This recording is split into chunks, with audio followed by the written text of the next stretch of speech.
If you came to show love today, come on and make some noise out here. If you came because you believe in peace today, come on and make some love out here. Let every hate-filled heart know that we have gathered today for the purpose of extending and being people of peace. If you believe in that, why don't you make them hear it one more time in here today.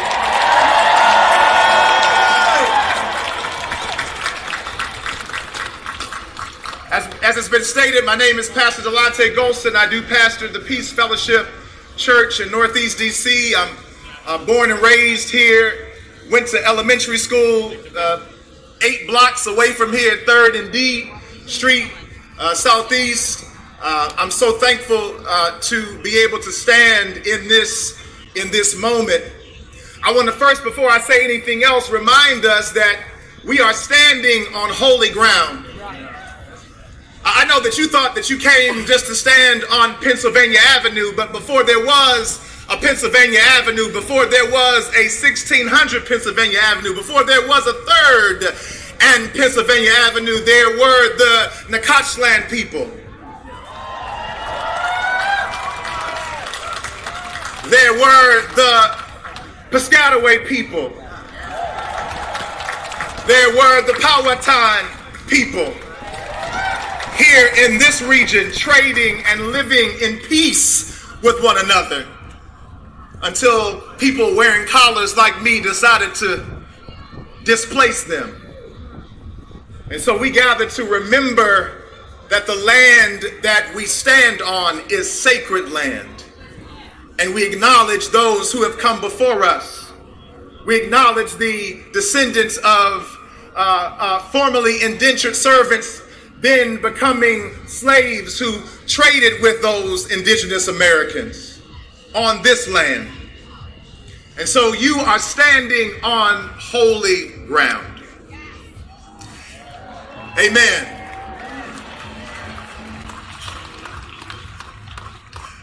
I want to give honor and gratitude to our Creator, God, and to each representative of our Creator who has gathered here today.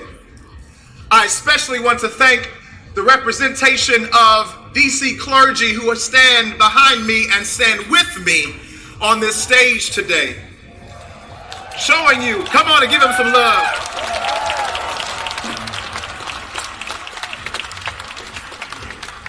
Standing with me today is Pastor Mark Thomas.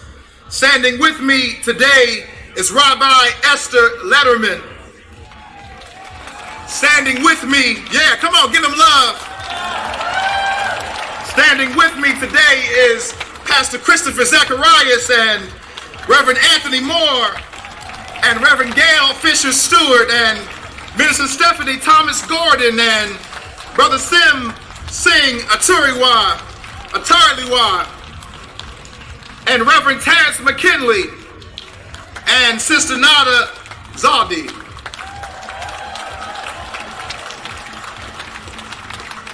If I butchered anybody's name, as we say in our tradition, please charge it to my head and not to my heart.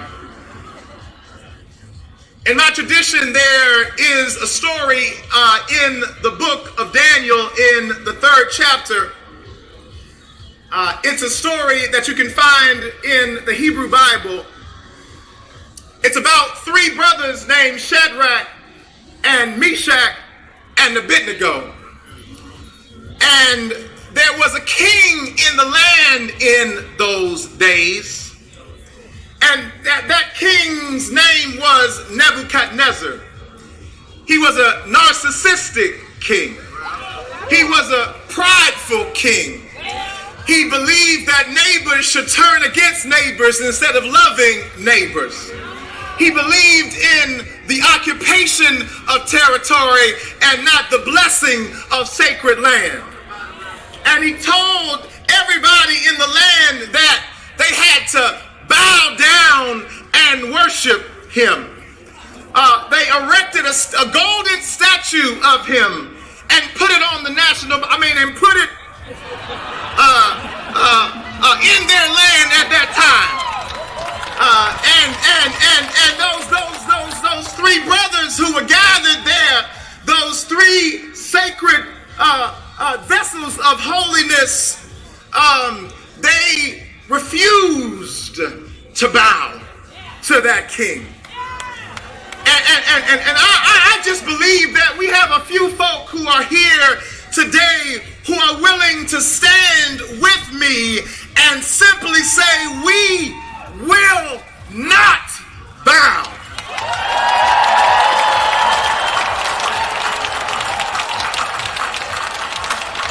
No, we won't bow to any power that traffics in fear and division. We will not bow. We won't bow to an empire or to a regime that believes in separating us by the documentation or the status that we carry or the faith that we witness to or the people that we love or the places that we come from, because our God knows the places that we are going. Our God is not concerned about where we came from. The God I serve takes us wherever we came from and tells us that you are the beloved of God.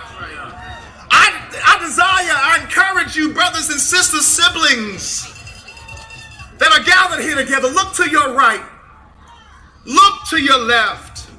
There is a simple principle that I learned from Bishop Desmond Tutu in South Africa, who stood for decades against apartheid. And he simply taught us to look each other in the eye with a principle that we call the Sawubona principle. The Sawubona principle means I see you. And right now I encourage you, siblings that are gathered here, use your eyes. Use your eyes. Look to your left. You don't have to say a word. Look to your right. Embrace that loved one that's there with your eyes and show them even now as we gather here, I see you. A people, a people who can see each other, can remind each other of our collective sacredness. A people who can see each other cannot unsee it when our babies are being pulled out of cars on their way to be dropped off at school. A people who can see each other cannot unsee masked ICE agents pulling up in our city and cities around the country. A people who can see each other cannot unsee wickedness and spiritual wickedness in high places. Somewhere I read that a people who see each other cannot unsee vile hypocrisy in the land. But a people who are determined to see each other will collectively say, we will not bow.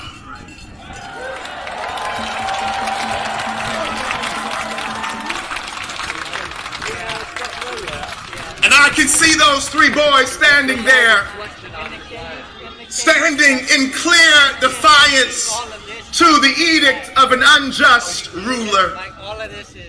And I can still hear them saying with me, saying with you, saying with people gathered all across this country today, to say that because I see my neighbor, we will not bow. Because I love my neighbor, we will not bow.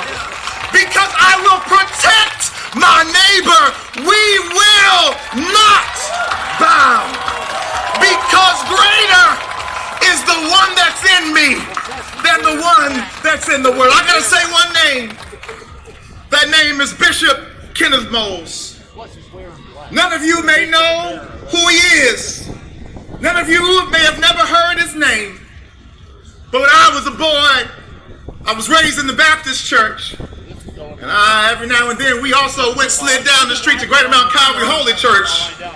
And that means when folk fall out and folk get happy and folk dance all over the church. And there was a man there named Bishop Kenneth Moles.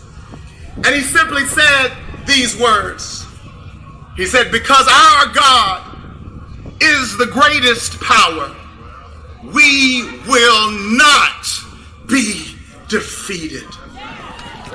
And I'll say it again. I know you may not have been to church in a while. I know we may not have seen you in Sunday school or Sabbath school or at the mosque or at the temple. But our God is the greatest power. And any kind of religion that is bound up and caught up in fear, any kind of religion that is bound up and caught up in hate, any kind of religion that is not characterized by love, beloved of God, throw it away. Throw it away. Throw it away. But I'm believing that there are people rising up all over this nation. There are people rising up all over this land, this sacred land. I'm believing that there are people rising up all over this world who will not bow to hatred, who will not bow to corruption, who will not bow to hypocrisy, who will not bow to fear, who will not bow to suspicion, who will not bow to political violence, who will not bow to a kind of religion that wants to be close to power but won't empower anybody else. We will not bow.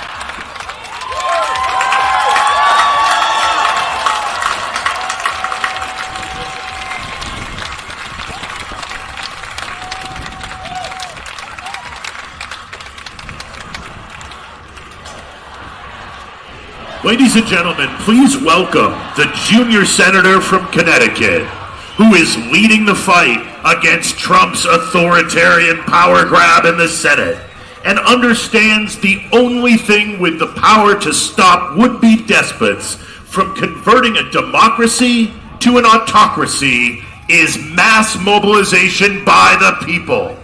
Welcome, Senator Chris Murphy.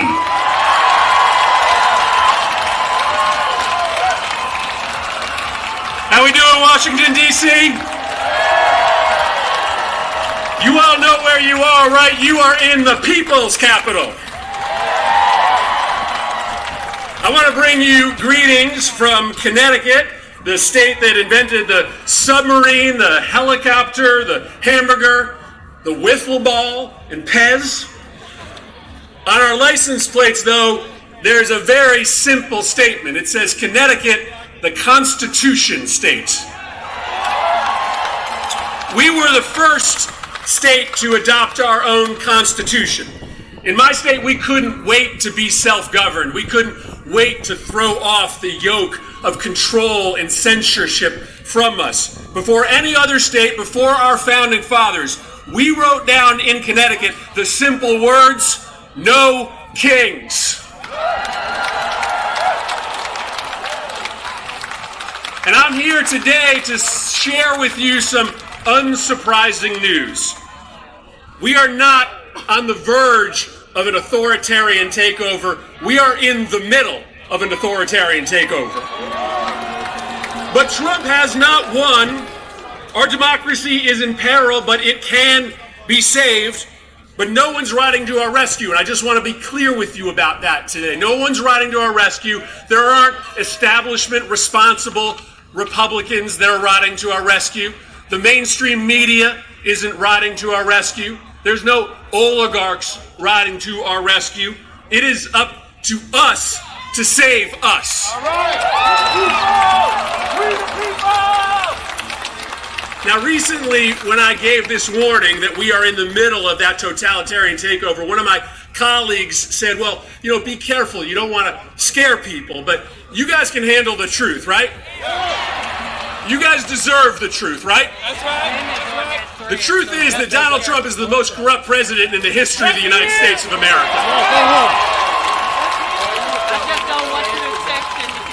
The truth is that he is enacting a detailed step-by-step plan to try to destroy all of the things that protect our democracy: free speech, fair elections, an independent press, the right to peacefully protest. But the truth is also this: he has not won yet. The people still rule in this country. And today, all across America, in numbers that may eclipse any day of protest in our nation's history, Americans are saying loudly and proudly that we are a free people. We are not a people that can be ruled. Our government is not for sale. No keys! No keys! No keys!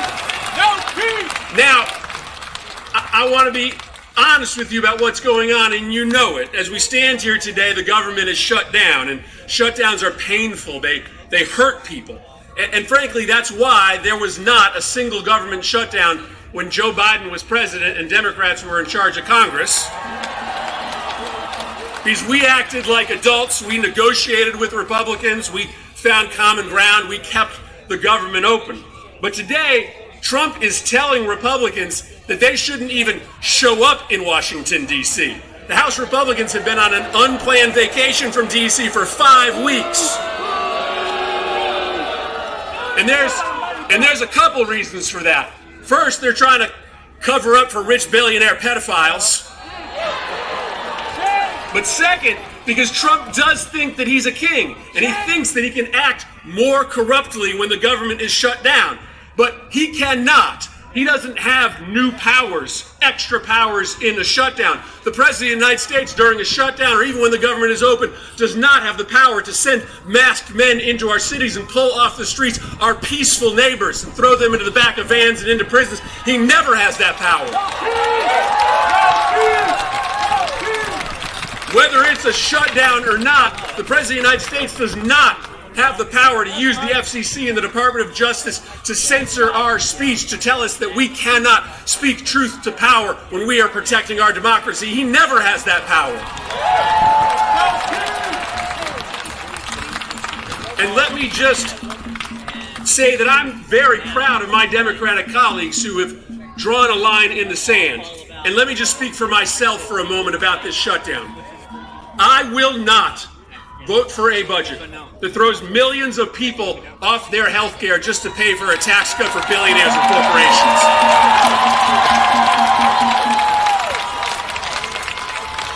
And I will not vote for a budget that doesn't put some serious checks on President Trump's destruction of our democracy. In fact, no Democrat has a moral obligation to vote for a budget that just pays the bills for Donald Trump's political witch hunt. So this is a moment for the people who work with me in this Capitol to draw a moral line in the sand. And this is a moment for all of you to stand up and speak up. Listen, President Trump thinks that he can bully us into silence. He thinks that he can intimidate us into sitting this fight out.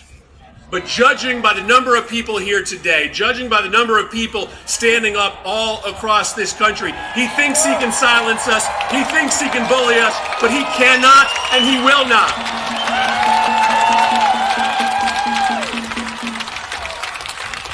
And the last thing I want to say to you is this. It's a simple thing. I get it that when you wake up in the morning, like me, you are filled with anxiousness, with anger about what is happening in this country. But I also want you to feel something else. Because this experiment, 250 years in, this bold, revolutionary experiment of self-governance in a nation that is a melting pot, where we are stronger because our differences from each other, right? That is a miracle that it has lasted for this long. And every single one of us needs to understand that when we wake up every day, we have an obligation, a duty, a responsibility to fight hard to protect that bold experiment. So I wake up every day filled with that same anger and anxiety. But I feel lucky that I am on Earth at a moment where I can stand up on my 2 feet and have something to say about maybe the most defining fight of our lifetime to protect American democracy from ruin. I feel anger and anxiety, but I frankly feel joy that I have something to say and that I can tell my kids and my grandkids that when the moment came, I stood up to protect and save American democracy from ruin. And so you got a lot of awesome speakers here today. I heard a rumor that a guy named Bernie Sanders is in the house. I understand the role that I play. I'm just the opening act for Bernie, all right? But listen, I'm super proud of being here with you. I'm optimistic. I'm bullish about our ability to win this fight, and it's because 400 years ago, in the small but mighty state of Connecticut, we wrote down on a piece of paper a really simple idea. In America, the people rule. In America, there are no kings. Thanks, Washington, D.C. Appreciate it. Go out there and fight for our country.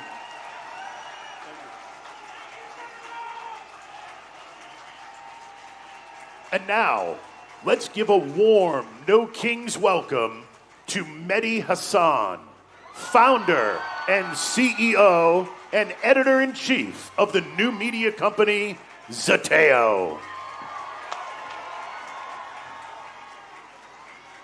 Ladies and gentlemen, brothers and sisters, friends, my name is Mehdi Hassan.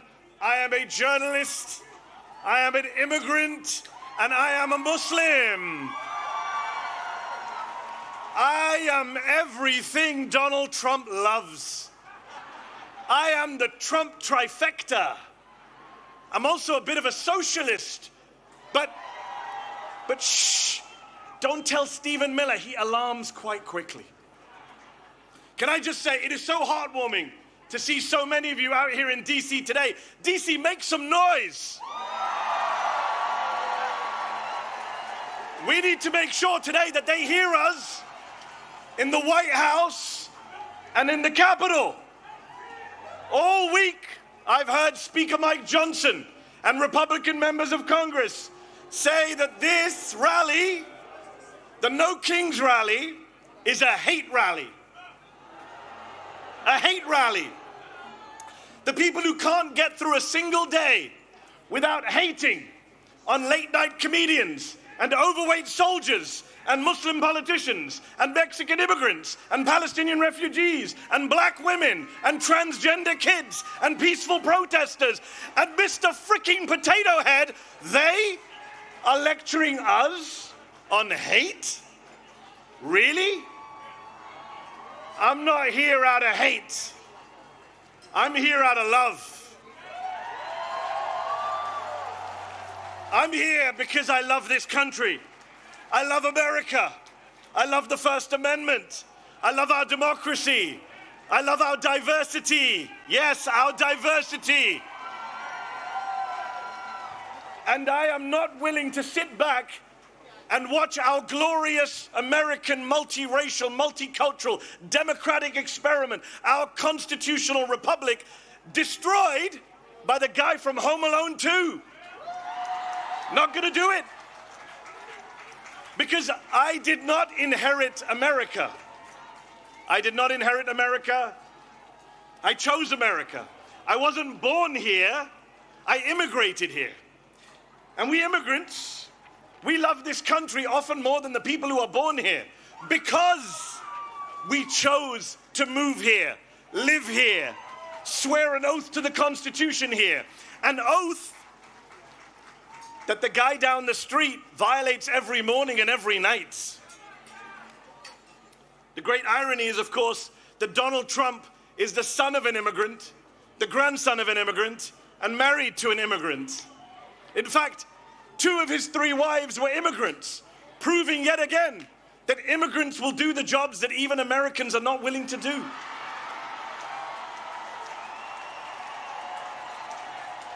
I immigrated here from the United Kingdom. You want to talk about no kings? The UK still has a king. King Charles III. But even he has less gold in his palace than Donald Trump has in the Oval Office right now. Even King Charles has more respect for democratic norms and traditions than the whiny authoritarian man-child trying to send troops into as many blue cities as he can. This is a president who says he wants to be a dictator, but only for a day. Well, we are now 271 days into his wannabe dictatorship. He just went to see the Egyptian president Sisi, who is a military dictator, runs one of the most repressive regimes on earth. And he went there and he said, I want to praise your fantastic leadership and your low crime rate. This is who he loves. This is the autocratic leader he aspires to be. And of course, he was in Egypt hailing his Gaza peace plan, which is a ceasefire, yes, but not a peace plan. Donald Trump, the man who uses Palestinian as a pejorative, as a slur, has no plan for Palestinian freedom, no plan for Palestinian statehood, no plan for justice for the Palestinians who have been massacred and starved and genocided and ethnically cleansed for the past 2 years, including the past 9 months of his presidency. Meanwhile, Israel for the past week has violated the ceasefire again and again, killing Palestinians with impunity. Yesterday they killed 7 Palestinian children during a ceasefire. There is no peace in the Middle East because, as Dr. King said, peace is not just the absence of violence, it is the presence of justice. So these are dark times. Genocide abroad, fascism at home. Which is why it's so crucial that we gather, we organize, we rally like this. We mobilize, we pluralize, we bring people into the tent. We register voters, we defend voters, we become voters if we're not already. And you know, they say we don't reach out to the other side. We don't reach out to conservatives or Republicans, that we're in an echo chamber. Well, let me say to every Republican and conservative watching, aren't you the ones who said no more big government, no tyranny in America? So if you believe that, what are you doing defending masked federal agents in unmarked cars, bundling people off of the streets, including American citizens, and disappearing them? How are you okay with that? And if you're not okay with it, then come over to our side. The side of the Democrats. The small d Democrats, not the big D Democrats, not the Democratic Party. Those of us who are from all parties and none. But those of us who care about saving America so that we can get to our 250th birthday and still be free when we reach 250 years. Come over to our side. The side of no crowns, no thrones, no kings. The side of freedom, of liberty, of the Constitution. The First Amendment, the Fourth Amendment, the 14th Amendment, the 22nd Amendment, which says 2 terms means 2 terms. And if you're not worried about Donald Trump trying to stay on for a 3rd term, you should be. He's literally selling merch. So I worry about free and fair elections in 2028. But then I say, why should I worry? I see all of you here today. What is there to worry about? We here today are not spectators. We are citizens. We are not bystanders, we are proud and patriotic Americans. And we Americans, we the people, will not allow our country to be taken over by demagogues and dictators. We will not stand for it. So let me ask you this. I need to hear you. Are you willing? Are you willing? Answer this. Are you willing to sit back and let Trump shred our freedoms? I can't hear you, DC. They need to hear you in the White House. Are you willing to let Trump shred our freedoms? Are you willing to sit back and bend the knee to fascists and white supremacists? Are you willing to be the Americans on whose watch democracy died? Good, because people power is our last line of defense. Remember this, Donald Trump has never, ever, not in 3 elections, won a majority of the vote. Never. And I'll say this to you. I'll say this to you. Here's the math that they are scared of. There are more of us than there are of them. We are the majority. Say it with me. We are the majority. They're not loud enough today, DC. Come on, louder. We are the majority. Yes, we are. And we have no intention of losing our country, our democracy, our freedoms to that twice impeached convicted criminal and his gang of grifters. No way. We will out-organize them. We will outvote them. We will outlast them. Because when I see you all out here today, in your thousands, in millions across the country, I have hope. I have faith that America can defeat this fascist threat, this authoritarian mania, this MAGA cult, and save our freedoms. And I also have faith and hope that one day soon, the Palestinians will be free. Thank you very much for your time. God bless you all. Ladies and gentlemen, let's give a warm Washington, D.C. welcome to Deirdre Schiefling, Chief Political and Advocacy Officer of the American Civil Liberties Union, who leads the ACLU's policy, campaigns, and organizing work to fight for civil rights and liberties nationwide. And Sarah Parker, Executive Director of Voices of Florida. Hello, everyone. Hello, DC. Woo! You look so beautiful. I wish you could see yourselves from here. You look amazing. You look powerful. I'm Deirdre Schiefling. I'm the Chief Political and Advocacy Officer for the ACLU, the American Civil Liberties Union, and a proud Washingtonian. I'm so thrilled to be here with you, my community, today, doing the most patriotic and American thing that we can do, peacefully, lawfully protesting the Trump administration's abuses of power and exercising our First Amendment rights. After all, our country has a 250-year-old history of disagreeing in public, and we are not about to stop now. For more than 100 years, the ACLU has defended our country's freedom, especially the First Amendment freedom of speech. It's not just our opinion that everyone is entitled to their beliefs without fear of punishment. It's in our country's Constitution. It's the cornerstone of our democracy. Our basic American freedoms are not something that any president can take away from us. So why is Trump trying? What is he so afraid of? This moment is so much bigger than a political disagreement. It's about standing up for our rights and the future of democracy. The democracy we want is a country of freedom, a country of equals, a country of due process and laws that apply to everyone.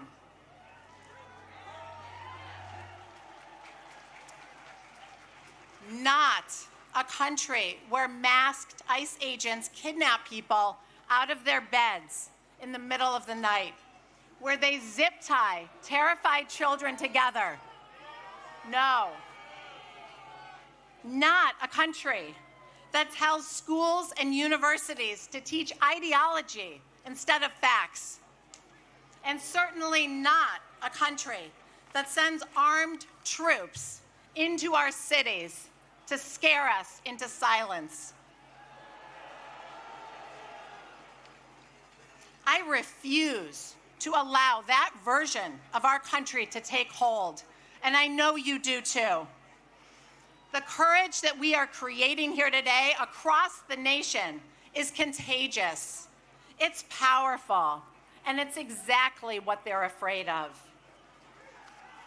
I want to tell you something I've learned. The best way to protect our freedom is to act free.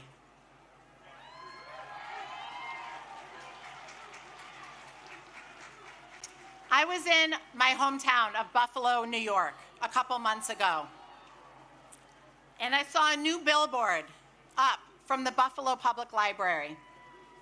It said, "Free people read freely." Free people read freely. 4 words. I was so struck by the simplicity and the power of that statement, and by the fact that the public library felt the need to make it. Free people read freely. They think freely. They protest freely. They act free. The best way to protect our freedom is to act free. Thank you for doing that today. Thank you for your courage. It's powerful and it's contagious. We live in a democracy and we are going to act free. And with that, I'll turn it over to Sarah Parker.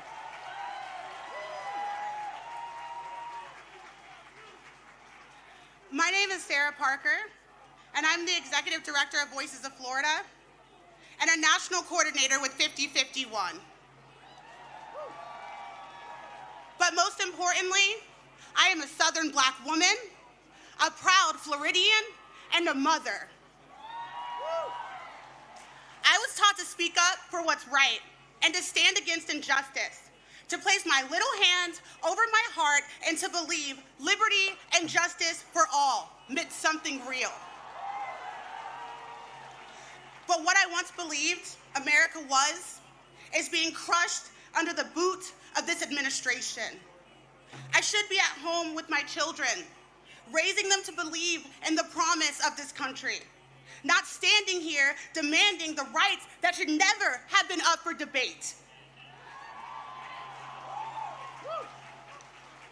I am honored to be here today, but this is not what I dreamed of.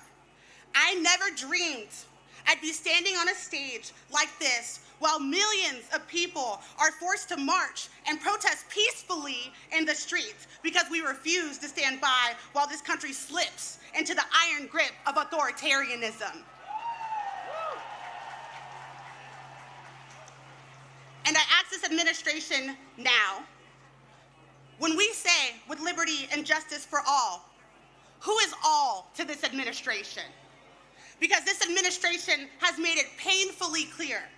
It sure as hell ain't the people who need access to abortion care. It damn sure ain't the people and their families being ripped apart by deportation and kidnapped in the dead of night. It's not our LGBTQ communities and BIPOC communities being criminalized just for existing.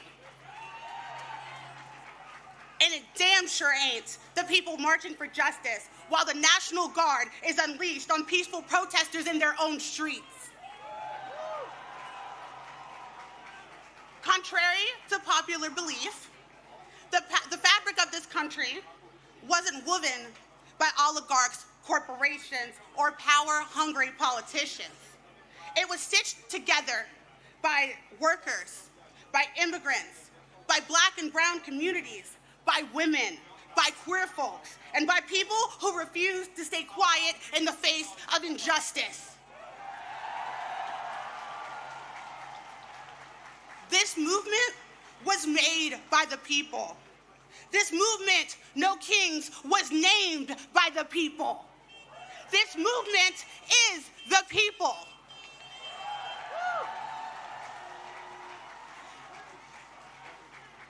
And newsflash to this administration and for the people who need it, this country was built on protest. And some of the most important changes in our history happened because everyday Americans just like us. And now, those in power are trying to unravel it thread by thread, taking away rights, stripping away dignity, rewriting what freedom actually means. They've tried to silence us with fear. They've tried to gaslight us with lies. And politicians have stood in front of the cameras, smugly, I may say, peddling smear after smear. Because it's easier for them to smear the American people than to recognize what they're doing to this country. And where I come from, we call that cowardice.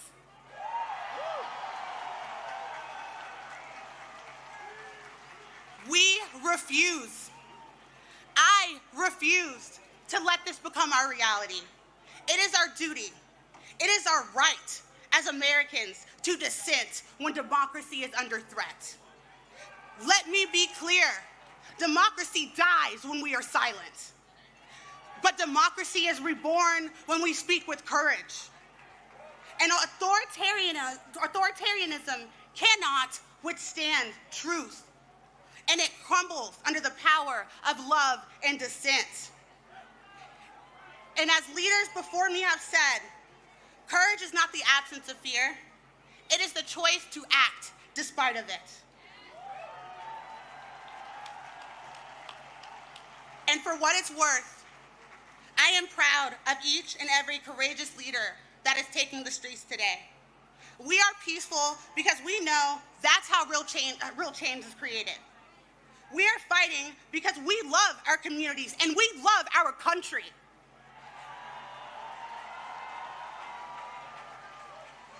We are using our voices because it is our God-given American right. And anyone who says otherwise is not only lying to the American people, they are lying to themselves, and I don't know how they sleep at night. And like we say in the South, a hit dog will holler, and I'm hearing a lot of hollering coming from the Capitol building.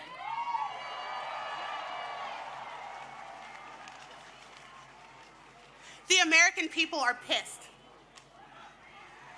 And I would like to say before I go, I want to thank every last one of you. I want to thank all the organizers with 5051. I want to thank Political Revolution, who's a national partner. But I want to thank our children. I want to thank our teachers. I want to thank your hearts for doing this and being out here in the street when they tried to make you afraid.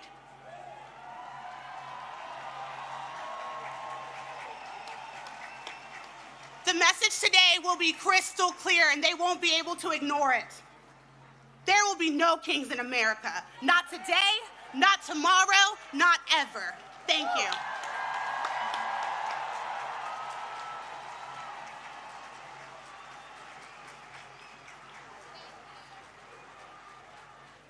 Please welcome to our stage Oliver Marino from Immigrant Legal Resource Center and member of El Colectivo de Familias Migrantes, and Afeni Evans, community organizer with the Fair Budget Coalition.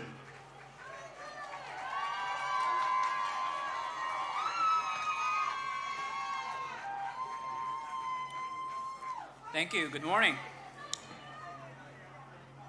Earlier this year, as the Trump administration began its anti-immigrant attacks from the White House, the Colectivo de Familias Migrantes, a group of DC families and organizers, came together to find community and ways to protect each other.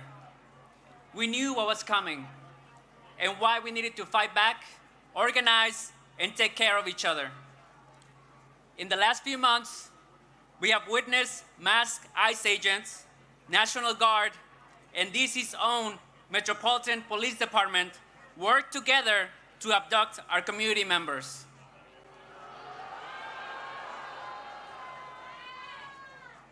People have been detained while going to work, at local parks, in front of schools.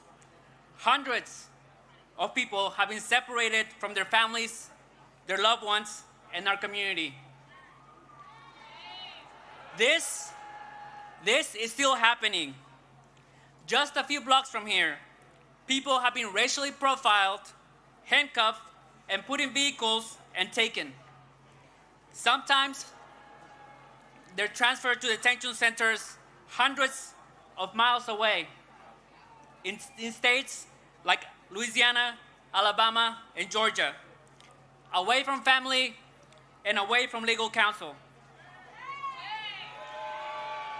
And to be clear, here in DC, the anti-immigrant attacks have come not only from the White House, but also from our own mayor, Mayor Bowser. Mayor Bowser tried to repeal DC's Sanctuary Values Act, a local law that limits collaboration between MPD, the local police, and ICE. But while politicians have failed us, it's been DC residents that have stepped up. We have seen our people go out and film ISIS abuses in the streets, share Know Your Rights information, provide mutual support to families of people detained, and organize to protect their immigrant neighbors. This is the moment to show solidarity, to reject attempts to dehumanize and criminalize our immigrant community, to hold our elected officials accountable, and to force them to stand up to an authoritarian administration that does not care about due process and people's constitutional rights. In order for the Trump administration to carry out its plans, it needs compliance from the public and from local governments. We must not comply. We need to do all that's in our power to protect immigrant families and our neighbors. We need us. We need you. We need each other to protect families, not feds. Thank you.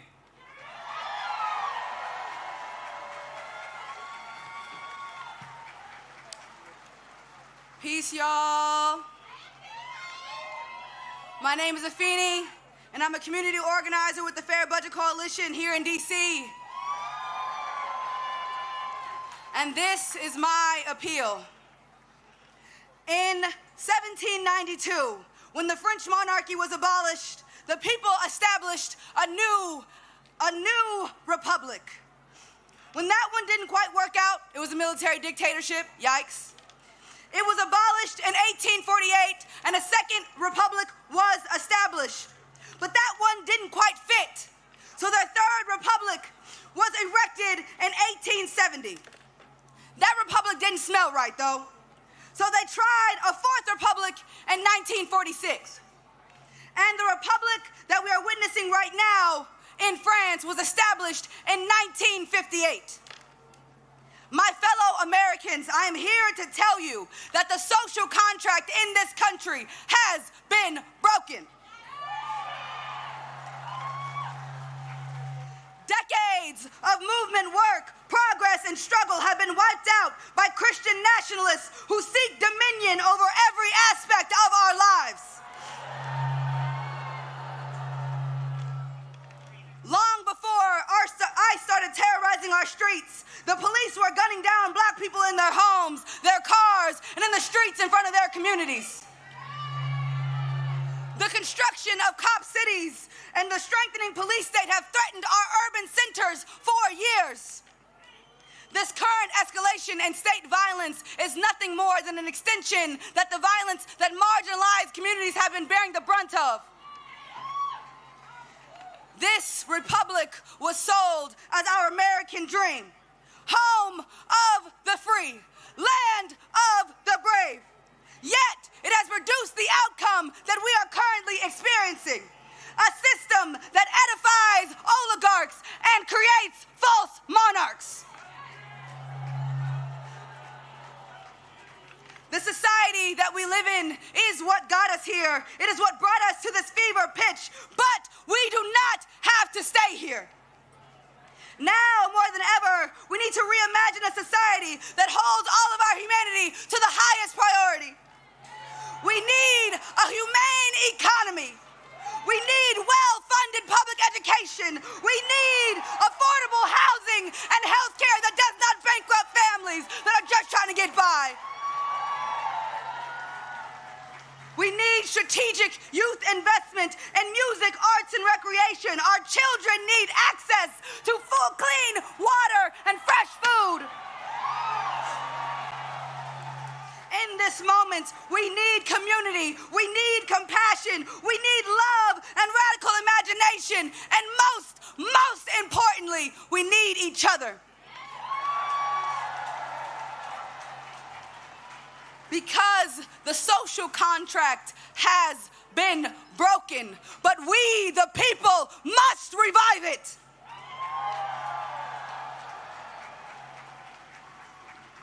We, the people, can be stewards for a land of the free. We, the people, can be brave and make this broken house into a home for all of us. Because we are the source of power in this country.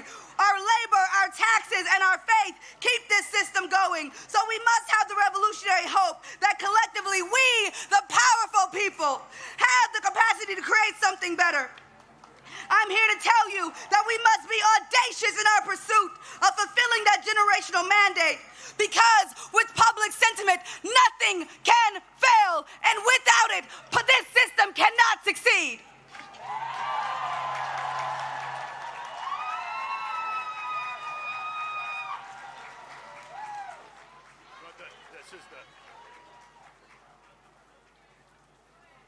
And now, welcome to the Snow King stage, an American science educator, engineer, comedian, television presenter, inventor, keynote speaker, and author.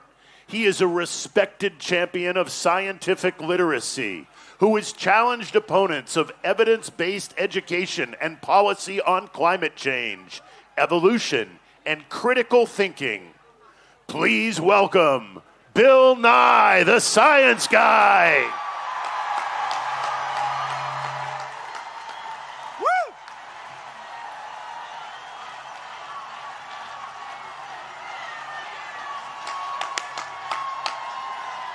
We love that song, Hello, DC. Fellow citizens, it is wonderful to see so many of us out here today. We are here for the same reason our ancestors gathered here in 1776. We want our government to run without a king. Our government is based on ideas embodied in a constitution. Among other remarkable features, it guarantees our freedom to speak, as we're doing here today. Rather than doing one monarch's bidding, we have agreed to form a democracy, to work together, and to follow the laws that derive from it. No thrones, no crowns, no kings.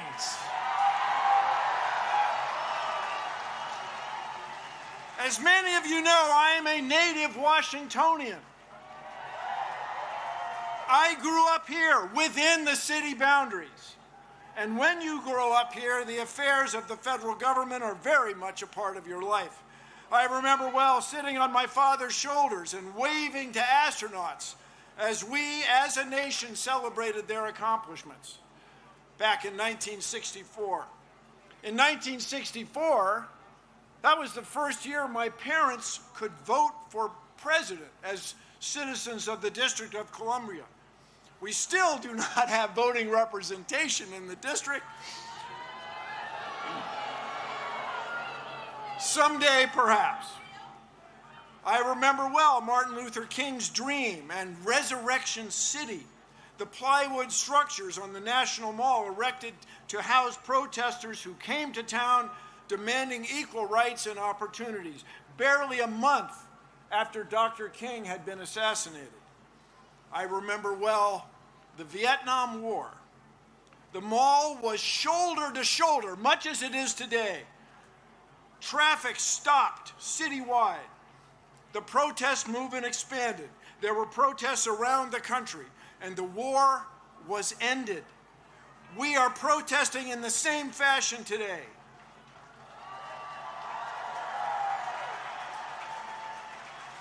Only today, the stakes are higher. Rather than abandoning a war against an elusive, perhaps sometimes imaginary foe, we are confronting the possible end of our republic. We are here to tell our lawmakers that what's going on in our government is wrong. They must stop the abuses of this petulant president and his circle of sycophants. No thrones, no crowns, no kings.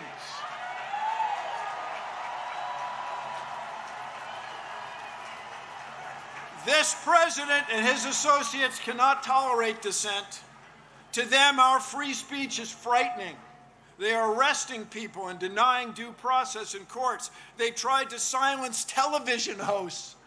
They're trying to fire or indict civil servants, prosecutors, judges, even their own cabinet members.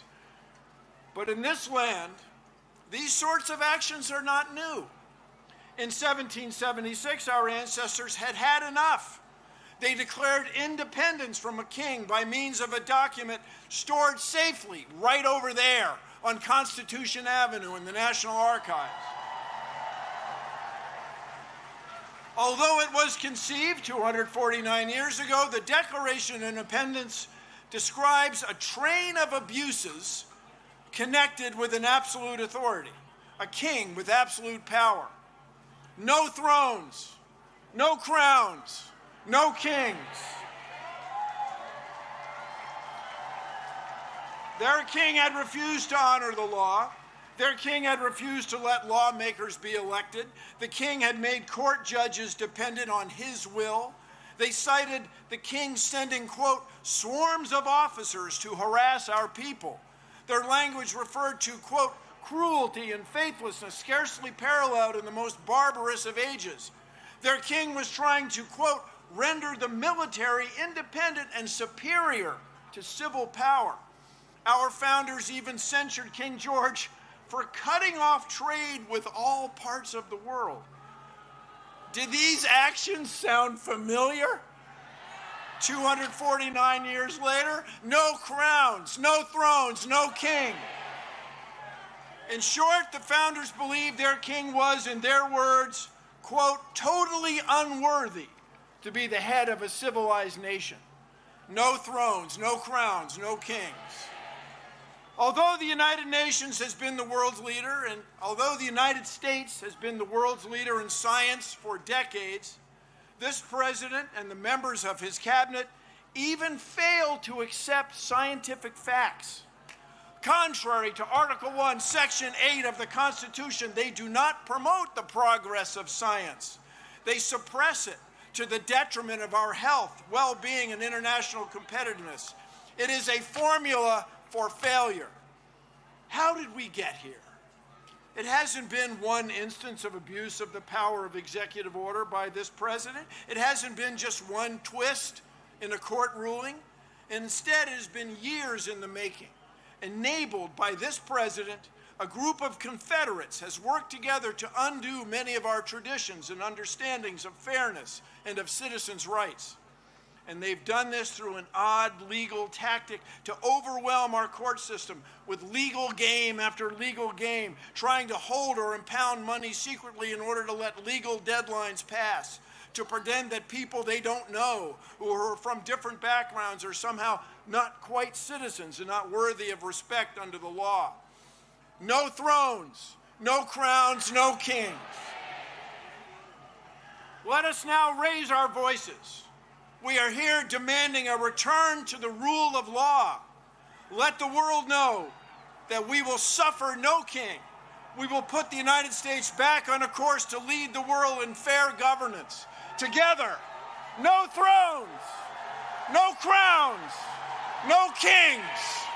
Thank you all. Let's change the world.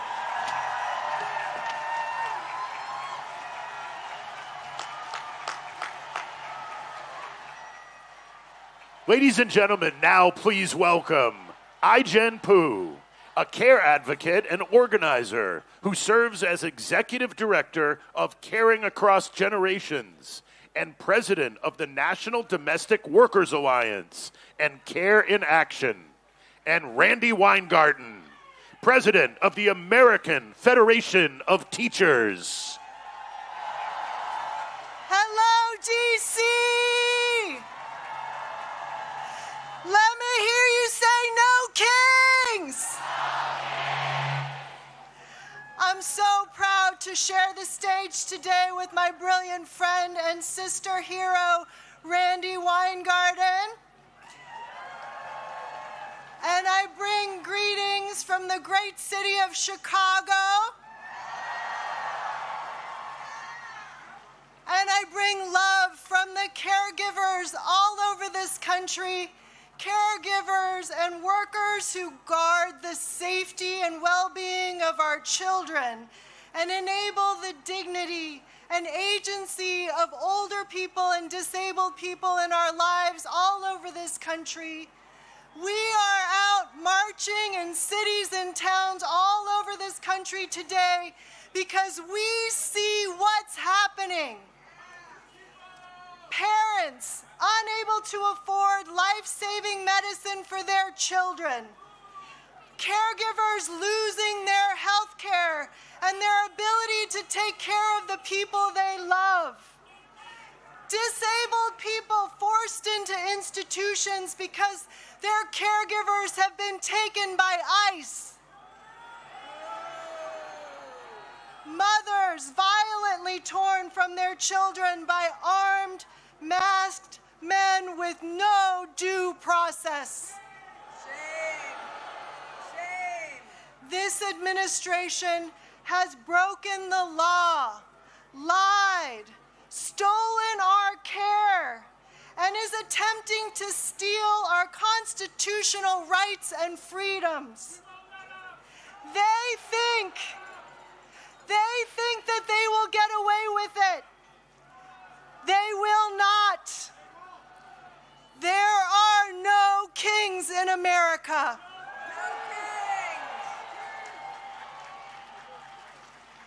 And you know what else I see?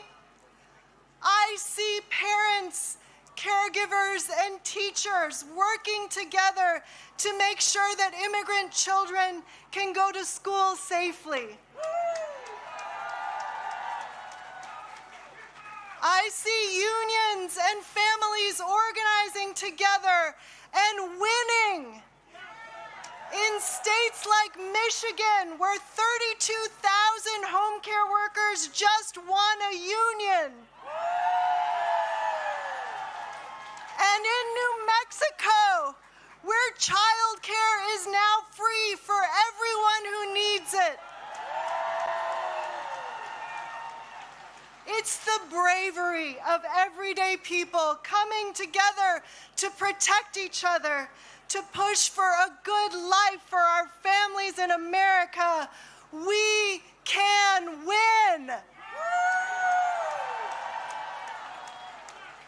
We are the caring majority, and we are greater than the cruelty of wannabe kings. So let's remember the strength of our numbers today. Let's remember that we are not alone. We are the caring majority. And let us continue to be brave. Are you with me? Yes! Are you with me? Yes!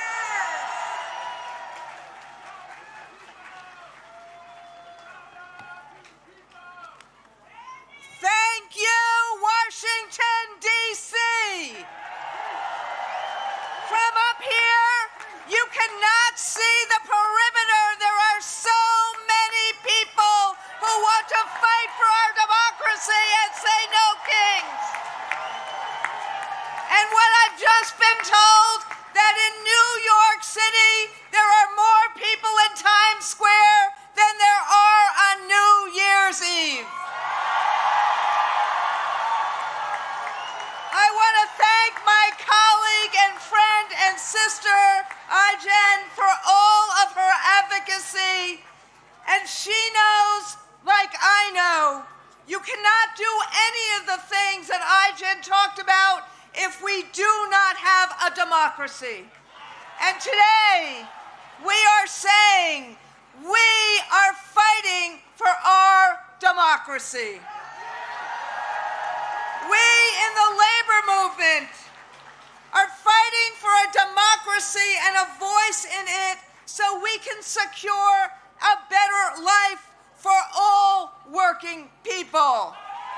All of God's children. Better wages, affordable health care and child care, good schools for children, and a secure retirement. Tell me, what is radical about all of that? But today, I speak not only as the leader, proud leader of a 1.8 million member union of people who make a difference in the lives of others, but I speak as a teacher, a high school social studies teacher. Yes, let's hear it for the teachers of America.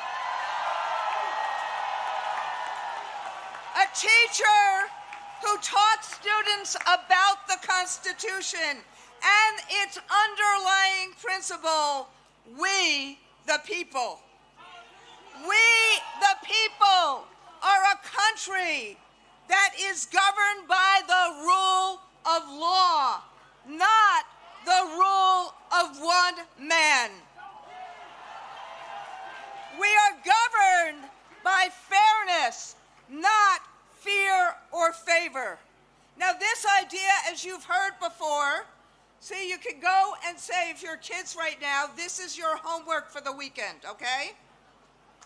This idea has been a constant for 249 years, since the Declaration of Independence, and the notion made famous by the Gettysburg Address of a government by, for, and of the people.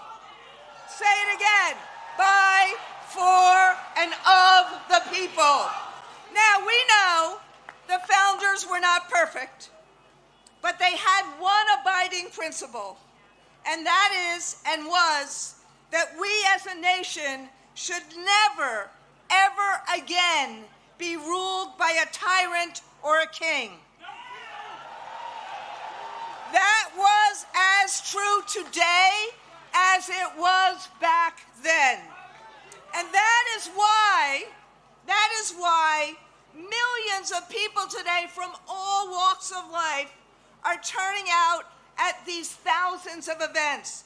Republicans, Democrats, independents, black, brown, white, this 68-year-old Jewish baby boomer, Muslim small business owners, Christian Gen Zers. This is, as iGen said, we are the majority of America. And what do we want? What do we want? We want the promise of America for everyone. We want a voice in our future. We are standing up in peaceful, patriotic protest, just like our founders called out. No thrones, no crowns, no kings.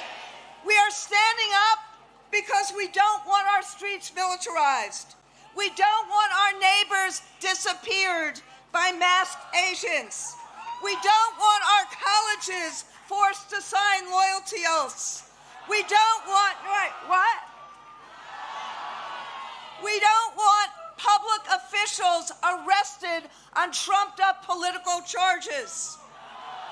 And, this is a little different, we want our federal government to fix the healthcare crisis that was created by the big, ugly bill Republicans passed in July.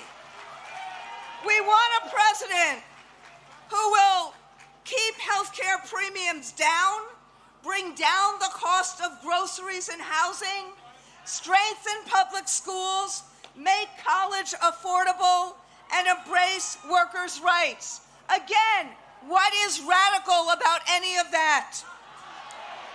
Exactly. We want the president to spend his time solving our country's problems, not settling scores with political opponents.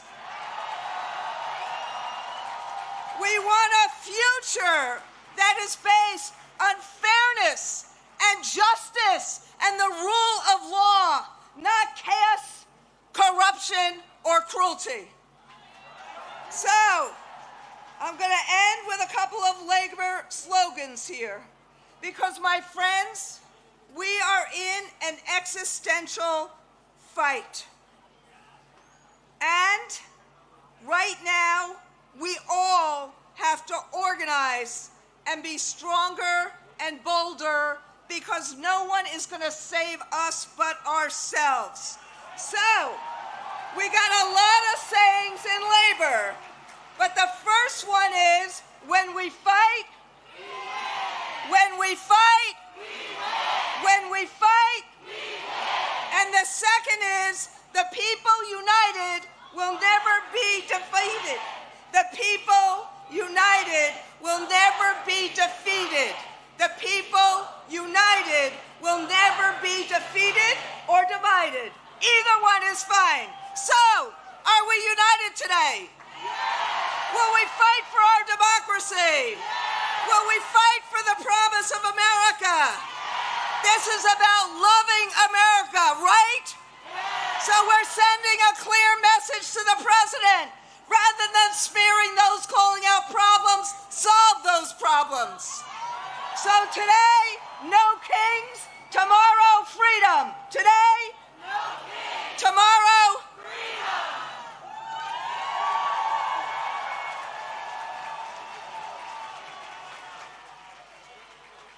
Now please welcome the co-founder of the Black Votes Matter Fund and one of the leading voices on voting rights, Cliff Albright. He is joined by 10th grader Zion, a youth student advocate from the Trigger Project. Good afternoon, everyone. My name is Zion Stewart. Good afternoon, everyone. My name is Zion Stewart, and I'm from Debbie Street Southeast, better known as Chopper City. I grew up around a lot of trauma and violence like many kids in my neighborhood. I got connected to the Trigger Project through one of my mentors. Going through Trigger University, I felt something I never felt before. A safe space, people who believed in me, and a chance to learn the real causes and the disease of gun violence. More police doesn't fix what's really going on. It just adds more confusion and chaos. It doesn't heal our pain. It doesn't give us opportunities or make us feel safe in our neighborhoods. Saying fuck Trump. Right. Saying fuck Trump or fuck ICE would be what he expects from me, but that's not what we need. What we need is prevention, support, and spaces where black youth can thrive.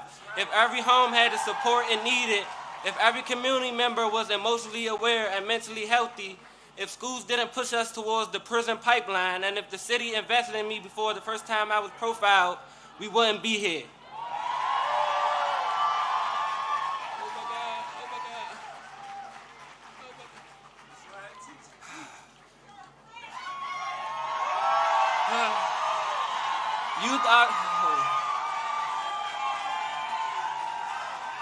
Youth are the solution, not the problem. We deserve to be understood, not blamed or preyed upon. Free DC, we are prevention. Thank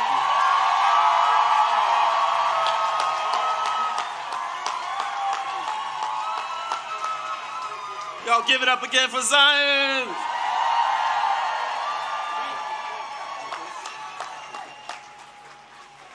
Last time I was here, was speaking at a rally like this, was 2021 for the Freedom Rise, when Black Voters Matter and dozens of other organizations organized for voting rights legislation, like the John Lewis Voting Rights Advancement Act and the For the People Act.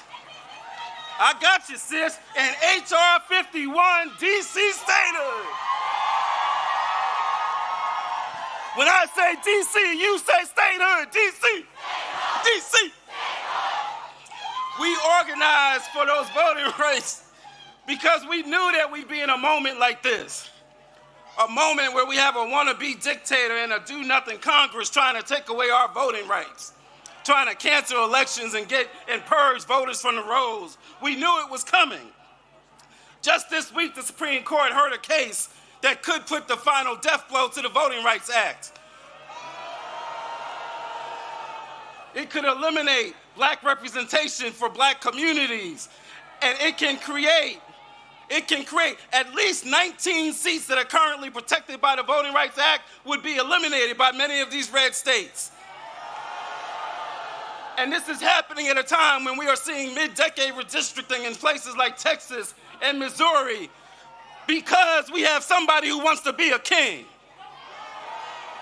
We have somebody who, just like he said to Georgia, go find me 11,700 votes, he's trying to tell these states, go find me 10 extra congressional seats, or 15 seats, or 20 seats. And this could create a permanent one-party rule at the expense of black voters and black communities. But like so many other issues that are rooted in anti-blackness, that sickness won't just stay within the black community, it affects this entire country. And so we join you in saying, no kings.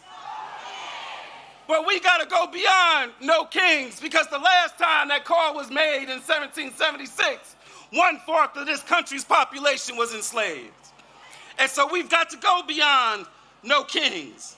We've got to recognize that they have used divide and conquer ever since that time in 76 or ever since 1619 to keep us divided, to divide those who were enslaved from those who were poor whites, to divide us from those indigenous brothers and sisters. They've been using that divide and conquer tactic, and they're still using it today to keep us divided, all of our communities.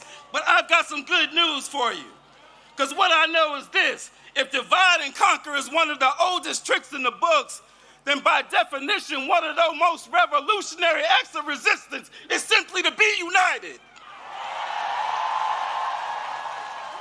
For us to stand together, to sing together, to laugh together, to cry together, to fight together.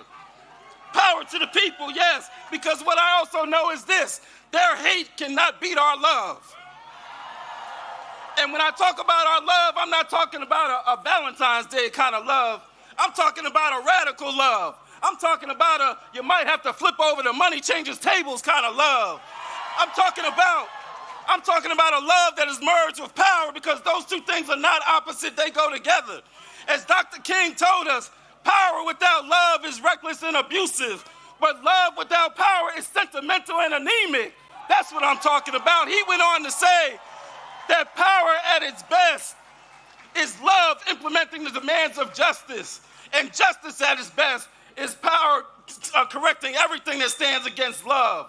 That's what we need. And when we have that kind of love and power, when we walk in that kind of love and power that sees all of our communities, from Vermont all the way to Memphis, from LA all the way over to DC, especially Southeast DC. When we walk in that kind of love and power, there ain't nothing that I want to be a small, petty dictator. There ain't nothing that he can do to stop us. Because when we walk in that kind of love and power, there's nothing that we can't do. But we've got to believe we've got that power. Do y'all believe? Do you believe? Let me hear you say, I believe. Let me hear you say it with all your heart, from the depths of your soul. Say, I believe. Let me see you put a fist up and say it so loud that the wannabe small man in the White House can hear you say, I believe. And when we believe, then we will truly build the society that we want, and that society will have no kings. Thank y'all.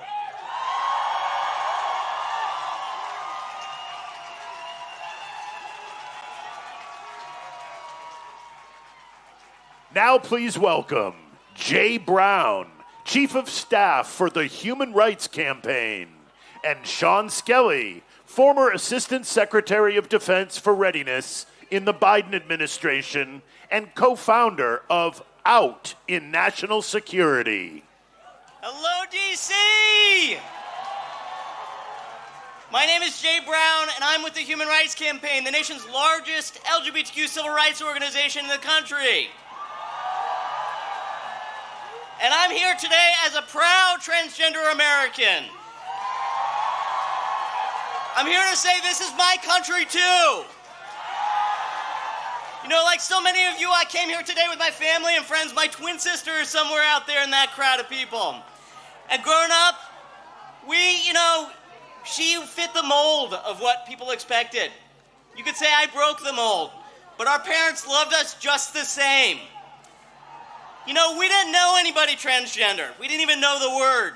But they gave us the love and the support that we needed to thrive, and now I'm a dad with an amazing family of my own. And I gotta tell you, that's what freedom looks like. The freedom to live and to be and to raise our families as we see fit. But this president, he has a darker vision for America. One where our families are told how to parent their children, where our doctors are forced to forego their oaths to do no harm, where the government is ripping families apart and hurting our people. They're cutting billions of dollars from HIV prevention and treatment. They're banning our books. They're firing teachers who use a student's nickname. And they're firing gay workers who put a pride flag on their desk. But we're all here because we believe in a better America. We believe in a country where kids can get a quality education free from bullying, where love is love, where freedom is afforded to all and not reserved for the wealthy few. That is America at its greatest. That is our America. And on behalf of HRC's 3.6 million members and supporters, I'm here to say that America does not and will not ever have a king. The truth is, no one rally's going to save us.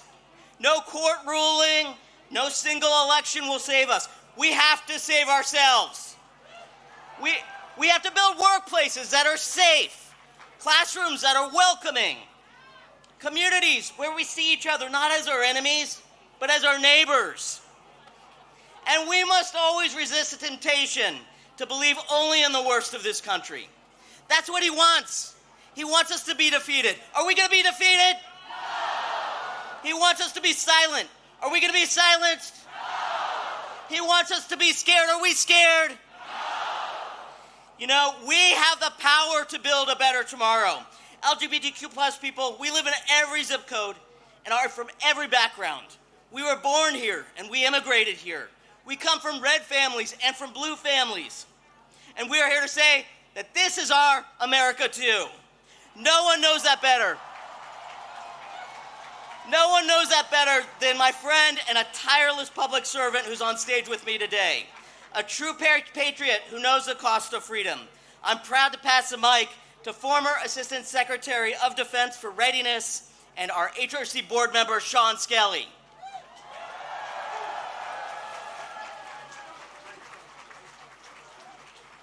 Good afternoon, D.C. As Jay said, I'm Sean Skelly, a retired Navy officer, a former Assistant Secretary of Defense, and I serve on the board of the Human Rights Campaign. I'm an out, proud trans woman who loves our country, who's put my life on the line for our country and our rights, and I will fight for it now using all the rights that the Constitution gives us, and I swore an oath to defend. I was proud to recently serve alongside thousands of transgender service members who have served with honor, skill, and courage. They have protected us while their own Commander-in-Chief and Secretary of Defense have vilified them and denied their right to exist. Anyone who serves in uniform deserves so much better than what this tainted chain of command has to offer. This administration targets these brave Americans because of its wanton campaign to drive me and all of my transgender brothers and sisters out of our country, out of our society, out of the protection of our laws, and into some dark, dangerous corner that they are inventing. This wannabe autocrat can't allow transgender Americans to serve honorably and successfully in our military, which is the highest regarded institution in America, when they have chosen all transgender Americans, already some of the most at-risk and vulnerable people in this country, to be their autocratic other, the people to be feared, scorned, and blamed because of their shameless lies, hateful lies that they tell about the danger that trans people supposedly bring to our society and somehow upset the utopia that the dear leader promised us is around every corner. The American people respect those who put on their uniform, who protect them, and serve at the risk of their lives for people we don't even know. We're here today because generations of Americans have bet their lives and their families' future on the promise of a more perfect union.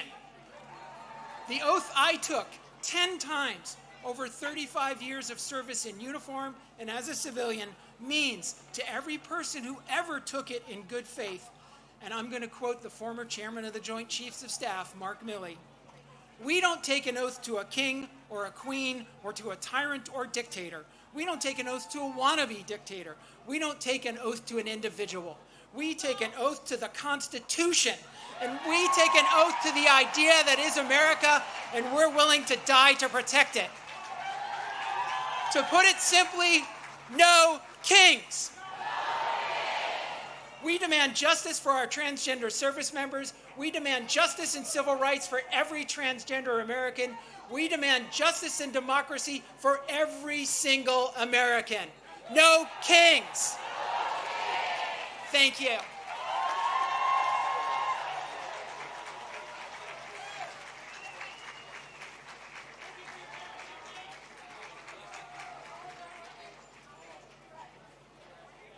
And now, please welcome to the stage, Nene Taylor, Executive Director of Harriet's Wildest Dream, and Kaya Chatterjee, Executive Director of Free DC.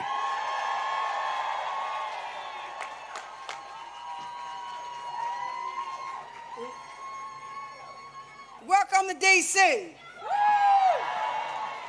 I ain't hear y'all say welcome to DC. I'm Nene Taylor. I'm the co-founder and executive director of Harriet's Wildest Dreams, named after our ancestor Harriet Tubman. I am also the co-founder of Free DC. I was born and raised right here in Southeast Washington, D.C.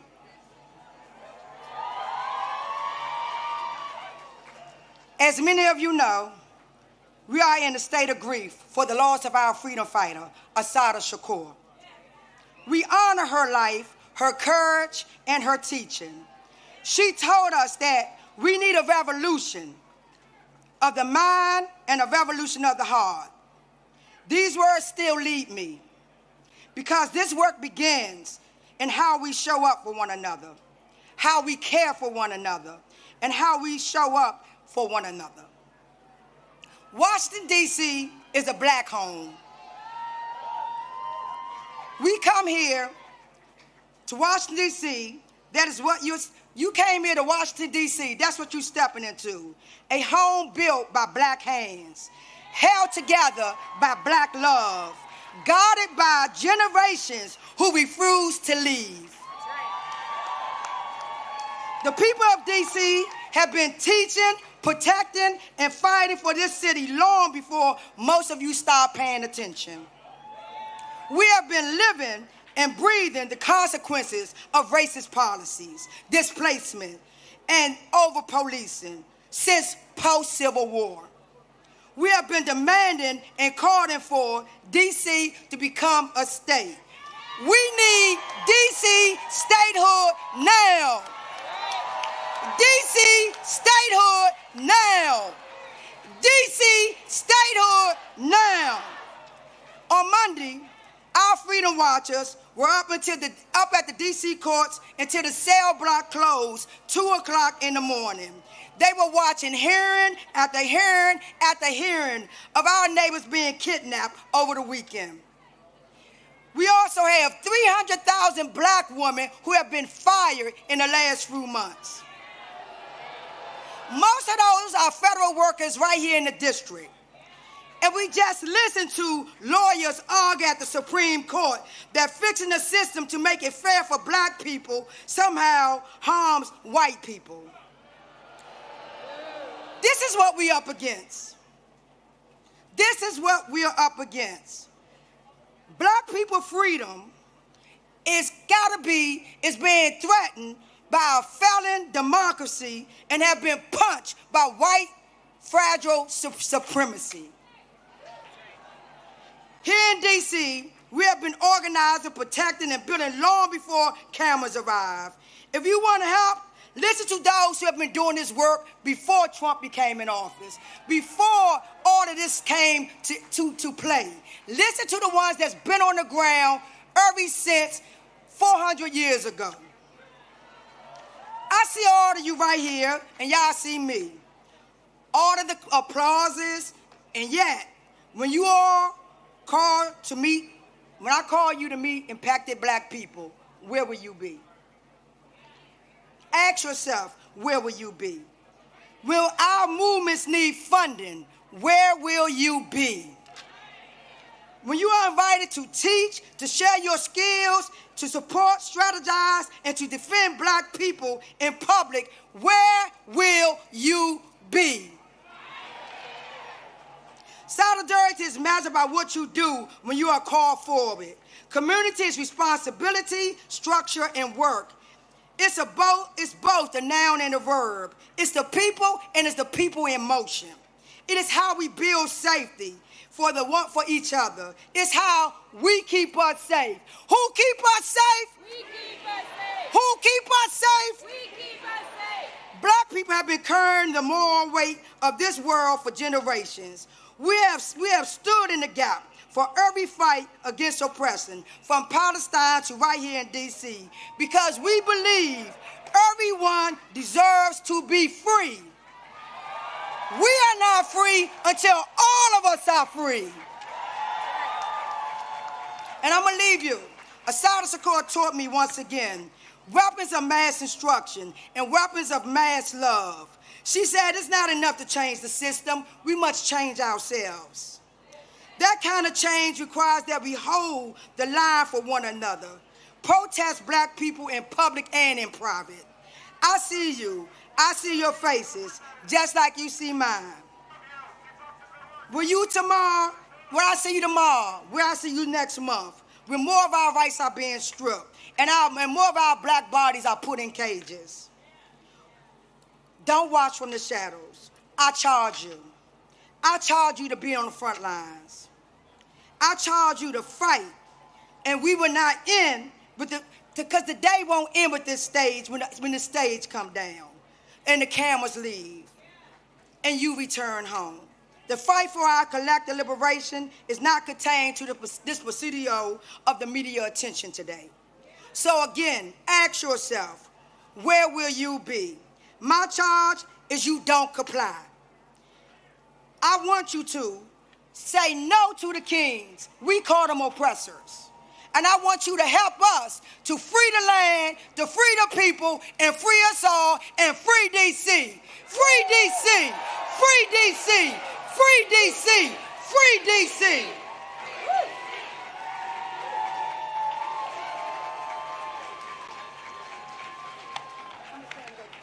All right, my name is Kaya Chatterjee. Thank you so much, Nini. I am with Nini, one of the co-founders of Free DC and the executive director of Free DC. And we are the movement to protect DC home rule and win lasting dignity for the 700,000 people of DC. Let me hear you, DC. Who out here is here today for a Free DC?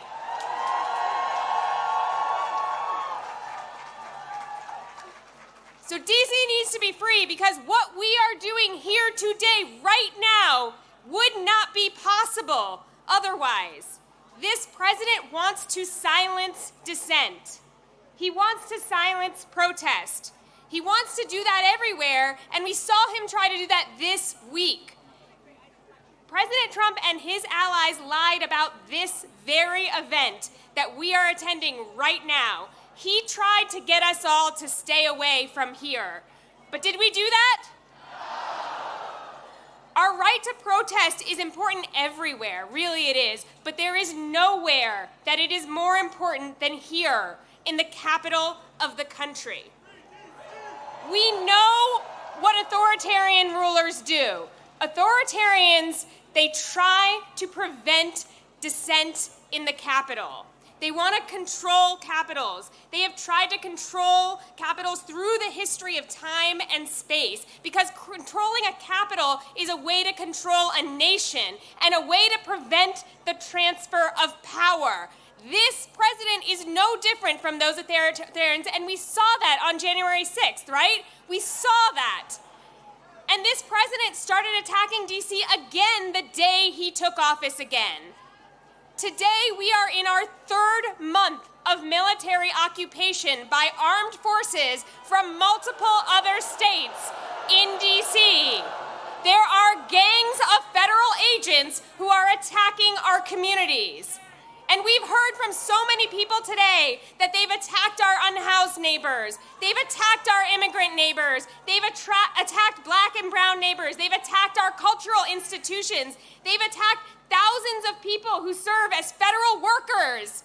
They've tried to take over our local police department. They put a disgraced Fox News host in charge of our local prosecutions.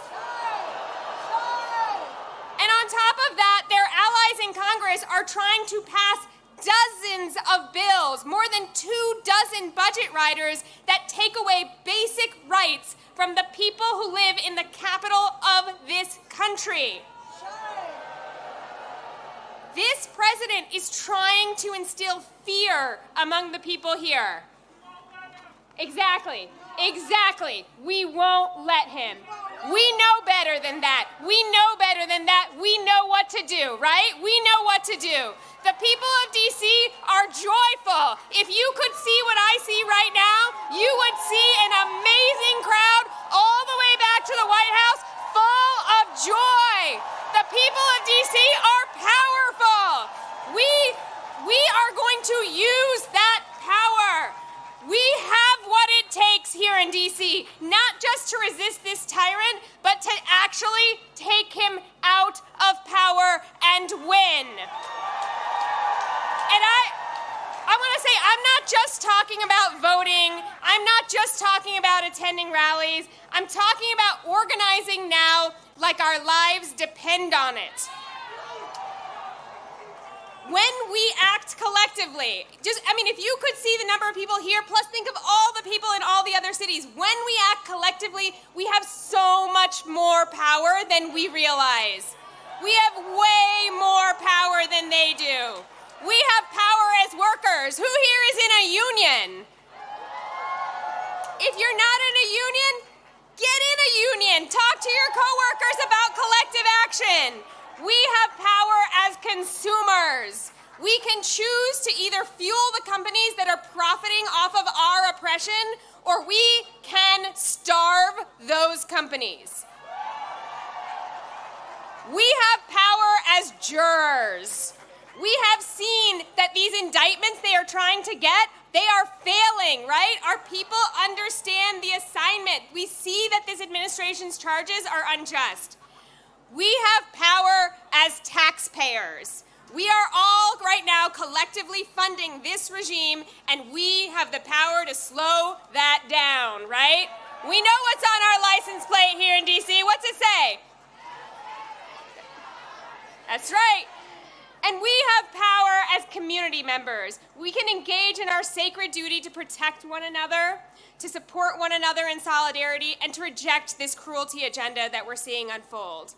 And if those are things that you want to be a part of and you aren't already, come find the Free DC action tents. They're over to the right. I know it's like so crowded you can't even see where I'm waving here, but they're in John Marshall Park over to the right, and you can join the effort and the power it takes to win. We're also at freedcproject.org. What we have seen over the last 10 months is that every single time they attack us, if we respond, we grow stronger. Every time they attack us, we grow more united, we grow our people, and we grow our resolve, and we learn what it takes to take them down. We're building unity, we're building power, and we are going to demand full power over our local money, our DC National Guard, our local laws, and ultimately, yes, we will be admitted as the 51st state of the United States of America. It is not going to be Canada, it's not going to be Greenland, it's going to be DC.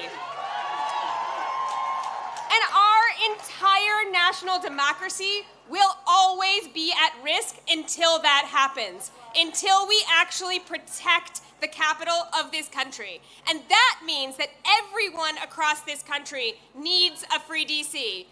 From Ward 1 to Ward 8, from Los Angeles to Chicago, from Memphis to Portland, we are more united now than we have ever been. We are united against deploying the military against our people. We are united against attacks on our democracy, and we are united against this agenda of cruelty that we are seeing unfold before our eyes.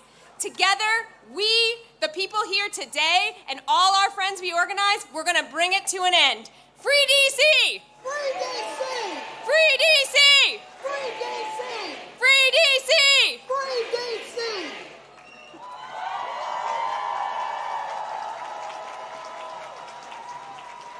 Washington, D.C., please welcome to the stage Leah Greenberg and Ezra Levin, co-founders of Indivisible.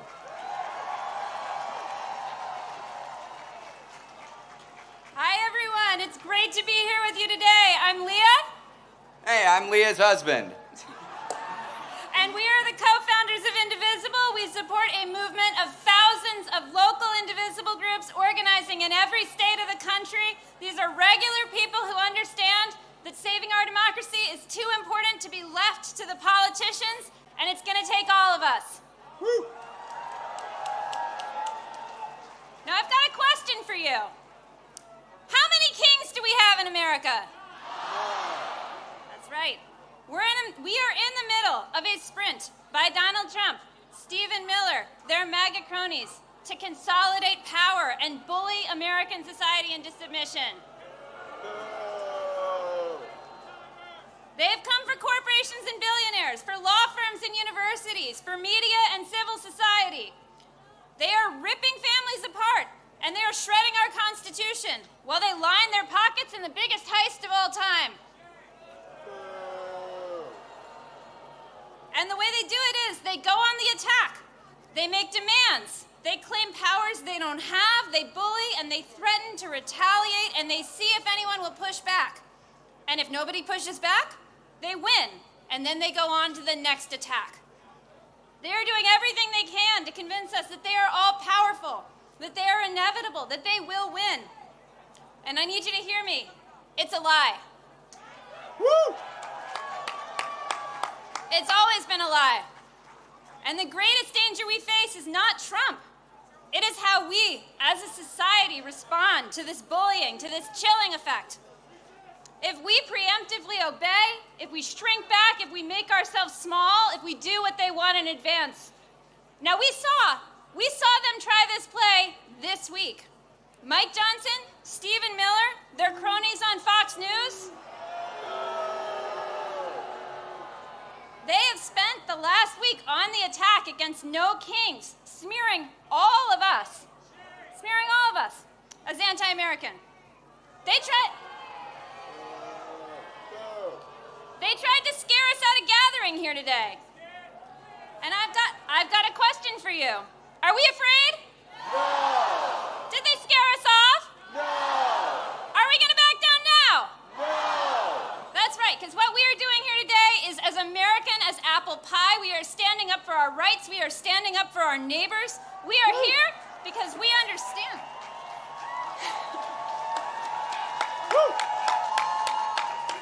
We are here because we understand that when a tyrant threatens your right to free speech, you call his bluff and you stand up. In every action and every day, we defy the regime. So I've got something to say to Mike Johnson, Speaker Mike Johnson, who spent all week smearing regular Americans. There are nearly a dozen No Kings protests happening across your district today.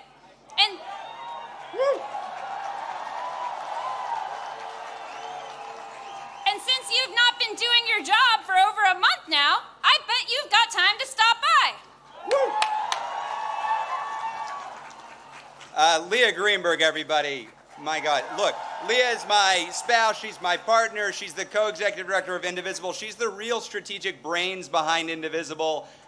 We are indebted to her for her strategic vision. I'm biased, but I think we all agree.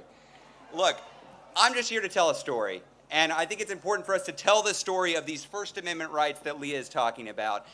And this story I want to tell is about the first No Kings Day. Who here was at the first No Kings Day? Whoa. No, I don't think y'all were there.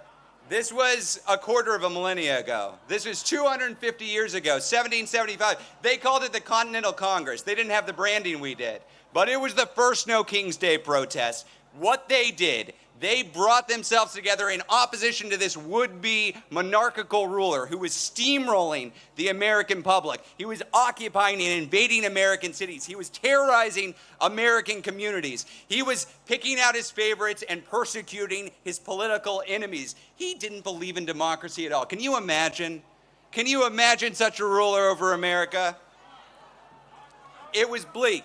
It was bleak. So what did our fellow Americans do? They put together a No Kings rally to give us a constitution. That's what they did. That's our history. Whose history? Whose history? Whose history? Look, this is a big experiment in self-government, a government of, by, and for the people. Nobody here is under the illusion that this was a perfect union. That's not what we created. This was a compromise of rich men, of white men, of slaveholding men. But this imperfect union that they put together, it also gave us some fundamental rights to make it more perfect. Who has been using those rights? The abolitionists, the suffragists, the heroes of the civil rights movement, the leaders at Stonewall, the leaders in the Dreamer movement, and all of us here. All of us here. Whose rights? Our rights. Whose rights? Ben Franklin, that lovely Benny, what did he say? Benny told us all, when asked what they had created, he said, a republic if you can keep it. Who's going to keep this? Who's keeping this republic? That's right. We love this country enough to demand more of it. You know who doesn't want us to make any demands? This regime.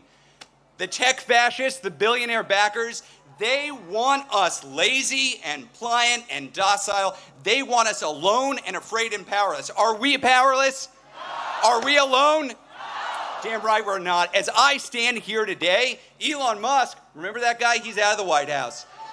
Jimmy Kimmel, back on air. And for the last week, this regime has been quaking in its jackboots at the thought of 200,000 people in D.C. outside the Capitol where Mike Johnson isn't working and hasn't been for the last month. You know what it turns out?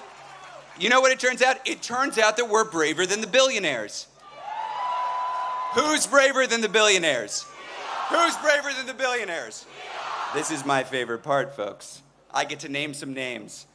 Jeff Bezos, who took a respected pro-democracy institution that had the slogan of democracy dies in the darkness, and he turned the slogan into corruption, capitulation, cowardice, shame. Mark Benioff, y'all see this guy in the news, the head of Salesforce, who is welcoming troops into San Francisco? This guy who is begging to give artificial intelligence to ICE to triple their size? Shame. Daniel Ek. Y'all don't know who Daniel Ek is, do you? The CEO of Spotify, which right now is robbing from musicians and running ads to recruit for a secret police force that terrorizes our communities. Mark Zuckerberg. End of story. Need I say more? But we're not just booing, y'all. We're not just booing. We're organizing. This is a movement of everyone in this country who is taking a side. We are taking a side. It is a time to choose that side. Are you on the side of the MAGA forces, of the Nazis, of the billionaires? Hell no. So I ask businesses, universities, churches, which side are you on? We're on the people's side. Which side? Look, nobody on this stage has told you there's no need to have fear. We see what this regime is doing. We see them rattling their sabers. We see them sending troops into communities. We see them zip-tying children and dragging them out of apartments. We see this. This movement, the 200,000 of us here, this movement is not a fearless movement. It's better than that. It's a brave movement. The other side wants to suppress dissent, chill free speech, and come after their opponents. We're not here because we're fearless. We're here because we're better than fear. We're braver than billionaires, and we're bigger than ever before. We're going to win this, y'all, because we believe, as all Americans believe, we don't do kings here. How many kings? How many kings? Now, we had a little bit of extra time in the program, and a guy in Vermont with some ideas about this wanted to come up. So let's have him out.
Washington, D.C. Are you ready? Here we go. Please welcome the senior senator from the great state of Vermont, the Honorable Bernie Sanders.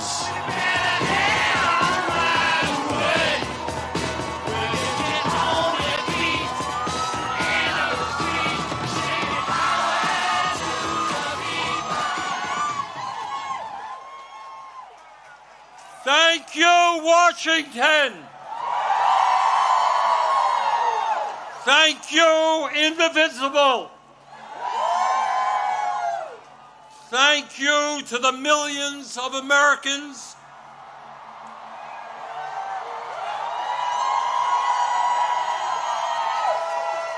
from our smallest towns to our largest cities in every state in our country who are gathering today at thousands of rallies. Mike Johnson, the Republican Speaker of the House, called these rallies Hate America events. Boy, does he have it wrong. Millions of Americans are coming out today not because they hate America. We're here because we love America.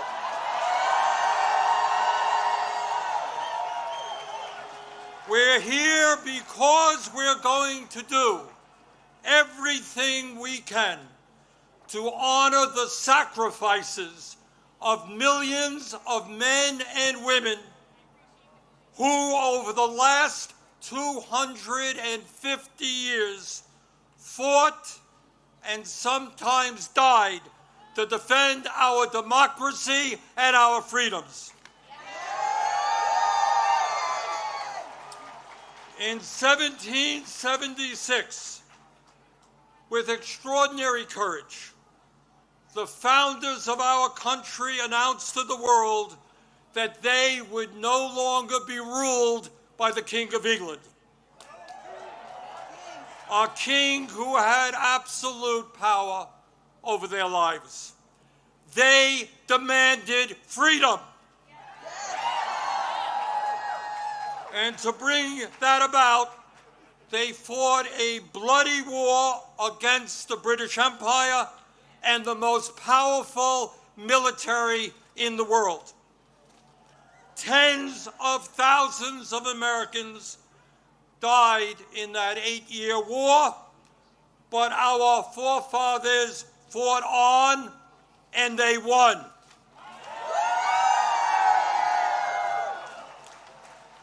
And in 1789, after winning that war, they did something extraordinary. They established the first democratic form of government in modern history. They said loudly and boldly to the entire world, no more kings. In America, they said, we the people will rule. And today,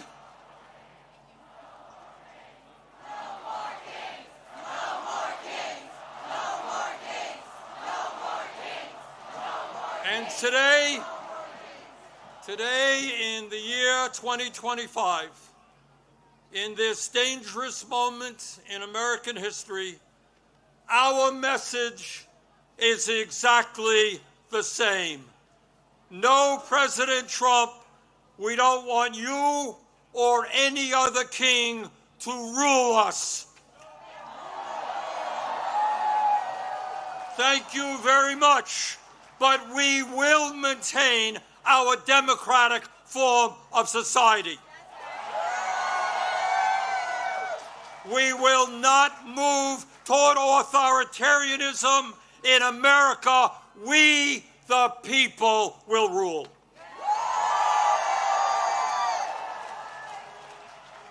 When he was sworn in as the nation's first president, George Washington called this attempt at self-government, quote, an experiment entrusted to the hands of the American people, end quote.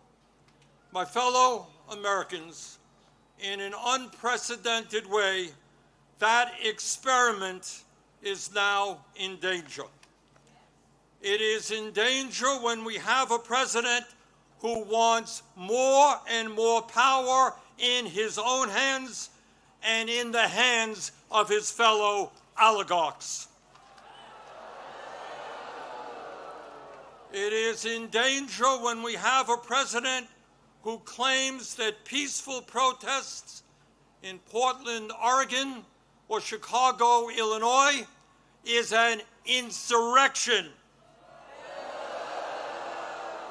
and calls in the U.S. military, and then threatens to arrest the mayors and governors who resist them. It is in danger when we have masked agents working for ICE, breaking down doors, throwing people into vans without due process, and taking them to God knows where.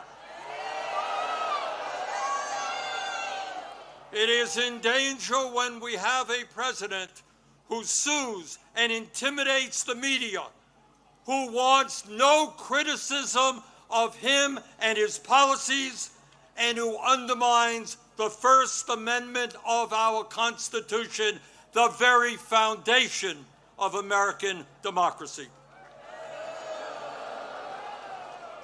Our country is in danger when we have a president who threatens to arrest or imprison political opponents who stand against him, including the Attorney General of New York State, a sitting U.S. Senator, and the Governor of California. It is in danger when we have a president who undermines freedom of thought and dissent at our colleges and universities,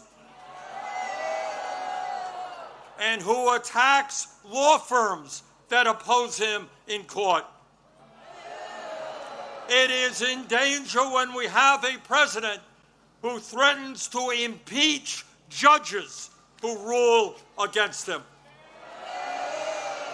It is in danger when we have a president who ignores Congress, refuses to spend money that Congress appropriates, and takes away money from states who voted against him.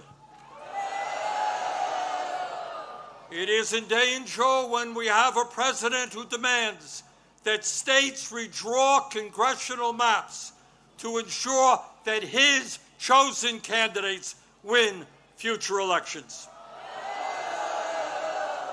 It is in danger when we have a president who illegally fires tens of thousands of federal employees right here in Washington, D.C.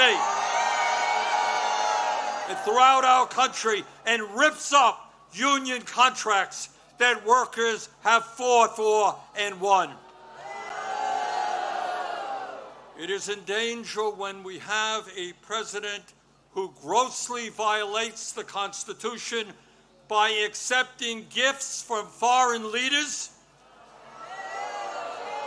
including a $400 million plane from the royal family of Qatar, and then allows that family to build an Air Force facility in Idaho. Well, let us be clear. This moment is not just about one man's greed, one man's corruption, or one man's contempt for the Constitution. This is about a handful of the wealthiest people on earth who in their insatiable greed have hijacked our economy and our political system in order to enrich themselves at the expense of working families throughout this country. Yes, yeah, I am talking about Elon Musk, Jeff Bezos, Mark Zuckerberg, and the other multi-billionaires who were sitting right behind Trump when he was inaugurated. Remember that? The very same billionaires who funded his campaign, who have bestowed gifts upon him, and who have seen huge increases in their wealth and power since Trump took office.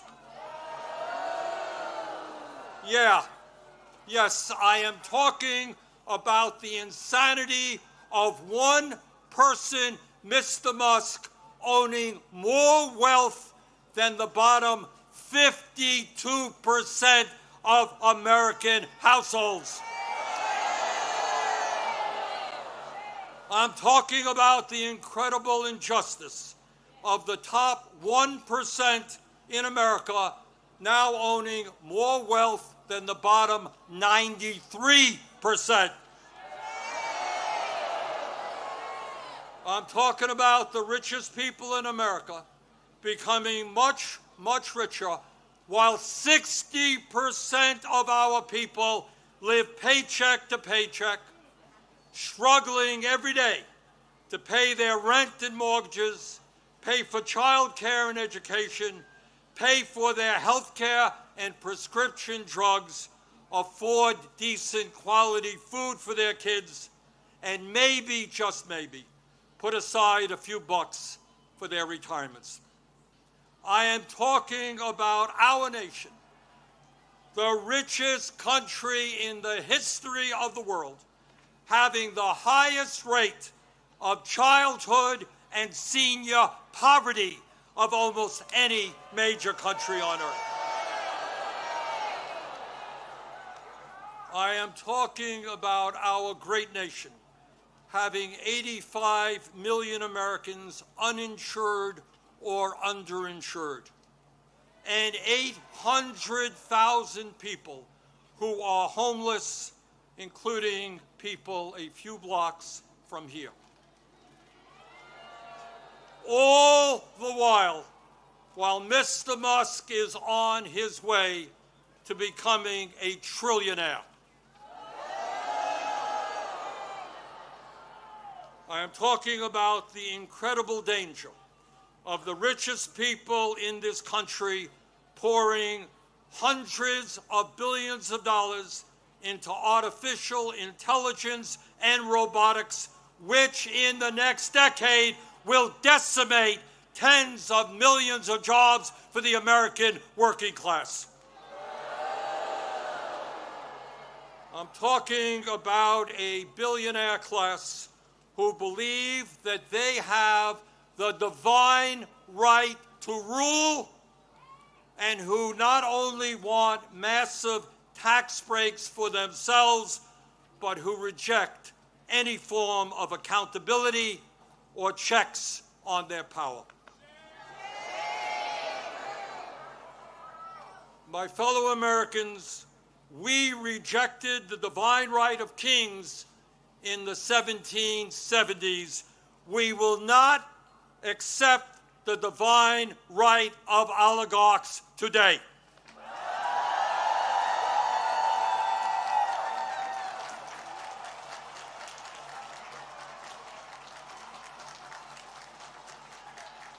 And now let's take a brief look at where we are today. Where we are today on the 18th day of a government shutdown, which is depriving millions of federal employees of the paychecks they desperately need and deserve. Let me cut to the chase and tell you exactly what this shutdown is all about. As a result of Trump's big, beautiful disgraceful bill, which made massive cuts to Medicaid and the Affordable Care Act. 15 million low-income and working-class Americans are going to lose the health care they desperately need to stay alive.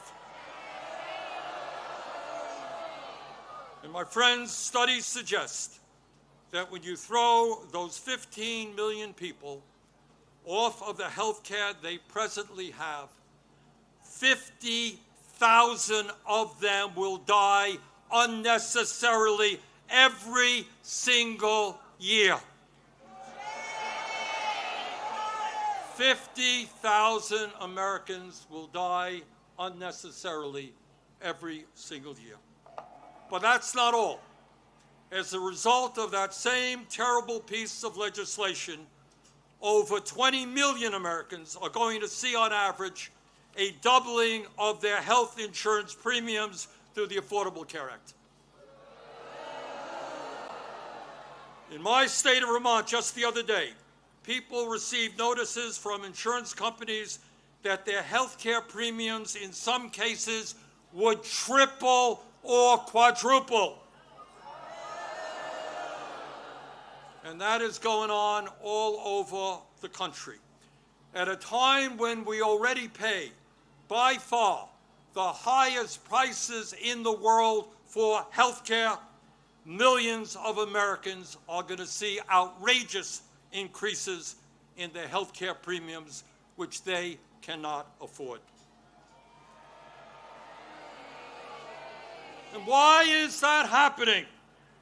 Why are the Republicans making a broken health care system, a dysfunctional health care system, even worse? Why are they bringing our health care system to the verge of collapse? We all know the answer. We all know the answer. It was to give $1 trillion in tax breaks to Mr. Musk, Mr. Bezos, Mr. Zuckerberg, Mr. Ellison, and the rest of the 1%. $1 trillion in cuts to Medicaid, and the ACA, $1 trillion in tax breaks for the 1%. That, my fellow Americans, is what this shutdown is all about. And let me be as clear as I can be. No, I will not vote for a budget that throws 15 million Americans off their health care.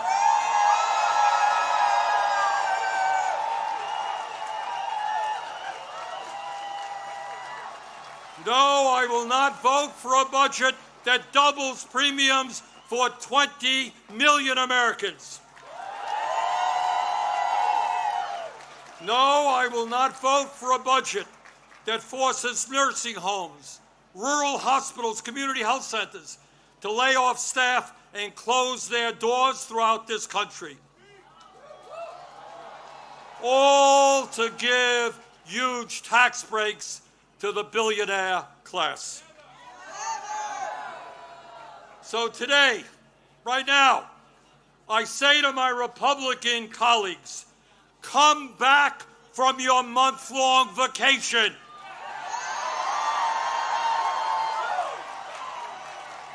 Start negotiating and do not allow the American healthcare system to be destroyed. End this shutdown.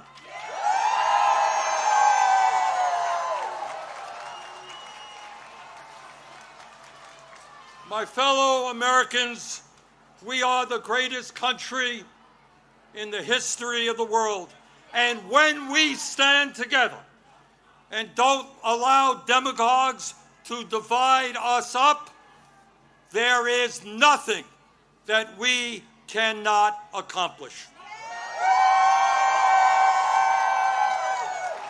Yes, we can create a vibrant democracy by ending Citizens United and not allowing billionaires to buy elections. Yes, we can join the rest of the industrialized world and guarantee health care to every man, woman, and child as a human right. Yes, we can build millions of units of low-income and affordable housing and allow our younger generation to enjoy the American dream and own a home of their own.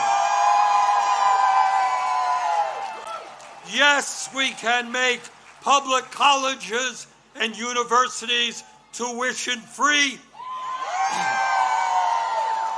and have the best child care and public school system in the entire world. Yes, we can expand Social Security so that every senior in our country can retire with dignity. Yes, we can raise the minimum wage to a living wage and guarantee every worker the right to join a union. Yes, we can lead the world in transforming our energy system away from fossil fuels and create millions of good jobs as we save the planet. Yes, we can guarantee that every woman in this country has the right to control her own body.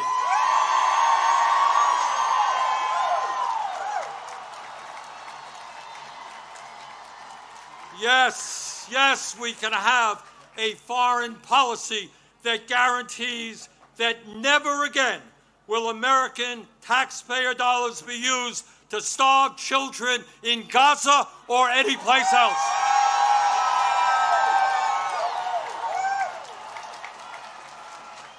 And now let me raise a question that I have been asked over and over again. You know, Bernie, great ideas, but how are you going to pay for them? Great question. Thanks for asking. And here is the answer.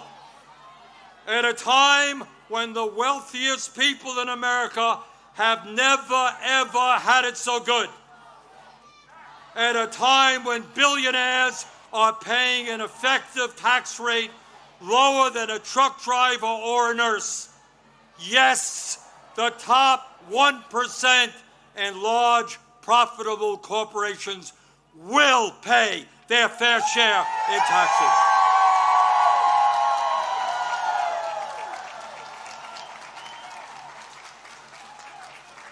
My fellow Americans, the establishment, including the corporate media and many of my colleagues in Congress, want you to believe that you are powerless. They want you to believe that you cannot change the status quo. But that is a lie. Throughout the history of our country, when Americans have stood up and fought for justice, they have prevailed.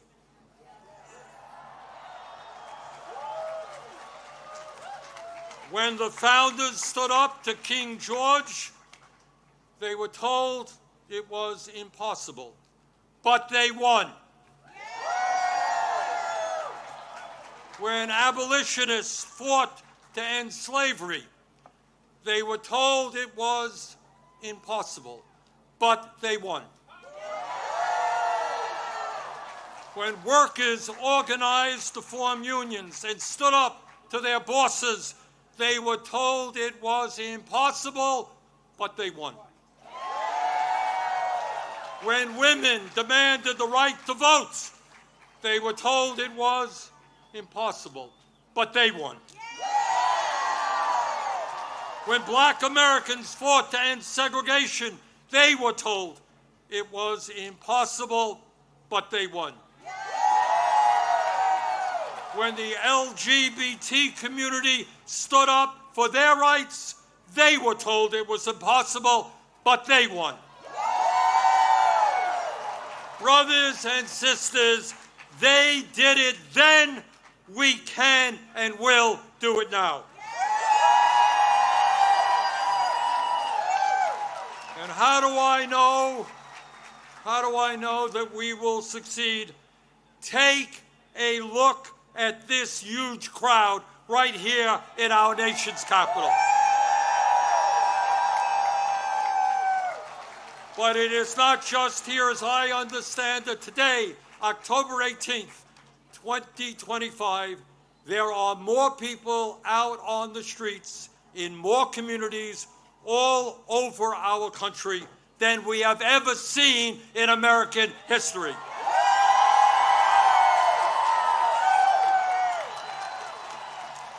Brothers and sisters, this is not the end. This is just the beginning.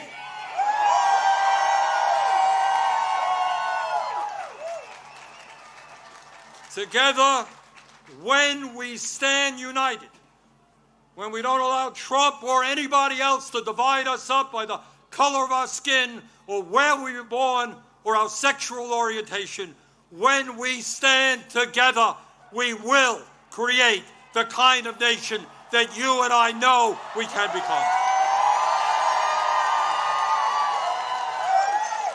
We can and will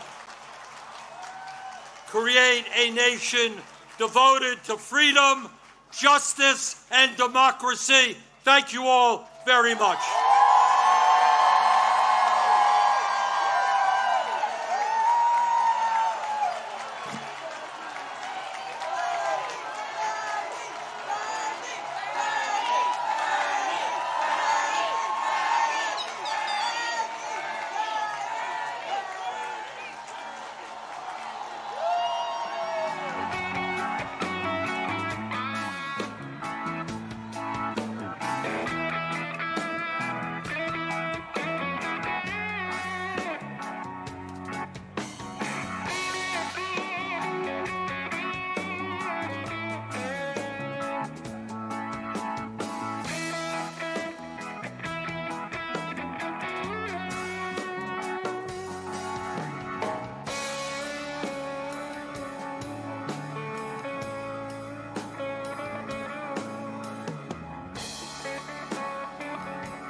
Hey everybody, happy No King's Day. Come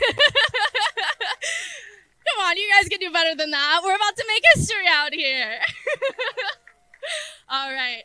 Hi everyone, my name is Hannah Stoss. I'm a senior organizer with both 5051 New York City and Strong Economy for All Coalition, and I'm honored to be up here representing the coalition that made today possible.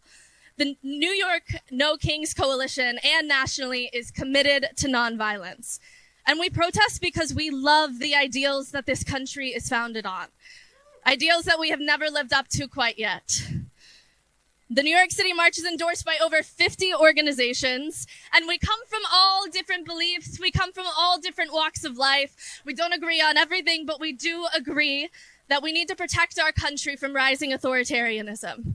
We're committed to a movement that is diverse and beautiful and joyful and rooted in community. And let's be clear, this is just the start of that movement. When the federal agents took to the streets of our cities, enabling ICE to terrorize Black and brown communities, the idea of Hands Off NYC was born. Since then, over 100 groups have joined together in solidarity, pledging to protect our city from federal intervention. To the cities facing federal occupation, we stand with you, and we stand together. Go to handsoffnyc.com to get more involved after the march and figure out what's next, because it does not end here. When I thought about what I wanted to say today, I decided I wanted to tell you all that I'm scared. I'm 25 years old as of today, and my entire political life has been shaped by this administration. In the past few years, I've had the privilege of organizing among some of the most courageous leaders in New York City and nationwide, and we all feel it. We're overwhelmed, we're exhausted, but we keep showing up. We keep showing up and we keep being courageous, and that's what we need from every single person attending today. Not just on October 18th, but after that as well. Real power and real bravery is me and you showing up, getting connected, and pushing past the voice in our head that says we're not qualified or we're not brave enough or we can't do it, because we can. They want you to think we can't do it, but we stand here today because we know that we can. So today, millions across the country are going to stand up and say that in America, we don't do kings. Now, I'd like to introduce our first speaker, a fierce advocate and a dear friend of mine, the president and CEO of the New York Immigration Coalition, Mehdi Awada.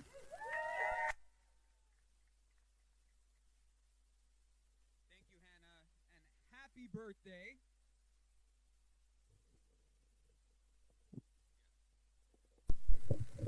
When our communities are under attack, what do we do? When our communities are under attack, what do we do? When immigrants are under attack, what do we do?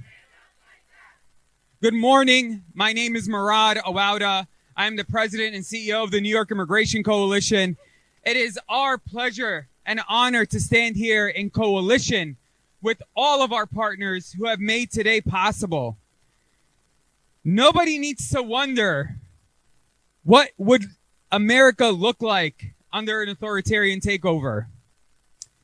If the military was turned against us, if judges and elected officials were arrested by the federal government, if roving gangs of masked, unidentified federal officers were rounding people up and disappearing them. Authoritarianism and fascism is here today in America.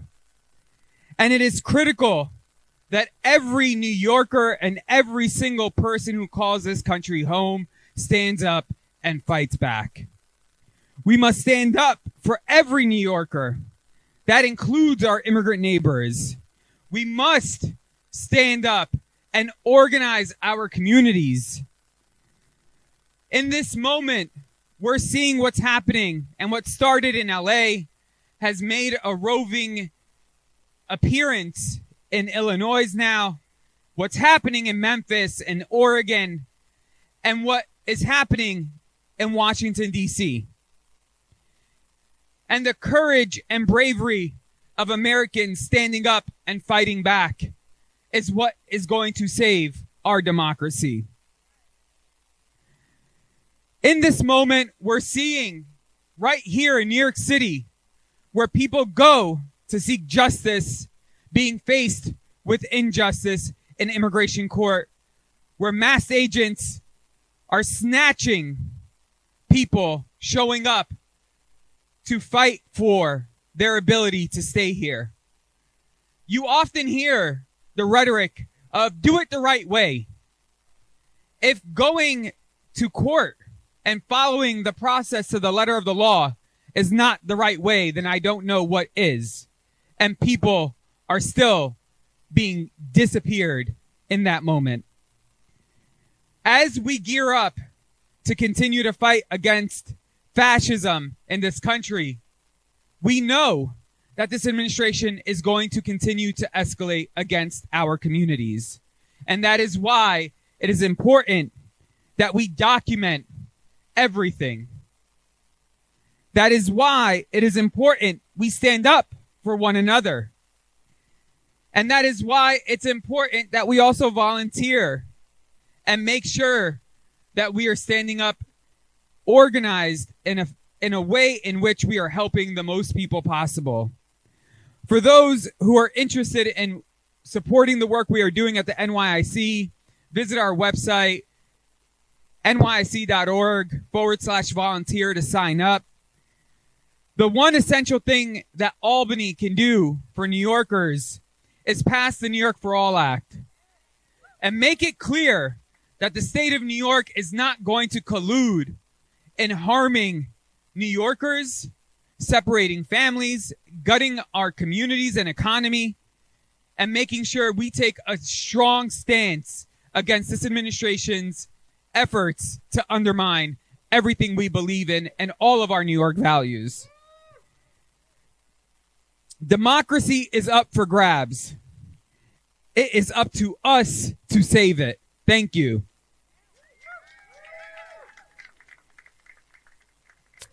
Thank you, and for all the work that the New York Immigration Coalition does. Up next, we have another fierce advocate fighting for us, our New York City Comptroller, Brad Lander.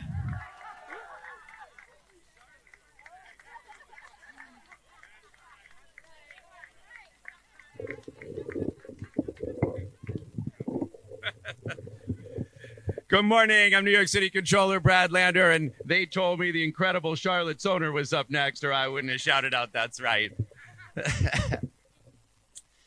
250 years ago next year, the founders brought forth on this land a new nation, conceived in liberty, and dedicated to the idea that all are created equal. They would not abide kings or tyrants. They would not abide troops sent to occupy their cities without their consent. They would not abide their neighbors being abducted without due process. They would not abide the criminal justice system being turned into the tyrant's plaything to punish opponents and to pardon friends and family. They would not abide taxation without representation, where the government takes the tax dollars but does not send it back to provide services and infrastructure. Every one of those things was happening then. Every one of those things is happening right now. And that's why we are out here to say, no kings, any time. No kings, anytime. No kings. New York City has played a critical role in that fight for liberty, and we have a critical role to play right now. Just 6 weeks after those founders signed the Declaration of Independence in Philadelphia, King George sent 30,000 troops to occupy New York City, 3 times the size of the Continental Army. But New Yorkers fought back in the Battle of Brooklyn, what George Washington called an hour more precious to liberty than any other, and they preserved the young republic that we are lucky to steward today. And New Yorkers have a critical role to play right at this moment. We wake up every day with that copper-plated statue in the harbor, reminding us what it means to be a New Yorker, reminding us what it means to be Americans, that we welcome people here, that we include them, that we stand with them, that we protect them, whether they're immigrants or whether they're trans or whether they're black or Jewish or Muslim. That's what it means to be a New Yorker. It's what it means to be an American. We stand up for liberty and against tyranny. We want no kings any time. And that is why we are standing up at 26 Federal Plaza and saying, no way you are going to abduct our neighbors without due process, without us standing up. Thank you, Murad and New York Immigration Coalition and Charlotte and everybody who is leading the way in that fight. That's why we're out in the streets today with millions of Americans across the country to say no kings. And that is why we will be out time and time again to say no kings any time. Look, it is going to get harder in the days to come. We know that troops will be sent to this city, but we are not backing down. I've already been arrested twice by ICE, and I'll take as many more times as it comes. We're going to do it with joy as well. In Portland, that seems to mean cartoon frogs and naked bike rides. I'm thinking here something more like outdoor dining against Trump. But make no mistake, we will do it with steel backbones, with a resolute insistence, with clear commitment against tyranny and for liberty, that this country will have a new birth of freedom and that government of the people, by the people, and for the people shall not perish from this earth. No kings anytime. No kings. No kings. See you out in the streets.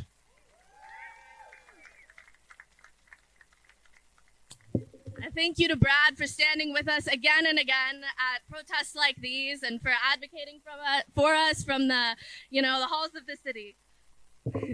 Up next, we have a pairing of the executive director of the New York Civil Liberties Union, one of the leading voices fighting for us these days, Donna Lieberman, and Christine Latti, an actress and activist who's using her voice today to say no kings.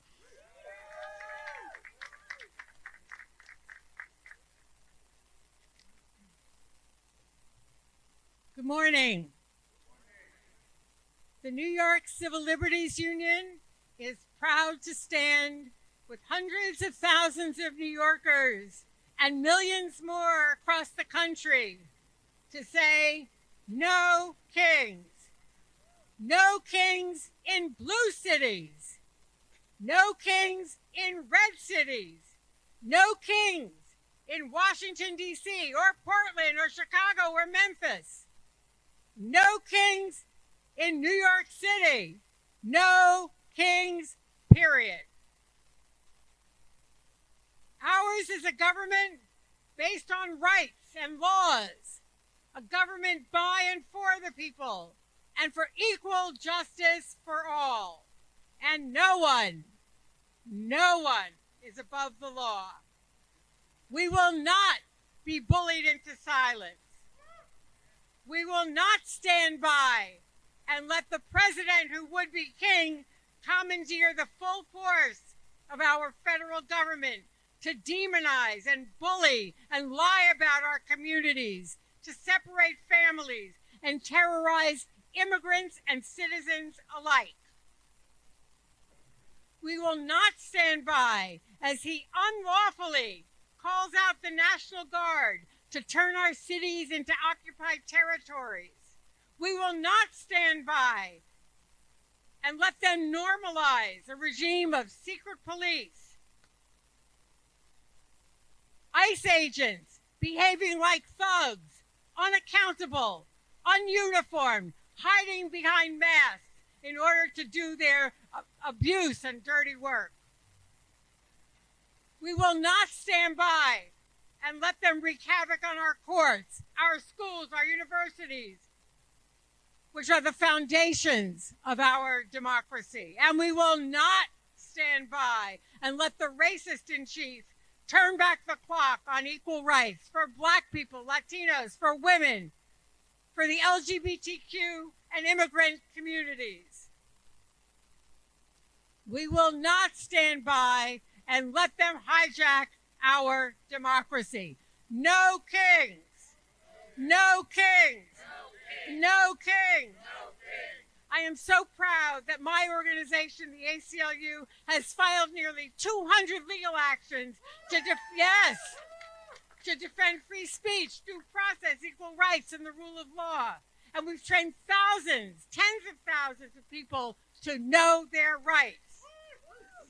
We worked with legislators at the state and local level to build a firewall for freedom. And we in New York passed the strongest state equal rights amendment in the nation.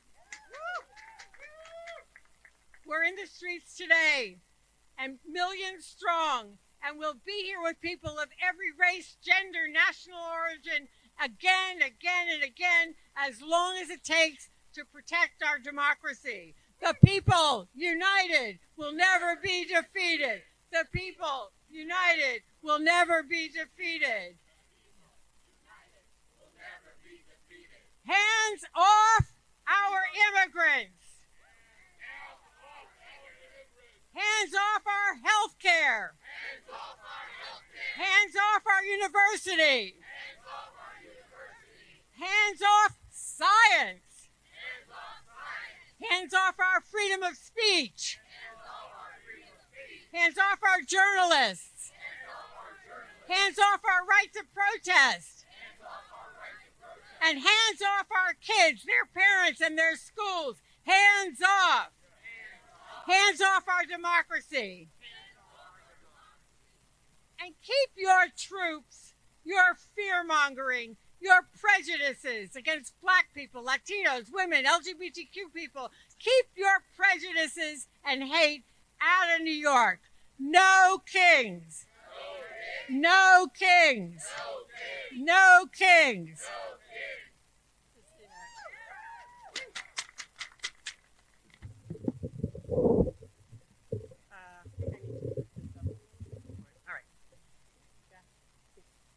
Hello, everyone. I am so grateful to be here today in solidarity with the millions of people across this country and around the world who are peacefully, passionately, and joyfully showing up for our democracy. I have been marching since the early 70s. Yes, I am that old. Against the Vietnam War, for civil rights, for women's rights. And every time for those marches, they tried to scare us away. But this time, they really tried, because that's exactly what Trump wants. He wants us to be afraid, to stay silent, to stay home. But guess what? We're not backing down.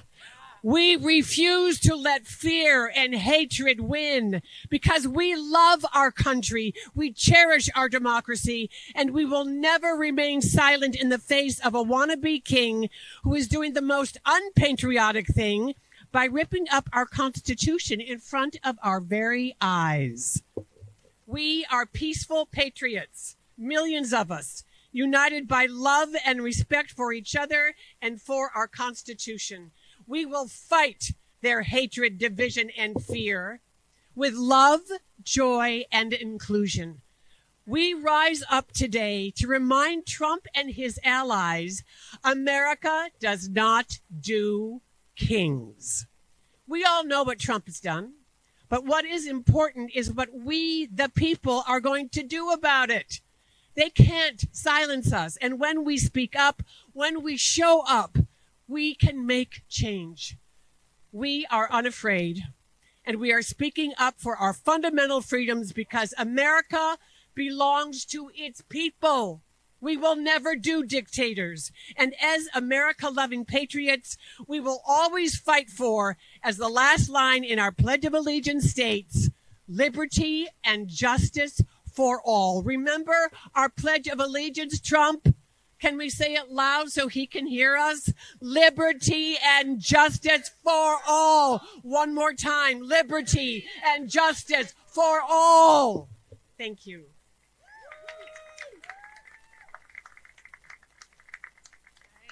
Thank you both. Up next, we are honored to have Maurice Mitchell with us. He is the National Director of the Working Families Party. Thank you so much. My name is Maurice Mitchell, National Director of the Working Families Party. At the Working Families Party, we believe in this crazy idea that in a democracy, the people should lead, not oligarchs, not tyrants, not wannabe kings, the people. That's what we believe. And we're here today joined with not just the hundreds of organizations and the tens of thousands of people that will be out here in New York, but the millions of people all over the country that are going to come together from places like New York and big cities like New York and LA, but also Greeley, Colorado, Wilmington, Delaware. This is a truly grassroots movement of all folks coming together to say in the loudest, clearest voice, no kings.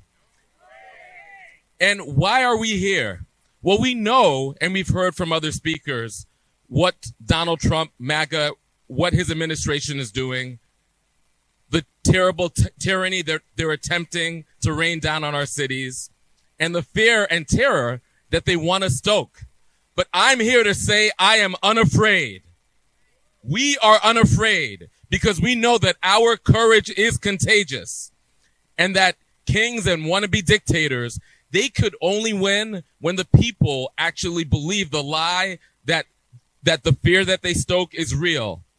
It's a confidence game. He's the biggest con man. And today we're going to call his con. On the streets of this country, in the streets of New York, we're going to call his con through our righteous anger, our righteous clarity, our joy, our organizing. Today, we rally. Tomorrow, we organize. In November, we vote. In 2026, we build a mighty movement, the largest, most diverse, most leaderful grassroots movement for change and democracy this country has ever seen. New York, are you with us? Are you with us? Are you ready to organize? Are you ready to march? Are you ready to protest? In November, are you ready to vote? Let's go. Let's do it. No kings. All right. Thank you so much. And I'll say it again. Today we protest and tomorrow we organize. Thank you for that reminder. Up next, we've got the Executive Vice President of the American Federation of Teachers, Evelyn De Jesus. Good morning. Buenos dias, New York. I'm Evelyn De Jesus, and it's my honor to be here today. And I serve as the Executive Vice President of AFT, the American Federation of Teachers. 1.8 million are present today. And we represent healthcare, education, and public service. I also have the honor of being the national president of LACLA, which is all the unions, all Latinos together. So we're here, presente. No kids, no matter what anyone says today, because there's a lot of liars out there. There's a lot of telltales out there. Today is a peaceful demonstration. Are you with me? No Kings is a peaceful movement of millions of Americans from all walks of life rising up to make one thing clear. We don't want dictators or kings in America, and we will never have it. We're organizing to defend our democracy, protect each other and our communities. And we say enough is enough. Basta ya. To the Trump administration's cruel and chaotic abuse of power. Millions took the streets in June, and we're doing it today again. Millions of people are coming together. They are fed up. Prices is too high. They can't meet their bills, and people are just fed up with an authoritarian regime that's forgotten who they serve. They serve the people of America. And to stand together in the belief that America belongs to the people, not to kings, not to billionaires, and not to wannabe dictators. This movement is about ensuring the power always remains where it belongs, with us, the people. Despite the right-wing message today calling this rally a hate America's rally, today's march is peaceful. It's a peaceful day of unity and resolve in the spirit of the June 14 No Kings action, but only much larger. There is nothing more American than protests. Authoritarians always fear organized people. It is why they lie about the opposition. We are parents. We are veterans. We are faith leaders and workers standing together shoulder to shoulder for democracy. They want chaos. We bring coordinated and peaceful dissent. That's what they fear. President Trump is deploying our own military. My father served in the Korean War. My brother served in the Vietnam War. My nephews have served over in the Army. And I'm proud that they're military. But this is not what we signed up for. And has mass ICE agents to try to strike fear into his own people. This is dangerous and it's un-American. Which is exactly why we're showing up today. He wants us to be scared, as many of us have said, but we refuse. Fear is a tool of authoritarianism. Courage and solidarity are the tools of democracy. Estamos aquí para defender nuestra democracia, para decir basta ya. No queremos dictadores, no queremos reyes, no queremos trono y no queremos corona. Queremos paz y cuidar y un país justo para todos. Because this is what democracy looks like. Show me what democracy looks like. This is what democracy looks like. Show me what democracy looks like. This is what democracy looks like. Show me what democracy looks like. This is what democracy looks like. Thank you.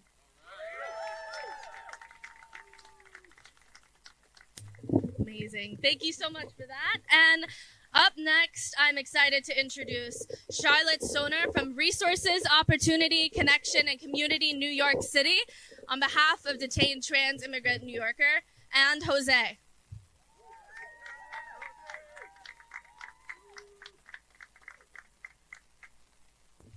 Good morning, everyone. My name is Charlotte Soner, and I'm with Rock NYC. It's a privilege to be here this morning with such an amazing lineup of speakers. I'm here to talk about Shakira, a beloved community member who was kidnapped in September. Shakira is a trans asylum seeker from Venezuela. A few weeks ago, after leaving her routine immigration court appearance down at 26 Federal Plaza, Shakira was detained by masked ICE agents without a judicial warrant. Currently, Shakira is being held in solitary confinement in a male detention center in Louisiana. Today and every day, I stand in solidarity with Shakira and the countless thousands of our immigrant neighbors who are currently rotting in for-profit detention centers, like New York City public high school students, like Dylan Lopez and Mamadou Mukhtar, who've been unjustly arrested by ICE as the Department of Homeland Security is ignoring the existing rulebook of immigration policy and unleashing cruelty beyond belief against our communities. Shakira's arrest is part of a broader effort by the Trump administration to destroy communities and disappear our immigrant neighbors. It's also part of a broader effort to intimidate, silence, and strip basic rights away from trans folks throughout the country. From my many months at immigration court, I can tell you that ICE is cruelly and intentionally singling out trans respondents for arrests. And the reports of abuse against trans detainees are harrowing. This looks like ethnic cleansing to reshape our society through the administration's hateful and white supremacist ideology. I ask you all to remember Shakira's name and Shakira's story, and to continue fighting against the fascist tactics of the administration. Do not be silent and complacent in the face of these horrors. I'm now going to let my dear friend, Jose, and Shakira's dear friend say some words about her.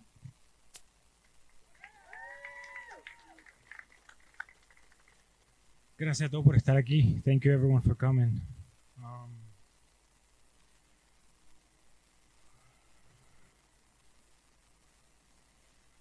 I was there when Shakira was arrested, and the void that she left, not only to me, but to all her friends, to all the people that knew or know her, there are no words. And what can stay here, speaking about the void and speaking about the trauma, but I choose today to speak about Shakira. I'm sure that some of you would love. But it's so difficult to represent someone, to speak on behalf of someone. So Shakira and I prepare something that she wants you to know. I came seeking protection from the darkness I survived in my past. I saw many people afraid, saying, don't show up to your court hearing. But I didn't think it twice because I have nothing to hide. Sometimes I ask God why he made me like this, with such a difficult life, without the support from a family, without the support from society. But I am who I am. And what has kept me going all this time has been the determination of being someone in life. Oftentimes, God gives us many trials too. And if we stand strong, that builds character and we learn. In the end, I give thanks to God for making me exactly the person I am today. This is a new trial for me. I'm locked inside four walls, wondering if I'll go back to the darkness or if I'll see a new sunrise. Thank you all for being here. Thank you. When we gather here, when we speak Shakira's name, we build the sunrise she dreams of. Lastly, we made a GoFundMe campaign to help for Shakira pay for her legal fees. Please consider donating. Y vamos arriba. This is all together. Let's go.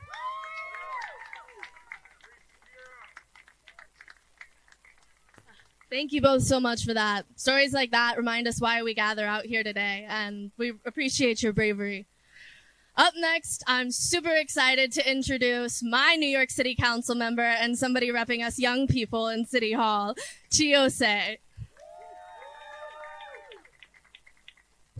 No kings, no oligarchy. No kings, no oligarchy. This isn't just a rise in fascism. This isn't just a threat of fascism. Fascism is right here, right now, alive and well. And it didn't just get here overnight. Off of the heels of the civil rights movement, the women's rights movement, the LGBTQ rights movement, there was an organized, strategic effort to usher in the draconian state. The GOP, the Heritage Foundation, the billionaires that fund them, they were intentional and strategic in bringing in this day. And we were caught off guard. We weren't organized. We weren't intentional about protecting our democracy. And I say today, no more of that. No more of being unorganized. No more of not paying attention to the rise and existence of fascism in our streets. We must organize to elect a mayor who will fight Trump on November 4th. That's Zoran Mamdani. We will organize to take the streets today and protest against no kings. And we will organize to take back our house in 2026. We have the power. When we stand together, when we push back against the millions and billions of dollars that are trying to split us apart, when we push and elect a house that fights for us, we will put an end to the rise of fascism here in this country. And I'm not just talking about electing Democrats who are anti-Trump. I'm talking about electing Democrats who are not partners of the oligarchy. I'm talking about electing Democrats who are not tied to the same millionaires and billionaires that brought us to this very day. We need to elect people that won't only push back against Donald Trump, but will show that there's a better alternative possible. And I know that I stand alongside people who will fight alongside me and making sure that we don't only push back and defeat fascism next year and in years to come, but we usher in a better day for all of us here in this democracy. No kings, no oligarchy. No kings, no oligarchy. Thank you. Thank you so much. Now, we're also out here with a whole lot of union power in New York City. And with that, I introduce our next three speakers. Brendan Griffith, the Central Labor Council President, Chris Unionist Network, and Nancy Hagans from the New York State Nurses Association.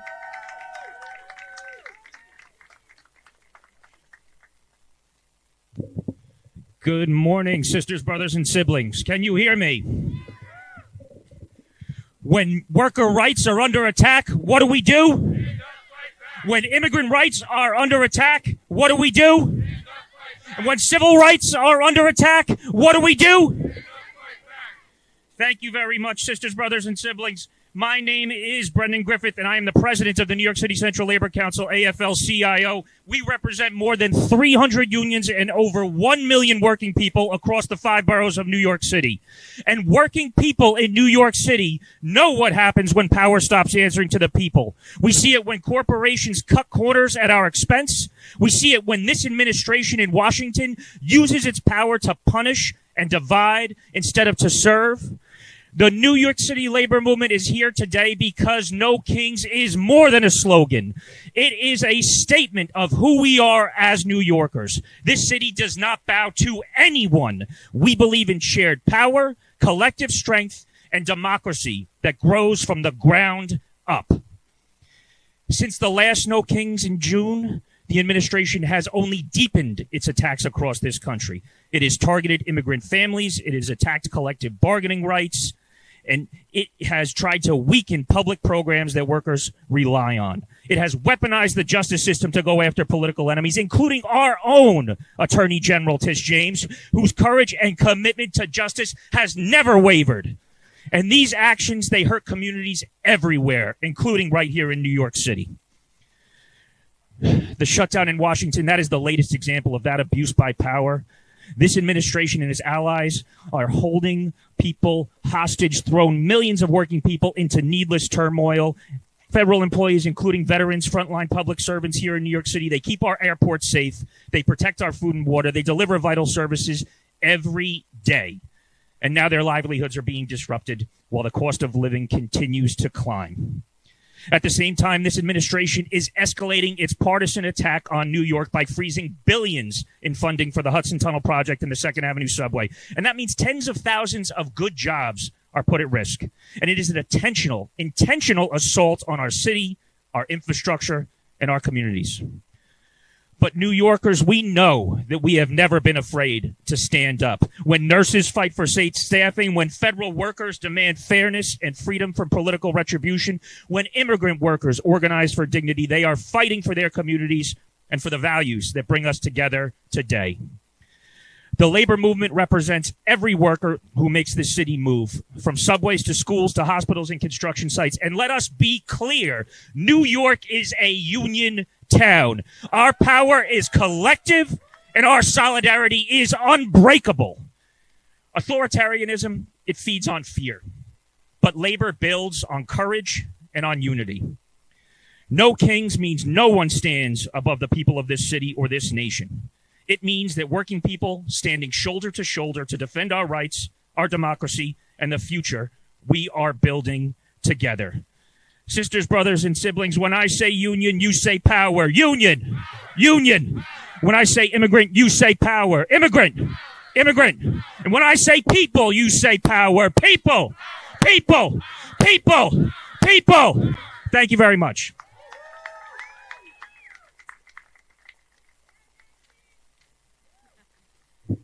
Hi. Hello, good morning, everyone. I hope you could louder. Closer. All right. Do we have any immigrants in the house? Any healthcare workers? All right. My name is Nancy Higgins, and I'm the president of the New York State Nurses Association. We are more than 42,000 strong union nurses from New York, and I am proud to be a nurse, to be a union activist, and join you all today to say no king. And yes, health care. Yes to caring for all of our communities. Yes to democracy and justice for all. Trump's attack on workers, on our union rights, on health care, on immigrants and trans folks, some of the most vulnerable people in our society, and on the service that we all rely on, are despicable. They are dangerous, and they are a threat to our democracy. Taking health care away from millions of people threatens our health and livelihood and our own very lives. I am a proud union leader and a proud Haitian immigrant. Do you all hear me? A proud Haitian immigrant. It's time to stand up with our Haitians and our immigrant siblings. That's right. An attack in one is an attack on, I want to hear you. An attack in one is an attack on all of us. As a union and an immigrant, I can also tell you that we know how to stand up to bullies. We know how to come together in solidarity to take on the bad bosses. We know the kind of bosses I'm talking about. The ones who refuse to pay us. The one who refuse to negotiate, to fire, and the one who wants to fire us and union busting. We know how to fight, and that's right. And when we fight, we win. When we fight, we win. When we fight, we win. That's why millions of people are marching today. We have justice on our side, and we will not be divided. We are raising our voices against the bullies, the billionaires, the bad boss, and the wannabe king. And we are showing that democracy look like. Okay? We are showing what democracy looks like. What a strong and diverse and caring America looks like. And we are here to stay. We are here to stay. Thank you.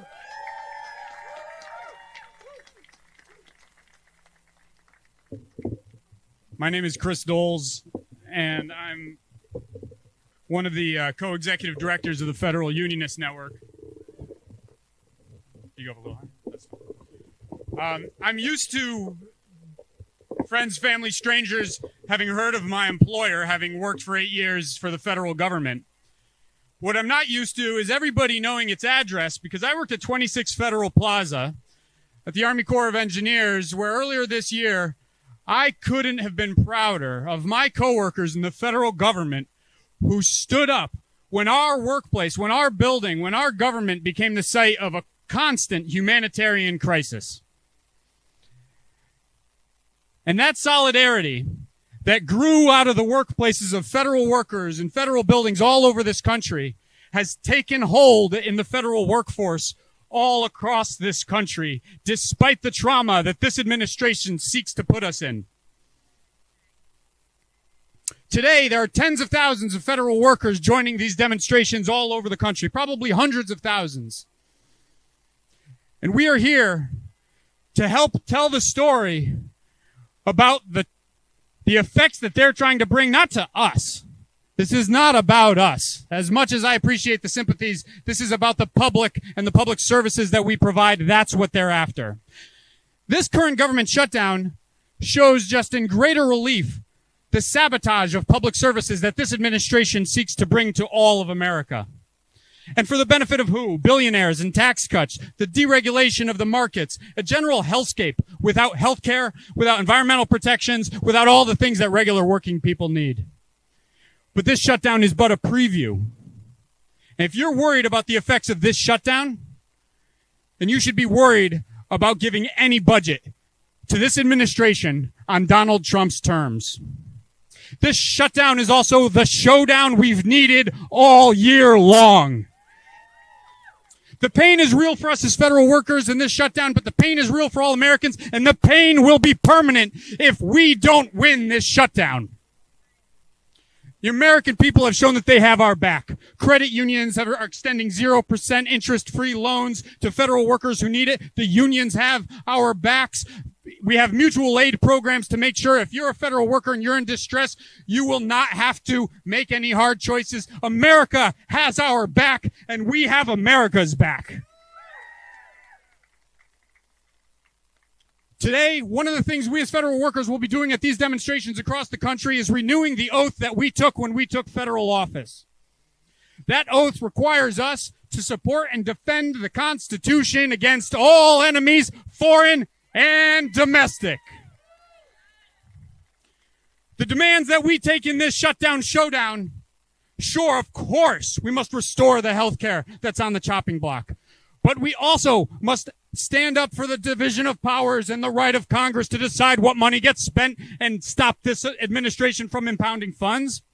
This week, we've heard finally from the lips of our congressional leaders the demand that rifts will not be tolerated, that no illegal retaliation will be tolerated against federal workers. And now we must start to hear the names of the whistleblowers who have been telling the truth, because their ranks may be small now because of the fear, but the ranks will be greater and greater every month to come. Because to talk about what you do in the federal government today is to blow the whistle on all the laws that this administration is breaking.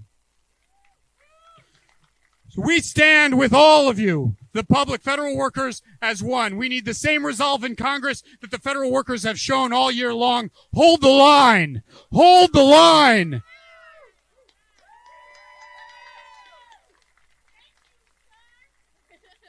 Yes, say it again. Thank you so much.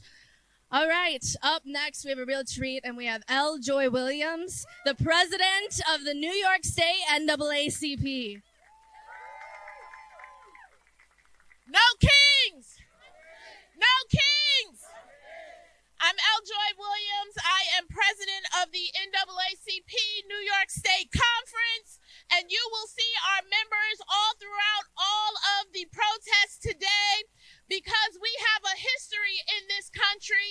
of standing up against those who believe this country belongs to them and not us. We stand here today not as subjects begging a throne for mercy, but as the people declaring once again, we will not be ruled. This country has always wrestled with its desire for kings, people who want someone to save them or someone who uses fear to maintain power. But democracy does not need kings. It needs us, the people. It needs us to be courageous. These ordinary people who are gathered here today, not just us speaking, but the thousands who will be on the streets this afternoon, all across the country, as we declare no kings. No kings. I want to remind you that there is not one single savior that is going to save us from Trump or his sycophants. It is going to be us, the people. It has always been us, the people, who use our power to build this country. Because Ella Baker taught us, strong people don't need strong, bullied leaders. We already have the power we need. We are using it today, and we will continue to use it not only to change who's in Congress, not only to change who's in the White House, but to change this democracy for the better. No kings! Every time we let fear or fatigue keep us quiet, we surrender ground that our ancestors bled to make sacred. So today, when we say no kings, we mean no one is above the law, no man is greater than the Constitution, and no title is higher than we, the people. This country belongs to us. This country belongs to us. To the people who get up every day and make it run, the nurses and the teachers, the transit workers, the organizers, the immigrants, and the black people who've been making this democracy more perfect before we even had a voice. Democracy is not fragile because people protest. It's fragile when people stop using their voice. So today we march. We organize. Yes, we vote, but we agitate and litigate, not because we hate this country, but because we love it enough to demand that it lives up to its promise. The NAACP has fought many tyrants before, in every era, whether they lived in the White House, whether they lived in a governor's mansion, whether they were generals, whether they were at the NYPD. And every time it was the people. It was the people. We, the people. So, to Trump, I have no problem saying your name. To the sycophants who rally behind him and put fear, rule this country by fear, and confuse leadership with domination. I want you to hear us clearly today. We, the people, are not your subjects. We will not be ruled. We, the people, run this country. We, the people, run this country. And to everyone gathered today and those who may watch this later, remember that democracy doesn't die in one day. It erodes when we give up, when we keep our voices silent, when we don't hit the streets, when we see something happening to our neighbors and we don't intervene. Democracy dies when we, the people, give up our power.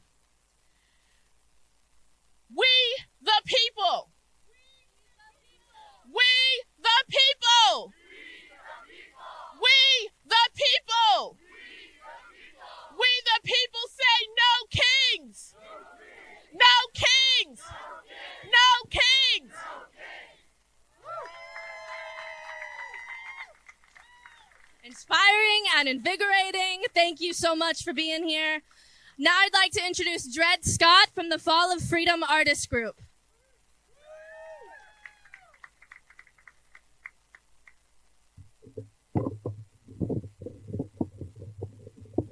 Hello. A lot of people have said some really cool things today. The rallying cry has been no kings. I'm seeing wonderful signs like Trump must go now. People have been talking about fascism, which is really good, and so I don't need to repeat all of that. What I do need to say is what artists are doing. It's wonderful that millions and millions of people are actually fighting in the streets today. That is absolutely necessary. When fascists and authoritarians come to power, it is necessary all over the world and in this country for people to stand up and fight back and be in the streets. But we have to be elsewhere too. I'm a visual artist, and I'm working with lots of other artists, musicians, singers, songwriters, playwrights, actors, comedians, and we are all part of Fall of Freedom. Fall of Freedom is going to be on November 21st and November 22nd of this year. Comedy clubs, dance halls, theaters, everywhere that does culture is going to be presenting culture. Because the culture is actually what terrifies the people in power. Much as the people in power are terrified by us in the streets, they are also terrified by comedians like Jimmy Kimmel. They're terrified by the art that's in the Smithsonian, which is why all the art in the Smithsonian now has to be MAGA approved by Trump's White House. We refuse to accept an America where speaking out can get you deported or where our art has to be MAGA approved. That is not what we are going to stand with or stand for. We're going to be the visual and soundtrack of this movement. Okay? We're going to present a hopeful vision of when this regime is gone from power. When this regime is gone from power. And we have to be part of making that happen. One of the things is that on November 21st and 22nd, Fall of Freedom will actually have singers like John Legend, the filmmaker Michael Moore, the playwright Lynn Nottage, the visual artist Robert Longo, the bookstore Epilogue Books in North Carolina, Counterpublic in St. Louis, and the Harlem in Harlem, the Apollo Theater will all be standing with us, and lots of people will be part of this. But the thing is, this is a movement built by artists and people who love art and culture. So if you write banned books or read banned books, you should take part. If you sing songs about justice or dance to that tune, you should take part.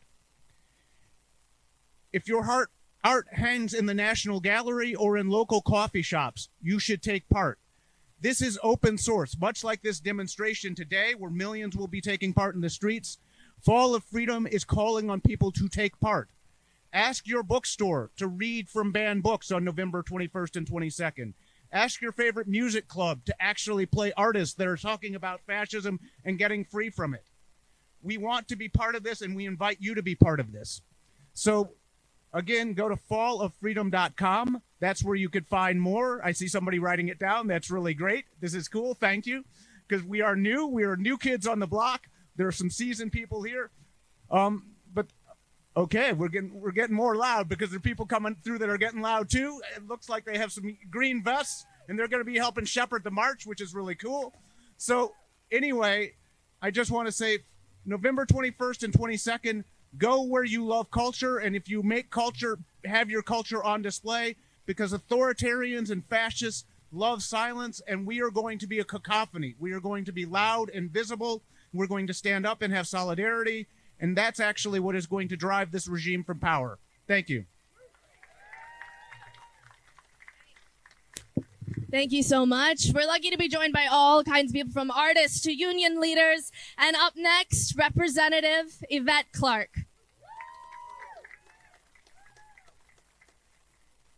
So liberty and tyranny cannot live in the same house.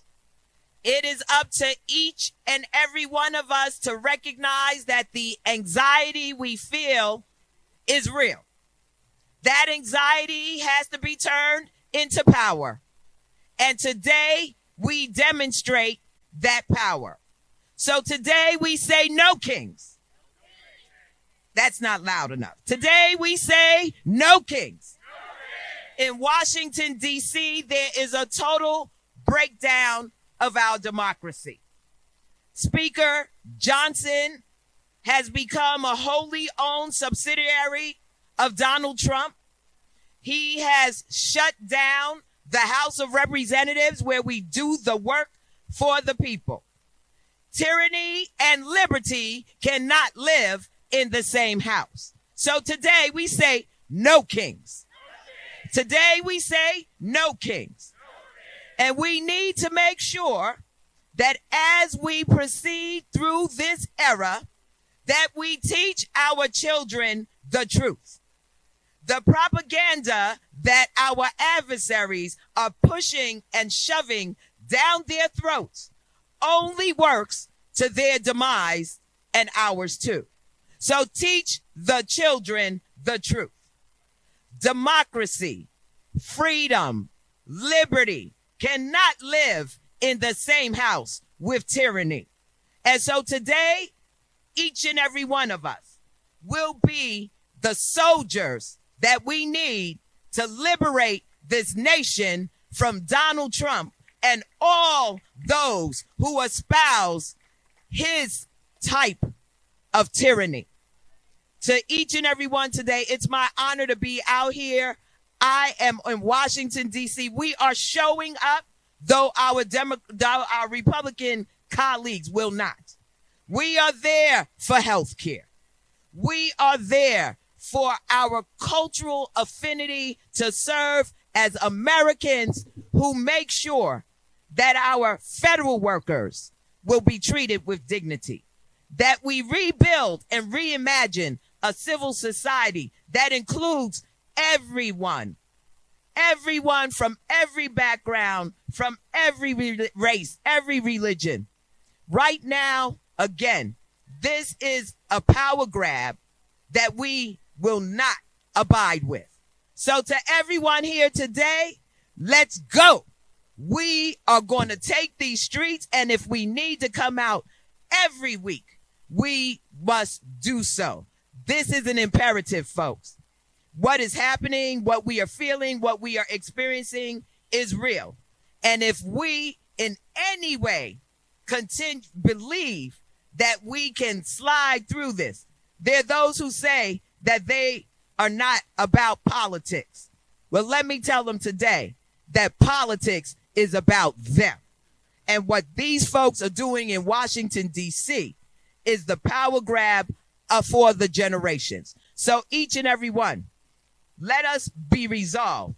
This is our moment for this generation and future generations to come. No kings. No kings. No kings. No kings. And we will win the victory. Thank you. All right. Thank you so much. And I am beyond honored to introduce our last speaker for this press conference, the president and CEO of the Leadership Conference on Civil and Human Rights, Maya Wiley. New Yorkers, are we ready? Have we been ready? Are we gonna stay ready? We are here today because it is this city, it is this state that cannot, will not, and will never bend a knee to any regime that tells us that we do not belong, that any resident of this city does not matter, that our votes don't count, and that lies can rule the day. Let me just say a little bit more. When you heard all of us say no kings, no kings, no kings, what we mean, let's make it plain. Nobody voted to tell somebody to refuse to feed people in a program that Congress said must be fed. Nobody voted for a regime that would refuse to pay attention to government workers that said measles are spreading and children might die. Nobody voted for a regime that said you can be thrown to the ground, handcuffed, taken away because you don't look like a citizen. You don't look like a citizen. What does a citizen look like? What does a citizen look like? Look behind me. What does a citizen look like? Looks like us. What does it mean to have a democracy? It means freedom. And freedom ain't free, y'all. We have known this for 250 years. Because when this country was founded, it was founded on an ideal of equal opportunity, of equal protection under the law, of a government for the people, by the people. But we know it has never been a promise. It has been a thing that we, the people, have demanded for 250 years.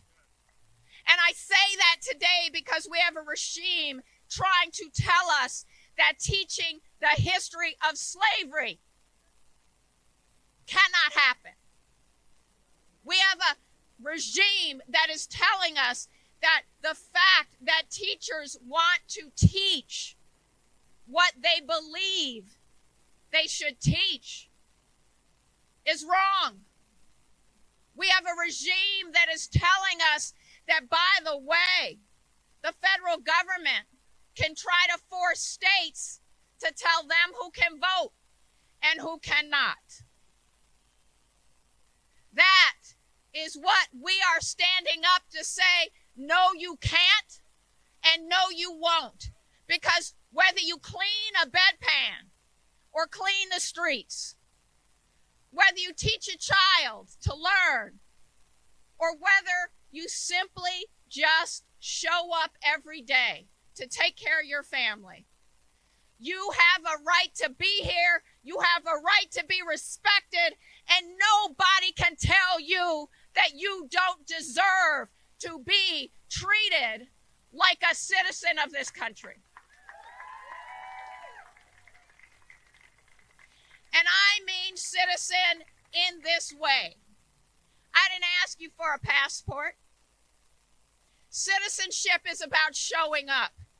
Citizenship is about doing for your neighbors. Citizenship is about recognizing that a love of this country means the perpetual right to demand that it do right, and that it do right by all of us. We have seen a young black man in Chicago thrown to the ground, put in handcuffs, while people called out, but he's a citizen. We have seen a woman outside of a school get thrown down and put in handcuffs. As she said, they don't have a warrant. They won't show me a warrant. They had to release her later. This is journalists, but I'm saying this because these are true stories, and they want them to happen here in New York. We won't let that happen because we are citizens of this city, of this state, and of these United States.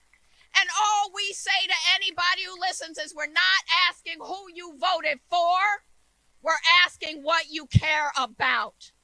And if you care about your ability to make a demand on government, if you care about your ability to learn, if you care about your right to be who you are, if you care about your ability to organize a union and have your rights respected, if you think you deserve to have a voice, then you should stand with all of us and say, no kings, no kings, no kings, because we are democracy. We are democracy. Whose city? Whose city? Whose state? Whose state? Whose country? Who are citizens of these United States? What does a citizen look like? All of us. All of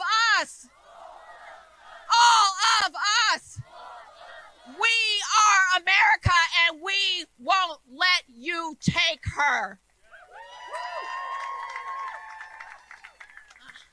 And what a beautiful note to end on. Thank you all for being here. This is the end of the official No Kings press conference. But I want to give you one last reminder. It's what tugs at my heart. What kind of future do we want to leave for our children and our grandchildren? We got to fight like hell, y'all, to keep democracy intact for them.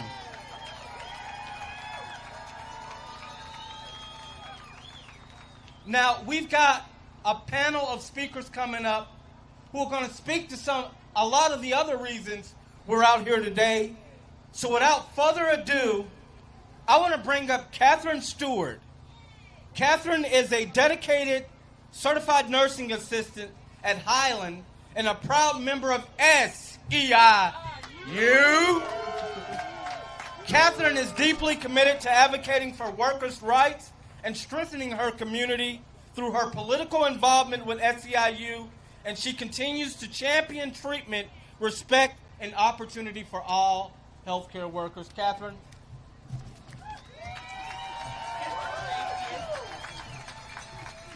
Hello, Kansas City! And my SEIU family!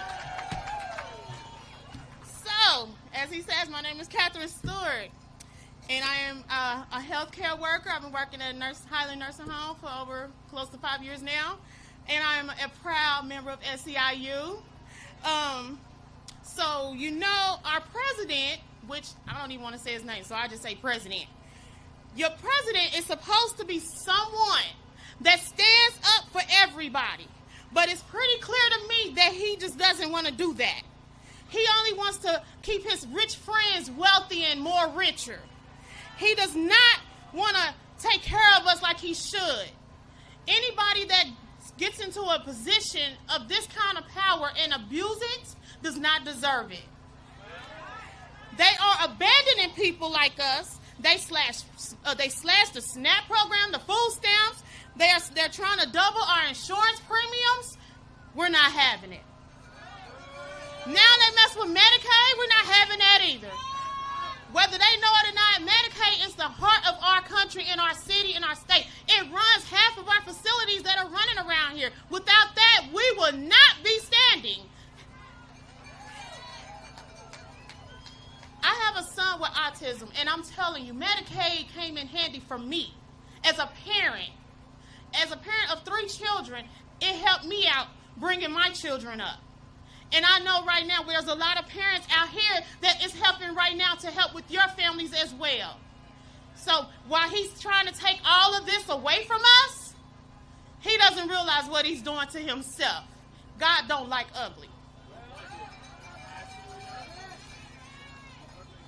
Now, I don't know about you, but I'm going to continue to fight back. So, when SNAP recipients like my family and your families, they deserve to be respected. They deserve to be brought up. They deserve to be taken care of. So, without that, when we are under attack, what do? Thank you.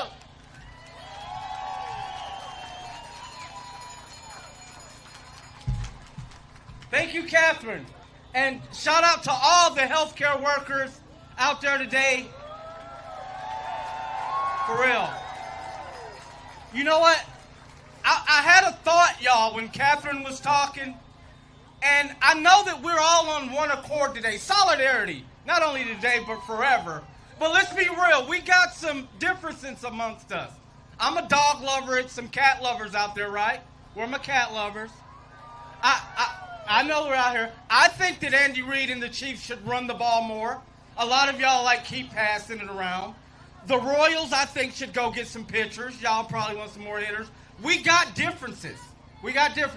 But we all agree that we all deserve respect, dignity, living wages, access to health care, the ability to eradicate homelessness. We all got a lot in common, more than we do different. Am I right?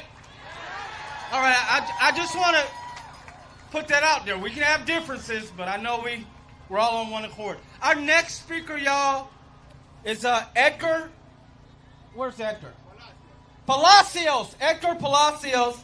He is a community advocate and organizer and founder of Latinx Education Collaborative and Revolucion Educativa. Oh, yeah. Two organizations committed to advancing equity and representation through education and civic power.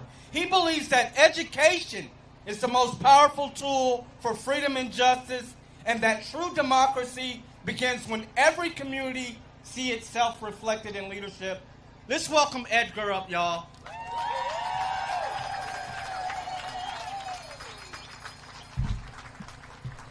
Buenas tardes, Kansas City! Y'all can do better than that. Buenas tardes, Kansas City! My name is Edgar Palacios, and I stand before you as a community advocate and as a father. I believe in the power of representation and in education as one of our greatest tools for freedom and justice. Here because we know a simple but radical truth. We have no kings. No person, no office, no movement owns this country. Power belongs to the people. El poder le pertenece al pueblo. And that includes us, the families working double shifts, the small business owners, the students that are dreaming bigger than their zip code, and the organizers who keep showing up even when it's hard. We have seen what happens when leaders forget who they serve. But we're here to remind them that democracy doesn't belong to the powerful. It belongs to the people who refuse to give up.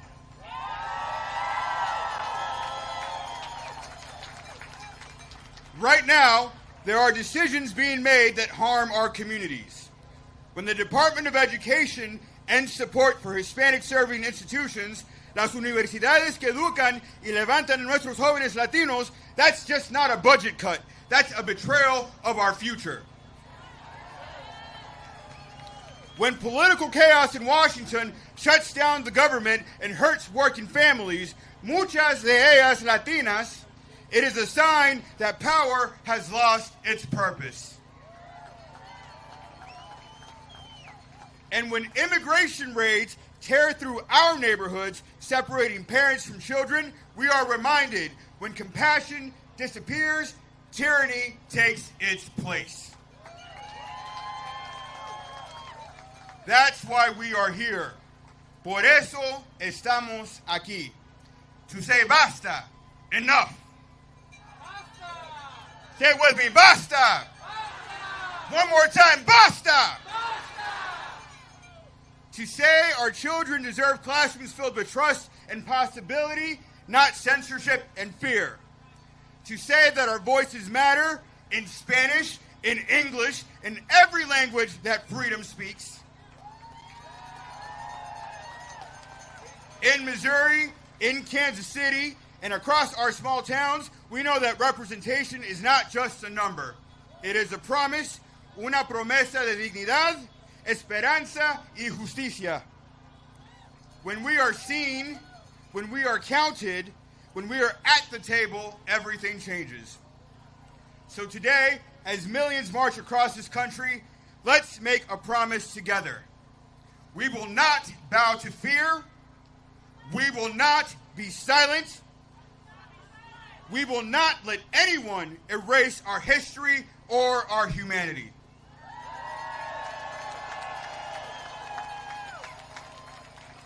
Porque este movimiento no se trata de un partido, se trata del pueblo. Se trata de nuestros hijos, de nuestras escuelas y de nuestro futuro. Say it with me. No thrones, no crowns, no kings. No thrones, no kings. Only people courageous, united, and unafraid.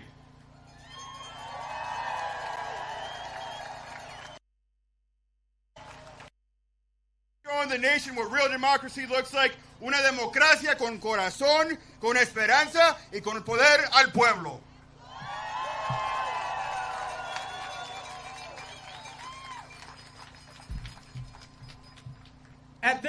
Thank you, Edgar. At this time, y'all, I want to highlight, because I don't want all the hard work to go unnoticed, but historically, signs have meant a lot in movement. Hold your signs up high. I want to highlight some of the signs I see. Now, I got eyes in the back of my head, but one behind me says, America, girl, you're in danger. That's a good one. One of my favorite, I like my country like I like my whiskey. No ice. Loving it. Grannies for democracy. On point. Due process for all. Let me get, the No Kings, I love you. Let me get one more. Hold that up high. Oh, wow. This one's deep. And we'll hit on this. Trump is Hitler 2.0. When we say that, people think we're just being dramatic, y'all. But what do we know? History will repeat itself if we let it. So shout out to all the signs out there. Thank you for the hard work, the creativity. You got to.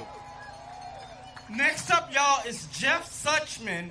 He is union president of AFGE Local 1748.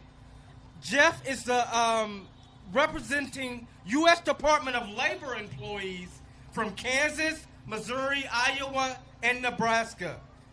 He is also the executive vice president of the National Council of Field Labor Locals, representing 7,000 DOL field employees across the country. He has been a member of AFGE since 2009 and is proud to be a delegate to the Greater Kansas City AFL-CIO and member of Missouri Jobs with Justice. Jeff, come on up. Welcome, Jeff.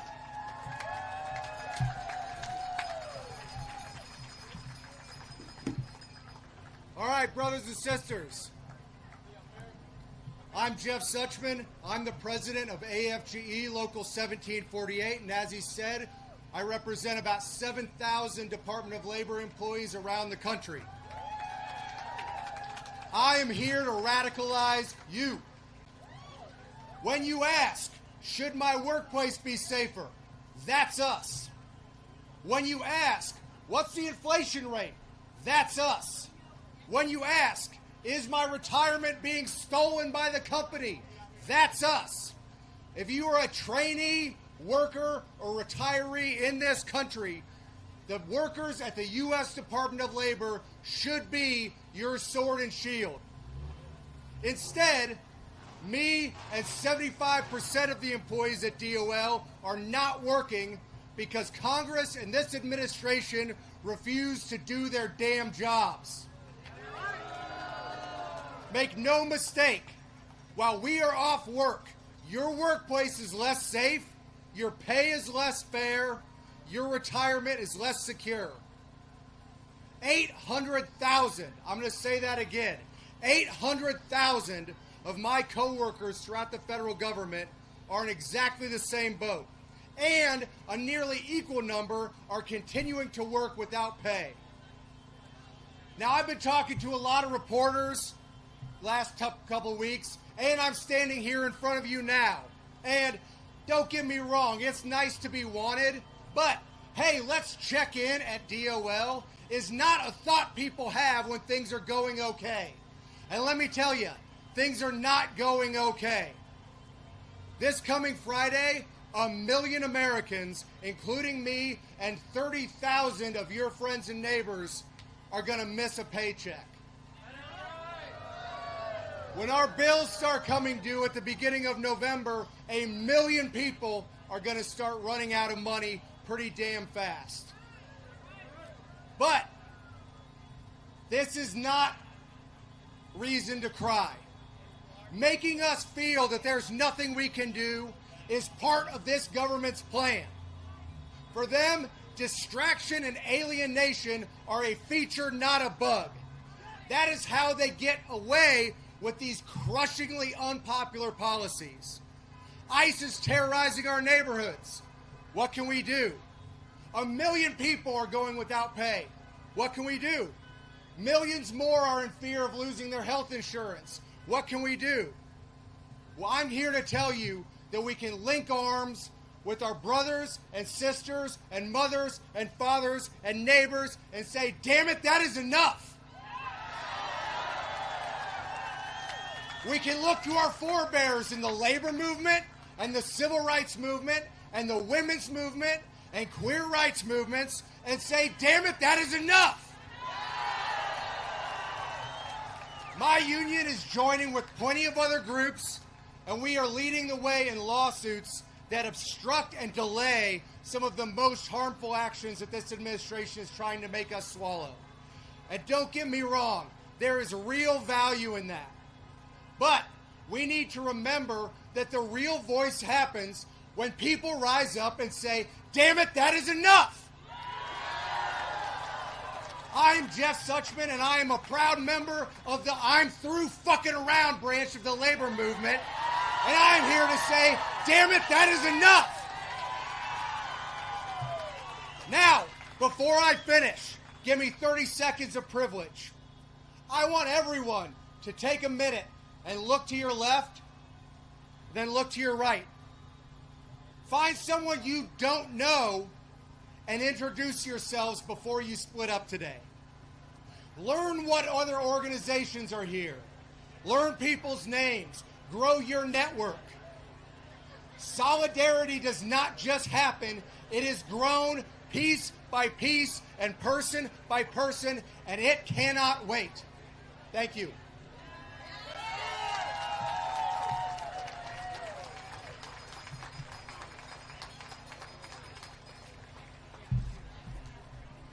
Thank you, Jeff. And as we introduce ourselves to one another, I want you to continue to look around. Because I know when I was getting ready to come here today, all by myself in the bathroom brushing these teeth, I felt so alone in that bathroom. But you should take solace and have hope when you look around. Even on the street, look up there. You are not alone. You are not alone, Kansas City, in this moment. You don't have to take on this fight by yourself, and you can't take on this fight by yourself. You got to organize and come together with others. And the others are the people you see out here today. All right. Next, y'all, is Ashton Botts. Ashton is a leader with Abortion Action Missouri. Okay. And a constitutional law consultant with theaters across the country on their productions of What the Constitution Means to Me. She also launched an initiative called Civic Engagement Through Theater, which educates adult learners about legal and social justice issues against the backdrop of a play. That sounds fun. Welcome Ashton up, everyone.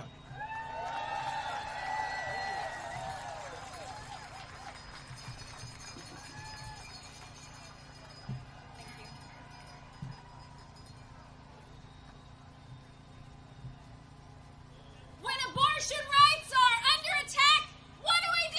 Stand up, fight back! Yeah! Thank you so much for being here today. My name is Ashton Botts, and I am a leader with Abortion Action Missouri.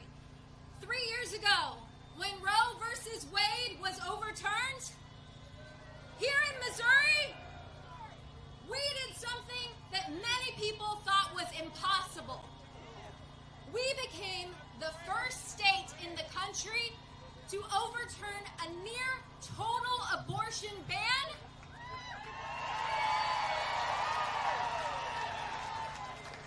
and enshrine reproductive rights into our state's constitution.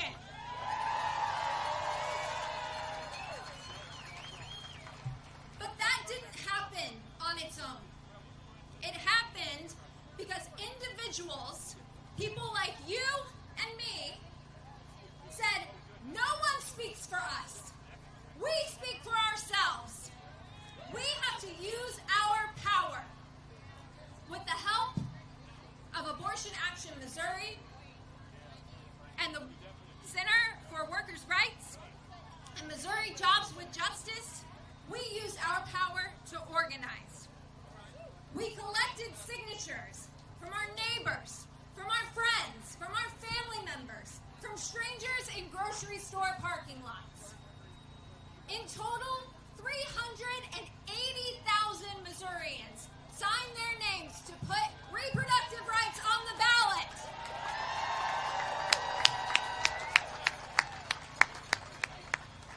But our work did not stop there. We then had to go and turn out the vote. So we used our power again. We knocked 150,000 doors across this state. And it wasn't always a nice day like it is today. We knocked doors in the rain. We knocked doors in the cold. We knocked doors in the extreme heat. And sometimes we were met with hugs and tears and stories of someone's own abortion story.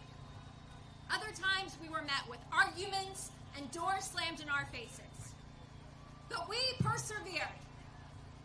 We had conversations, 36,000 individual face-to-face conversations. And that's how real change was made.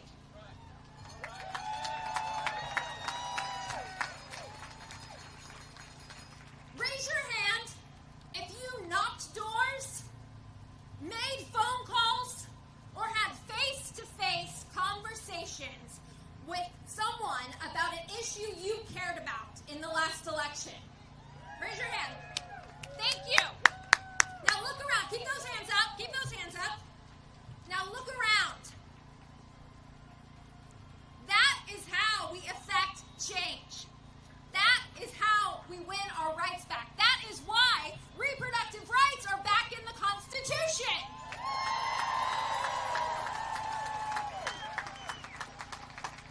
But now, our Missouri legislators are trying to overturn the will of the people. So our work is not done. But we have to remember how we got this far. It wasn't through money, it wasn't through politics, it was through people. People like you.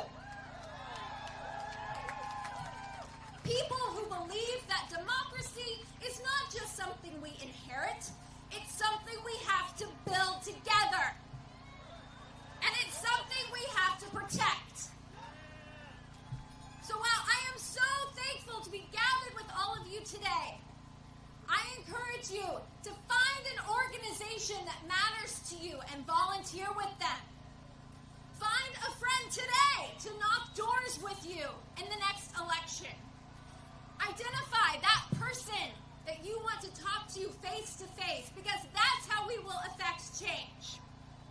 If we use that power, we will keep showing Missouri and the country that there are no kings here. We, the people, have the power. Thank you.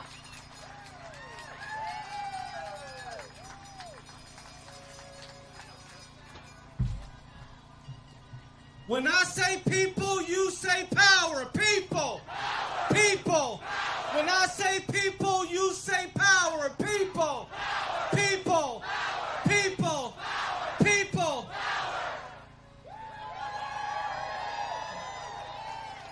All right, Ashton. Letting the people know they got the power. All right, y'all. I think it's time to take us to church, even though it's Saturday. I want to invite up Reverend Rodney Williams, who is the pastor of Swope Parkway United Christian Church and chair of the Religious Caucus of the Missouri NAACP, and wears so many more hats, I can't even go through them all. Welcome up Reverend Rodney Williams, y'all.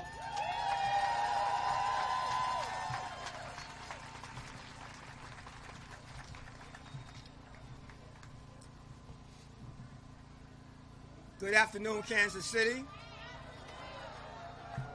What a great and wonderful day. You look so beautiful to me, looking at the different races, different languages, the diversity that America looks like. This is what America looks like. But I do have a scripture that I would like to share with you. The scripture comes from the prophet Amos, chapter 5, verse 24.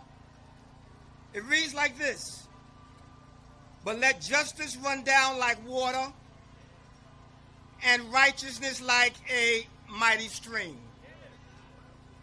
Based on what the prophet Amos has said, I am compelled to remind and to inform not some but all of our elected officials, our legislative bodies, that you have failed as national and local leaders. And even more tragic, you have failed at being decent, loving human beings. And the reason that you have failed is you have not allowed the streams of justice to flow into the lives of every American. America is in trouble. Most of the trouble is because America is a caste system. A caste system which is supported by white Christian nationalism, racism, undergirded by evil. Years ago, Martin Luther King Jr. published a sermon, "The Recycling of Evil."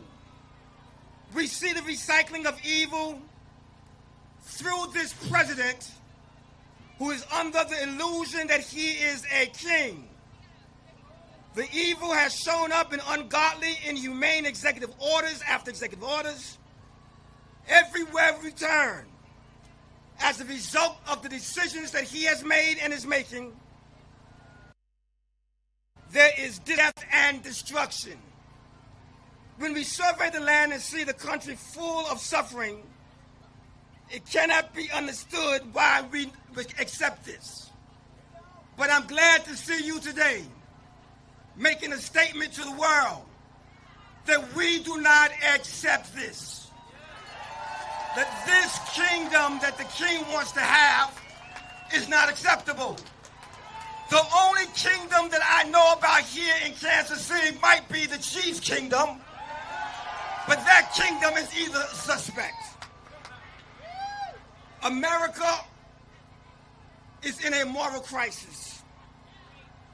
And if there was ever a time when people of faith, people of good conscience, need to have a voice and say no kings in America, the time is now.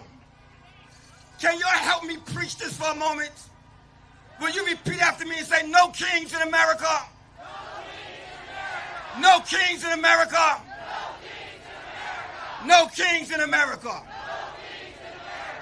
We are living and facing and having to deal with this big, ugly bill. Because this massive immoral budget passed once again, we can clearly see that there is something deeply wrong with the spiritual core of America. Adam Russell Taylor, president of Sojourner, states that the United States of America is suffering from a dangerous fever.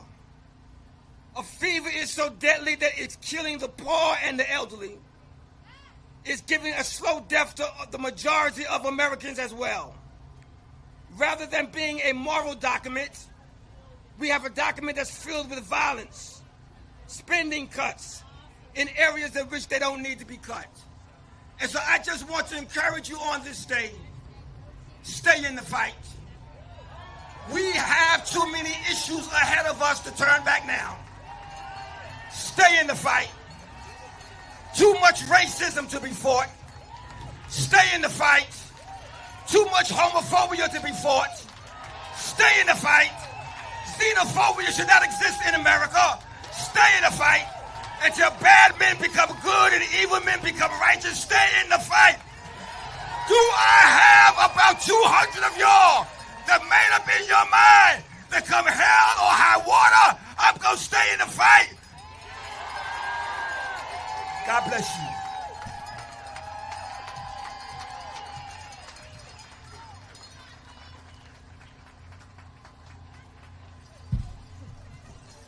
Stay in the fight.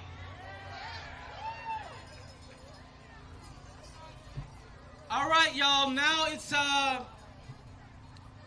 the part of the day where family and friends, which we all are, we sit at this dinner table, which is this fight for democracy, and we talk about, we keep it real with each other, what it looks like.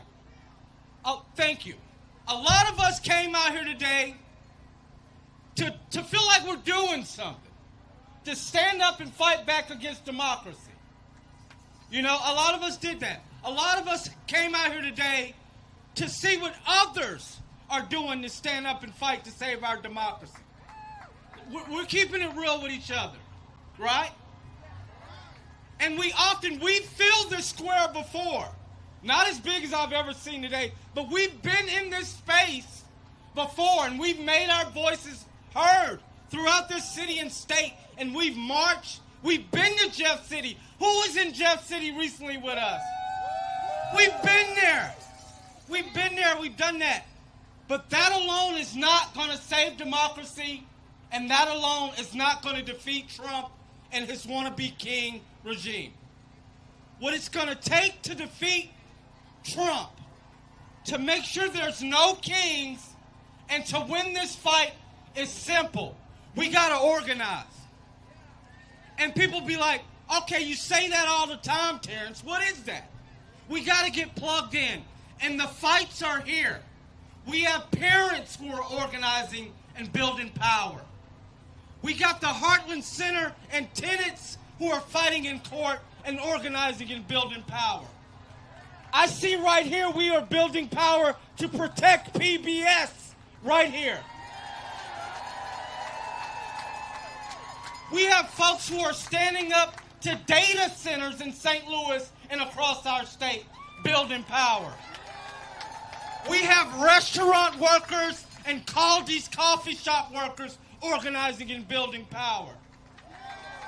And then folks are like, well, what am I supposed to do in my community in Overland Park or Lee Summit or out in Columbia where it's MAGA country and the conversations are hard? We don't come up to each other every day and go, are you Republican or Democrat? That's not the question. The question is, what do you want to see changed in our community? How are the schools and the roads in our community? What do we want to see changed in our workplaces? What do we want to see changed in our homes? Those are the questions. That is how we organize and build power. We got to break it down into simple pieces, y'all, and build power in our spaces and use that collective organizing power to defeat the king wannabes and the Governor Keoghs and the Speaker of the House, John Pattersons. And that, my fellow citizens and Americans, is the game plan. You don't have to take on the world by yourself. Get out and get organized. And like the chorus sung to start out, it was a revolutionary war to win this country and to start forming America and a perfect union that we all want to see. And we're in a battle right now. It's a battle of ideas. It's a battle of what we think America should look like. And I want to highlight another sign and something I've been reading on Fox News. No, we weren't paid to be out here today.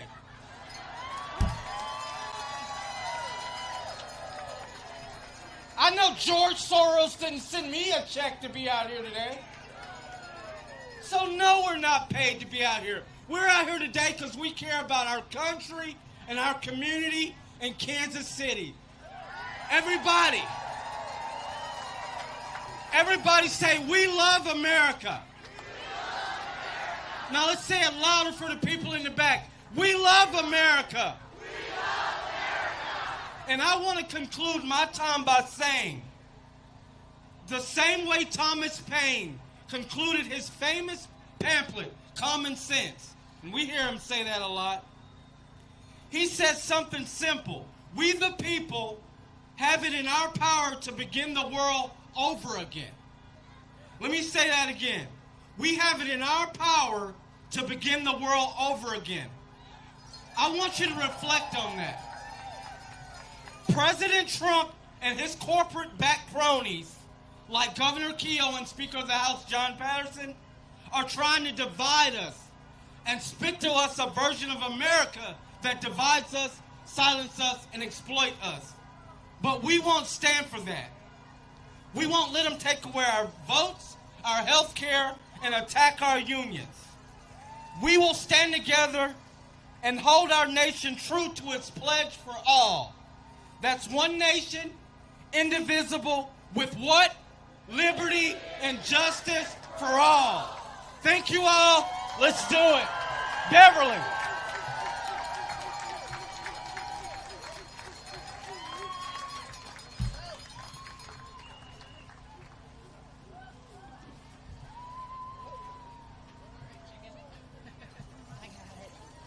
Thank you, Terrence. Thank you, all of our speakers. And thank all of you for being here today. Woo! You know, I love it when they say that this was going to be a hateful protest. But I don't know of any chickens that are hateful. Do you? I don't think so. No. But we have a chicken, or rather a taco, for a president. Yeah, we do. So I just want to close this out by thanking everybody that showed up today. And I implore every single one of you to go home tonight and either join an organization, donate to an organization, send out a letter, call your representative, send a postcard, join a rally, do whatever you can, because nobody is coming to save us. This isn't like World War II. There's nobody that's going to save us but us. But us. All of you. Yes. Even you up there. Yeah. Come on.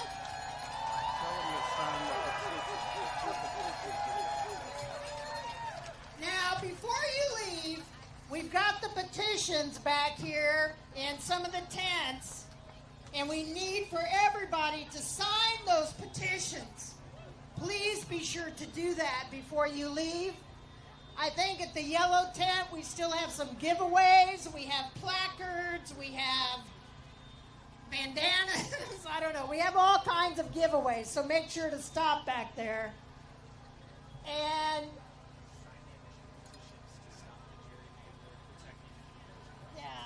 so the petitions are to stop the gerrymandering and the citizens respect Mo voters. Yes. So those are the petitions. Sorry about that.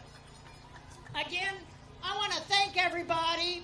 Make sure that you are careful going home. Don't get in any arguments with anybody. We got some goofballs driving around here. And I do want to say, I think that my favorite sign, there was one over here, and there's a big red one back there. And you know what it says? Fuck Trump! Fuck Trump! Fuck Trump! Fuck Trump! Fuck him! And all of his cronies. I want to thank you all for coming. Have a lovely night.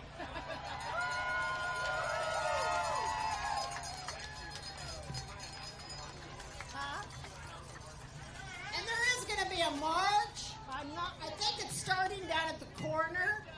That march is sponsored by Casey Wack, and I think they're going to march through the plaza. So please be careful. Don't throw anything. Don't do anything naughty, okay? Let's be nice. Peaceful. Peaceful people. Remember that. Love you all. We are family. Woo! No kings. No kings. No kings.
I bring up our next guest on stage, I want to make it perfectly clear. Are y'all having fun? Let me ask y'all, are y'all? There are still people coming. How many people do you think are out there? I know, a lot. That is. We're guessing around 15,000 people. 15,000 people. Keep it coming. All right, so the next people who are coming up are either elected officials or they're running for office. I want to make it perfectly clear. ACLU, all of these groups and organizations, they are nonpartisan. This is not an endorsement, but we want to make sure anybody who's running for office is held accountable, right? We want to make sure. So if they're going to come up and say they want to run, they got to face all of you out here, right? Because what? We don't have any kings, right? No kings. No kings. No kings. No kings. All right. Next up, let them know. Who's first? We're going to start. Y'all don't know who's going to? The first time I ever seen elected officials fighting over who goes first. Next up, you have State Representative Jasmine Clark. Hey, everybody. I am State Representative Dr. Jasmine Clark and candidate for Georgia's 13th Congressional District, which includes Gwinnett County, Henry County, Rockdale County, Clayton County, Henry County, and a little bit of DeKalb County. And I am running to be a science voice in Congress so we can fight back against cuts to public health, cuts to education, cuts to research, cuts to diversity, equity, and inclusion. Somebody needs to stand up to RFK Jr.'s brainworm self and tell him what the facts are. So, again, Dr. Jasmine Clark, Congressional District 13. The primary is on May 19th, 2026. Tell your friends, tell your neighbors. Don't forget to vote, and also don't forget to vote for PSC as well. Let's go. Atlanta, Georgia. My name is State Senator Jason Estevez, and I am running to be the next governor of the great state of Georgia. Y'all, I'm running to build a state where no matter where you live, you have the opportunity to thrive. You have access to a great education system, where you can afford to live in safe neighborhoods, where you have access to health care. But I'm also running to stand up and fight back against Donald Trump. Georgia deserves a governor that will stand for science, stand for the LGBT community, stand for our immigrants, stand for Black Americans, stand for Latinos, stand for Georgians all across this state. And y'all, I am proud to say that in the great state of Georgia, we don't recognize kings. No kings. No king. No king. Thank y'all so much. Jason Estevez, appreciate y'all.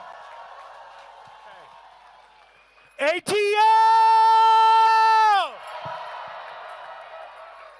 I am so excited to be here. My name is Rohit Malhotra, R-O-H-I-T, and I am proudly running to be the next city council president for the city of Atlanta.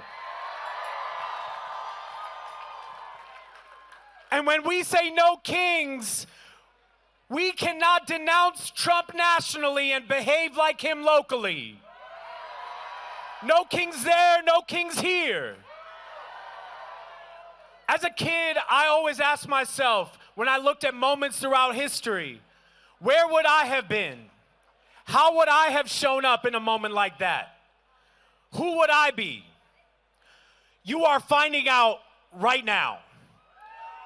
And this is how you chose to show up, to stand up for this city, to stand up for this state, to stand up for this country. Give yourselves a round of applause for showing up in the way that we need to show up.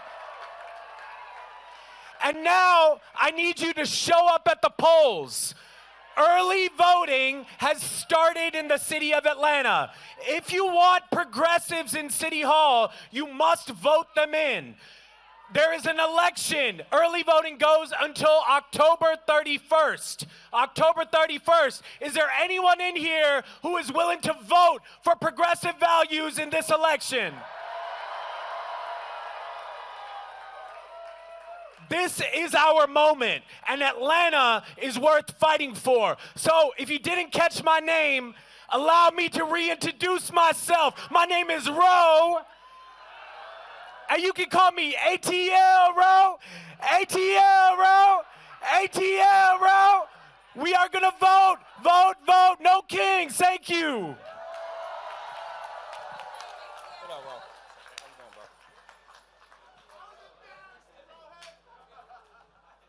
Atlanta, how we feeling today? I said, Atlanta, how we feeling today? When I say no, you say kings. No, no, no. My name is Alfred Shivy Brooks. I have the honor of serving as the first active teacher to be elected to the Atlanta Public School Board in 150 years.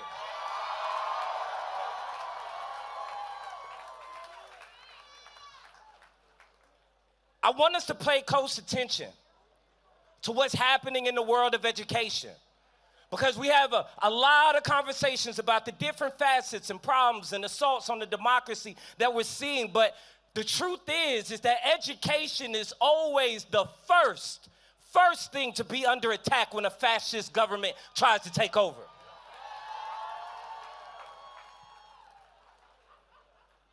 Right now, we have the opportunity to elect 4 new school board members in the city of Atlanta.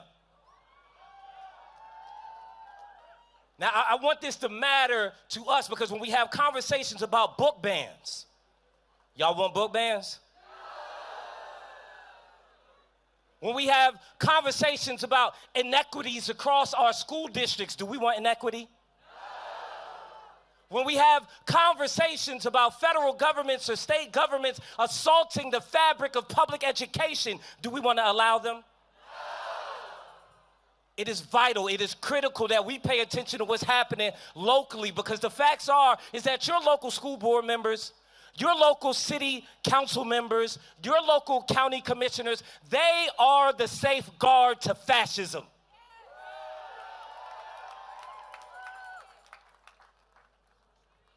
Do not allow what happened in the year I was elected in 2023, when only 13% of the city's electorate showed up to vote. Let's not allow that to be true. We're gonna show up, right? We're gonna show up, right?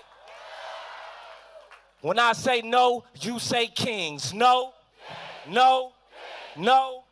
Thank you, Atlanta.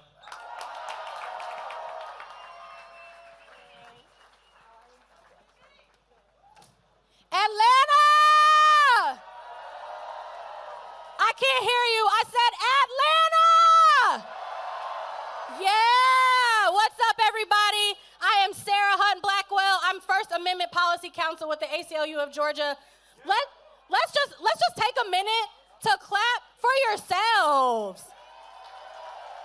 It's weak. That's weak. That's weak. I can't hear y'all. Clap for yourselves. Yes. All right, y'all. We are going to do a few more chants. Want to get you guys riled up. This is a fantastic day. We're so excited that so many of you have come out. There are still people coming in through the entrance. We're going to have a great rest of the time here. So y'all ready to do some chants? Oh, wait. Before we do that, can I take a moment to just be a little bit selfish? Y'all want to take a selfie with me? Okay, let's do it. Hold on.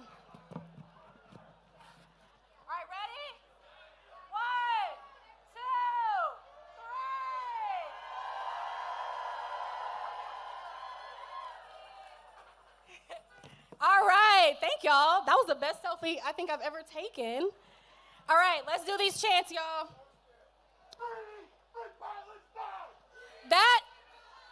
That's a great chant, but that's not the one I was planning to do. So we're gonna do no kings, no traitors, no fascist dictators. 1, 2, 3. No kings, no traitors, no fascist dictators. No kings, no traitors, no fascist dictators. No kings, no traitors, no. One more time. No kings, no traitors, no fascist dictators. Yeah. All right, y'all. I'm going to hand it back over to our local black man, Christopher Bruce. That's right, local black man. Thanks, Sarah Hunt Blackwell. Look, we've been shouting about what? What is this march about? What is this march about? What is this march about? I have the pleasure, the honor of introducing our next special guest who fights against somebody who's in the White House every day. Who do you think it is?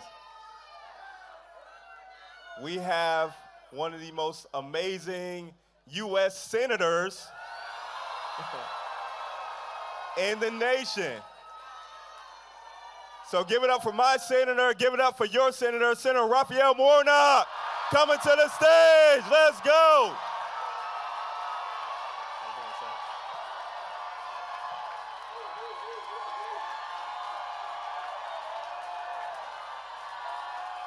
Whoa!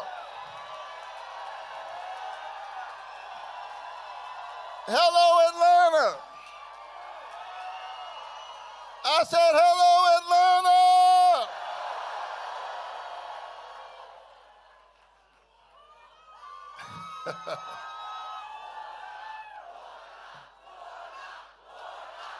God bless all of you. Thank you. All right, y'all stop that. This is not about me today. This is about us. This is about the first 3 words of our charter document. That is our covenant. That is our creed. Say it with me. We the people. Come on, say we the people. We the people. Say no kings. No kings. No kings in America. We the people. Thank you all so much for being here in this moral moment in America. In these defining days of our democracy. This is what democracy looks like.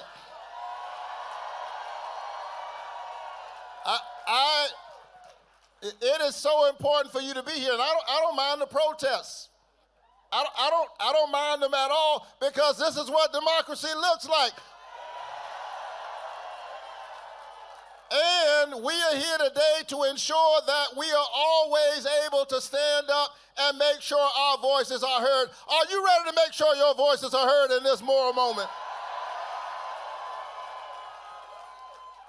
And so I heard y'all were having a rally. And I had to drop by.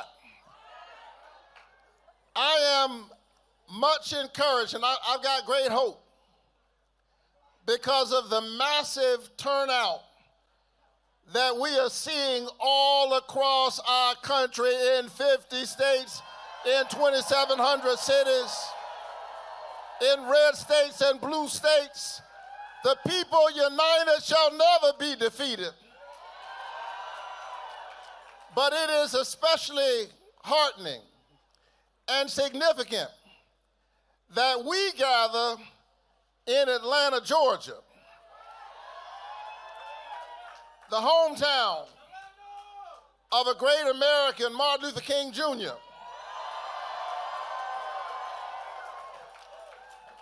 I'm proud to serve not only as your senator, but as the pastor of Dr. King's church, Ebenezer Baptist Church. Dr. King said we will have to repent in this generation, not only for the violent actions and vitriolic words of the bad people, but because of the appalling silence and indifference of the good people. Are you ready to raise your voice?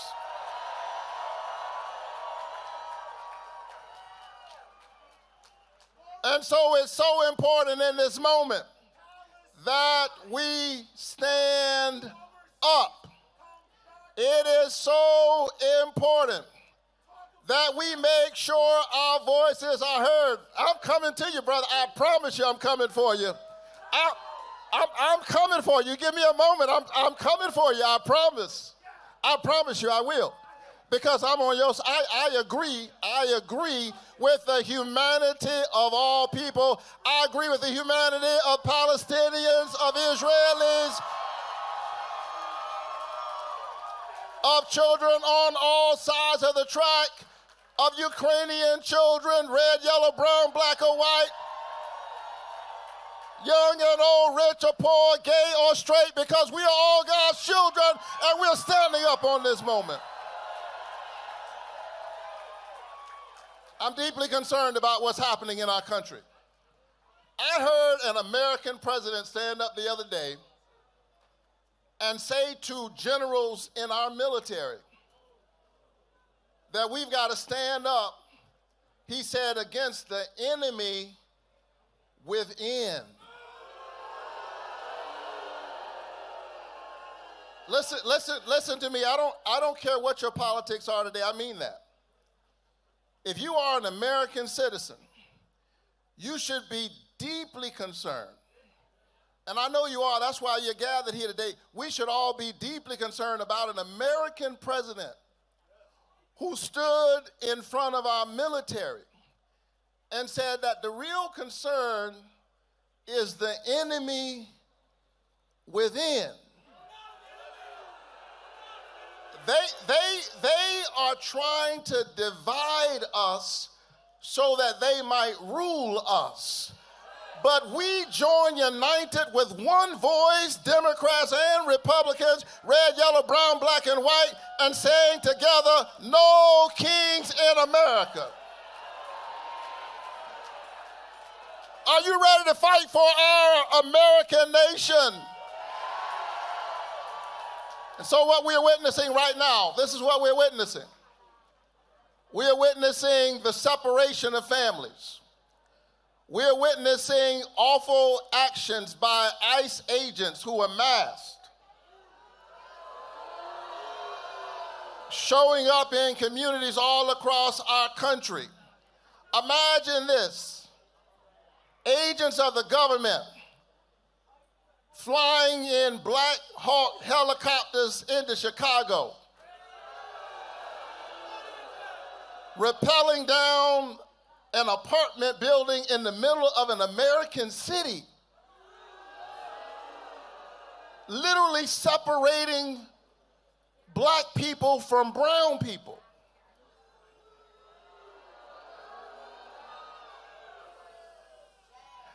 I'm a preacher, but I have to say this. What the hell?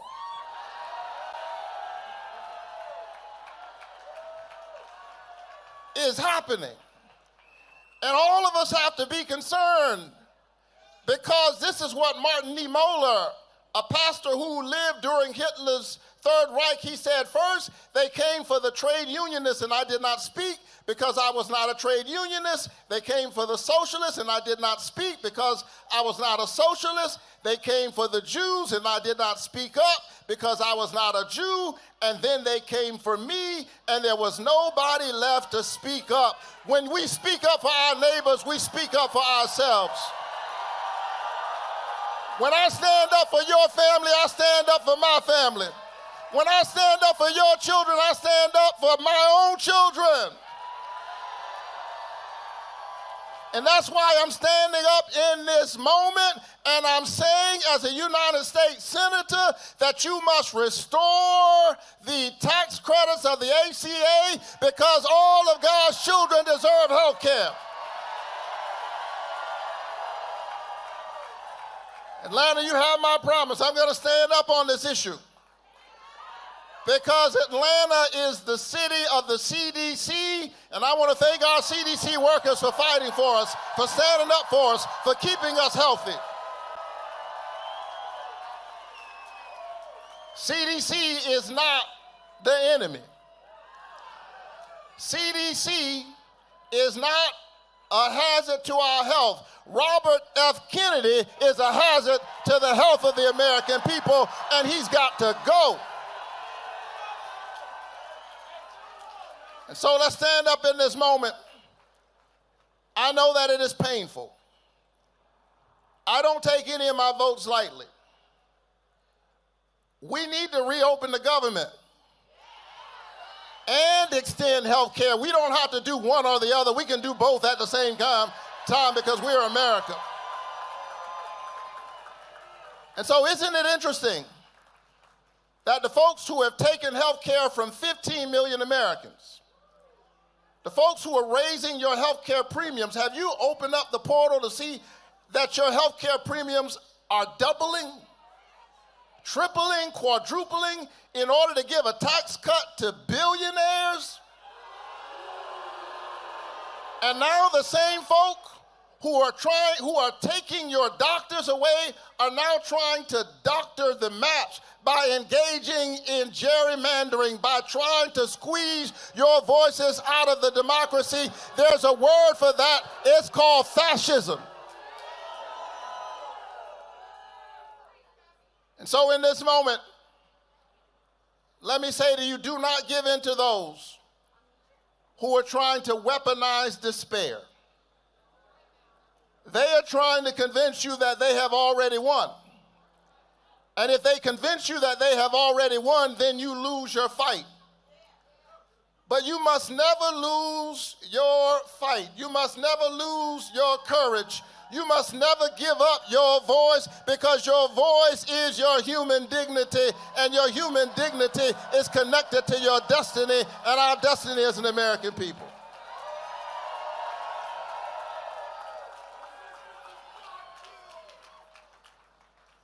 And so I'm going to fight for your health care, because the health of our democracy is tied to the health of your families. Long before I came to the Senate, I came to the United States Capitol not as a senator, but as an activist pastor leading Ebenezer Baptist Church, because I remembered as Republicans were trying to cut health care, remember in 2017, I remember Dr. King's words that of all the injustices, inequality in health care is the most shocking and the most inhumane. And so I showed up in the Capitol long before I represented you as a senator, fighting for your health care. And I said in 2017 to our elected representatives that a budget is more than a fiscal document. A budget is a moral document. Show me your budget, and I'll show you who you think matters and who does not. I said in 2017 that if this budget, which would cut the people's health care in order to give billionaires a tax cut, if this budget were an EKG, it would suggest that our elected representatives have a heart problem and are in need of moral surgery. And so I showed up in 2017 to perform moral surgery on those who allegedly represented us, but were trying to take our health care. I'm saying to you that when you show up on a Saturday morning like this, let me tell you what you're doing. You are the moral surgeons in America who are trying to heal our country. Heal us of the divisions. Heal us from the hate.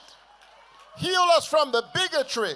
Heal us from the short-sighted, craven politicians who would literally hear 30 and 40-year-olds on a group chat using all kinds of ugly and racist and anti-Semitic words and have the audacity to say kids will be kids. That's not my America.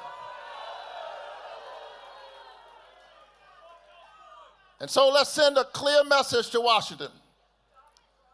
I'm done. As I close, and nobody believes a Baptist preacher when he says, as I close. Everywhere I go, people are literally grabbing on me and they're saying, keep fighting for us. Please fight for us.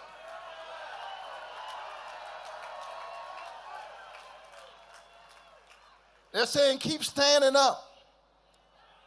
They look at the preacher and they say, give them hell. Keep fighting for us. Well, you have my promise. I'm going to keep fighting for Georgia. I'm going to keep fighting for all of our children. I'm going to keep fighting for what Dr. King called the beloved community. However, let me say this to you. While I will continue to fight, I can't really fight for you. You cannot outsource democracy to anybody.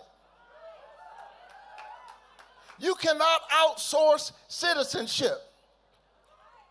It takes all of us.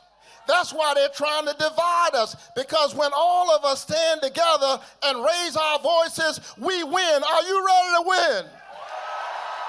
Are you ready to hold on to the best in the American covenant and the American spirit? Are you ready to fight for health care? Are you ready to fight for workers? Are you ready to stand up for women? Are you ready to stand up for reproductive rights? Are you ready to stand up for voting rights? Are you ready to stand up for human dignity? We'll stand up every single day, do it for all of our children, do it for all of our grandchildren, and together we will win. God bless all of you. Keep the faith and keep looking up.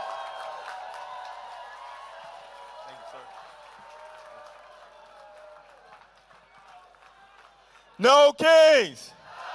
No kings! Y'all saw him up here with his Morehouse shirt on, right? Y'all know it's Morehouse's homecoming.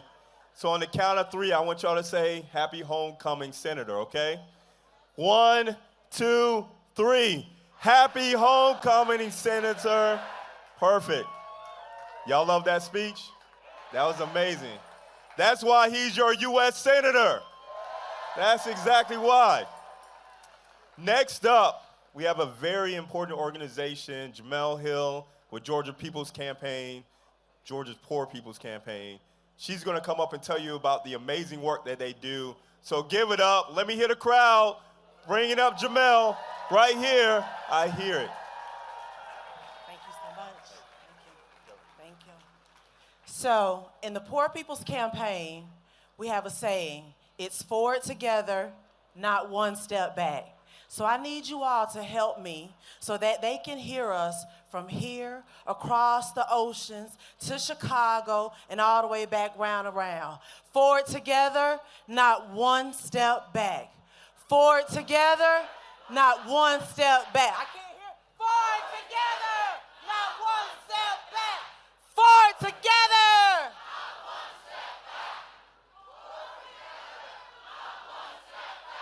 We are here, we are united, and we are one. And my people, I'm here to ask you to wake up. There are some of us here now who are awake, we are in the fight, we are on the front lines, and we are ready. Because this problem will not fix itself, and we need all hands on deck. We are standing on the edge of a radical rebirth of democracy. And the revolution won't wait. And the resolution, beloved, may be more than we are willing to give if we wait too late. But give we must, because freedom costs more than comfort. It costs commitment. It costs courage. It costs waking up when we'd rather be asleep. So no thrones, no crowns, and no kings. No more chains, and we won't be silent anymore. Wake up. We need more of you to take off your bonnet, put down your remote, step out of your slippers, out of your house coats, out of your excuses. The ones who aren't here, because the ones who are here, you stepped up and you showed up today. But we need the rest of you. Don't wait until it's your children being dragged out of bed at 1 a.m. in the morning. You just heard Senator Warnock talk about it. This is not a game. This is not something make-believe. They are dropping into cities, major cities across the United States of America with Black Hawk helicopters down from the top of 5-story buildings in Chicago. Are you gonna wait till it's in your city? Are you going to wait till it's in Atlanta?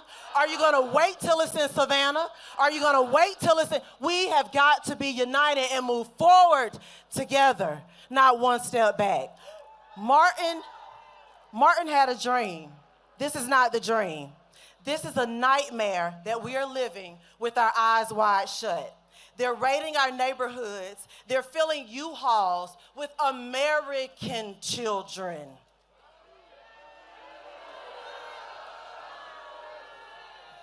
This is not border patrol. This is terror in the major cities, in the hearts of the major cities, in the streets and neighborhoods where we raise our families. They are trying to come and take over. We won't be silent anymore. This is Herod reborn. This is Pharaoh reloaded. It is the same cruel logic that has ruled every empire of oppression from Pharaoh's Egypt to Hitler's Germany. It's not very different if you go look at the playbook. I'm here to tell you. When the powerful fear the people, they start by silencing the children.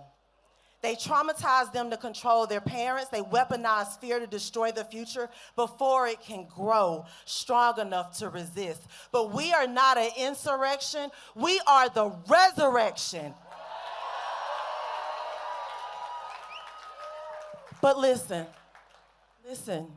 Can you hear them? The cries of the mothers echo across millennia, from Bethlehem to Birmingham, from Egypt to Chicago. Mark my word as I stand here today, they would not be fighting us this hard if they were not afraid. And someone's gonna ask, afraid of what? Afraid of us people linking arms. Afraid of us, the poor and the marginalized. Afraid of a new moral, it's okay to say that word, a moral budget, a moral majority. Yeah, we need morality back in government that won't bow to kings and billionaires or bigots. Afraid that we will remember our power, afraid that we will show up, afraid we will speak out, afraid we will vote.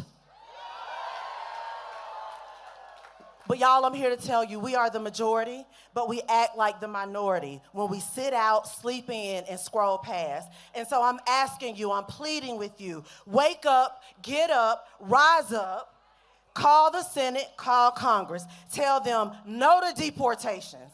No to Medicaid cuts. No to $4.5 trillion in tax breaks for the rich while we bury the working poor. So I ask you, join us at the PSC hearings on the 21st through the 23rd. Movement math tells us if you tell 5 people to tell 5 people to tell 5 people, now 125 people know. Go tell somebody. Scream it from the mountaintop. And then vote like your life depends on it, because someone's does. Forward together, not one step back. Forward together, not one step back. One more time. Forward together, not one step back. I love you and I mean it.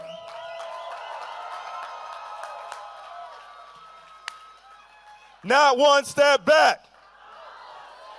Not one step back. Not one step back. Now look. Our next speaker has never taken a step back, okay? She's my leader. She's your leader. She's the former House leader of your capital. Coming to the stage, Stacey Abrams. Stacey Abrams, hey.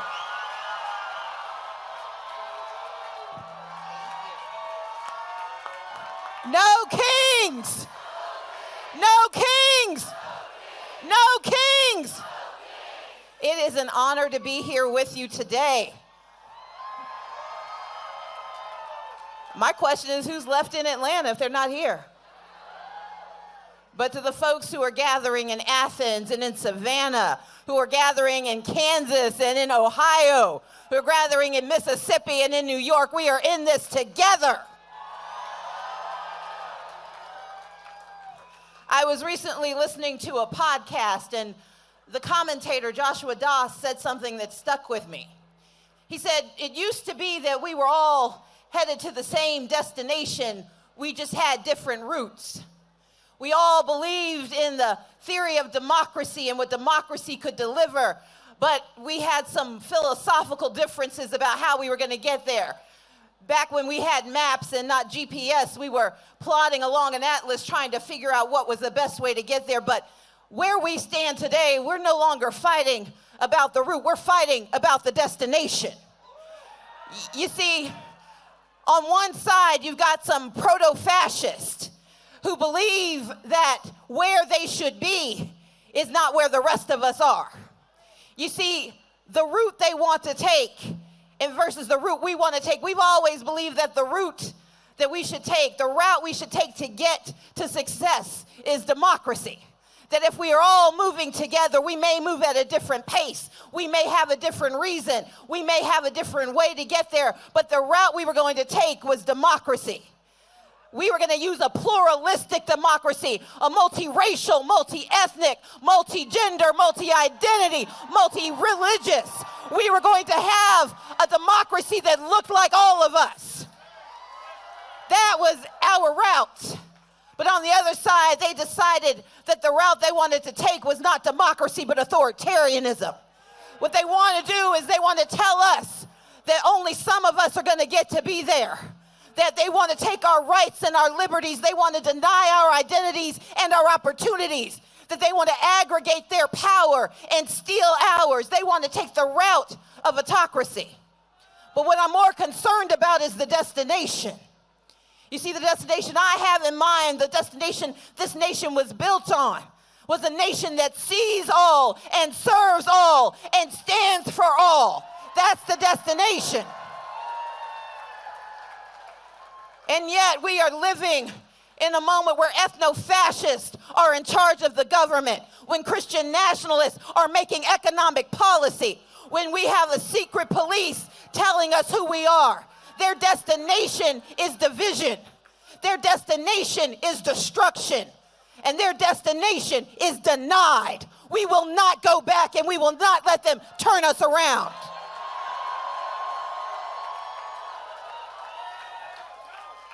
But the way we get there matters, and why we get there matters. I spent the last few months talking about the 10 steps. I know you had Becky Pringle up here. She gave you 7. I'm going to do 10 because I'm an overachiever. There are 10 steps to autocracy. There are 10 steps to authoritarianism, and we've got to recognize them if we want to fight them. It starts with an election, the last free and somewhat fair election that we're going to have. When once they win that election, the person who becomes the executive, the man who takes the power, because it's always a man, that man who takes the power decides he's going to expand it as much as he can, that he's going to ignore the Constitution and the rules and norms and morals and beliefs, that he's going to do what he can to take what he wants, but he's not doing it by himself. You see, step 3 is that he's got to weaken the other powers. You've got a complicit Republican Congress that has said that we are willing to give away our power so we can have proximity to his. You've got a Congress that has said that they refuse to do their jobs because they're afraid somebody might make them do their jobs. And then you've got a judiciary that has become complicit, that is issuing secret decisions, refusing to write their names as they rewrite the story of America.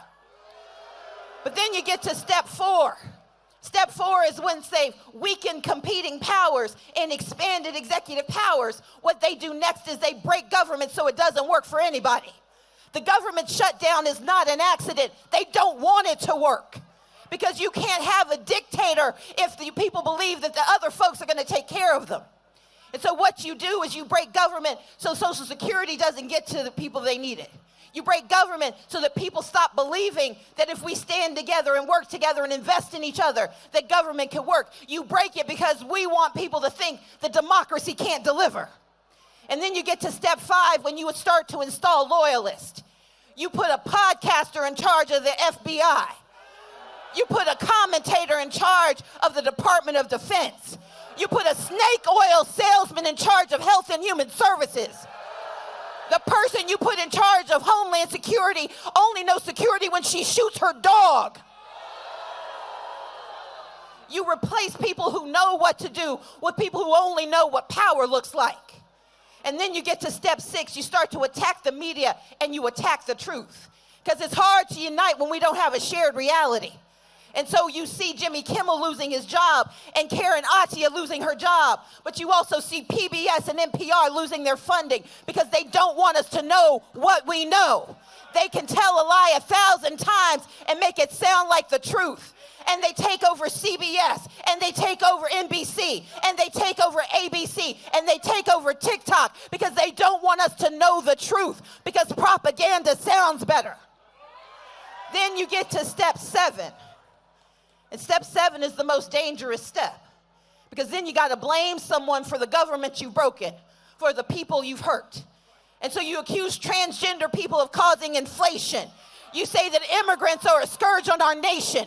You blame black pilots for having success. You go after the disabled and you go after the vulnerable. You go after DEI, not because you care about the letters, but because you despise the mission. Diversity means all people. Equity means fair access to opportunity. Inclusion means respect for belonging. They're not mad about the letters. They're mad about the mission. They're mad because they know that DEI is in our DNA.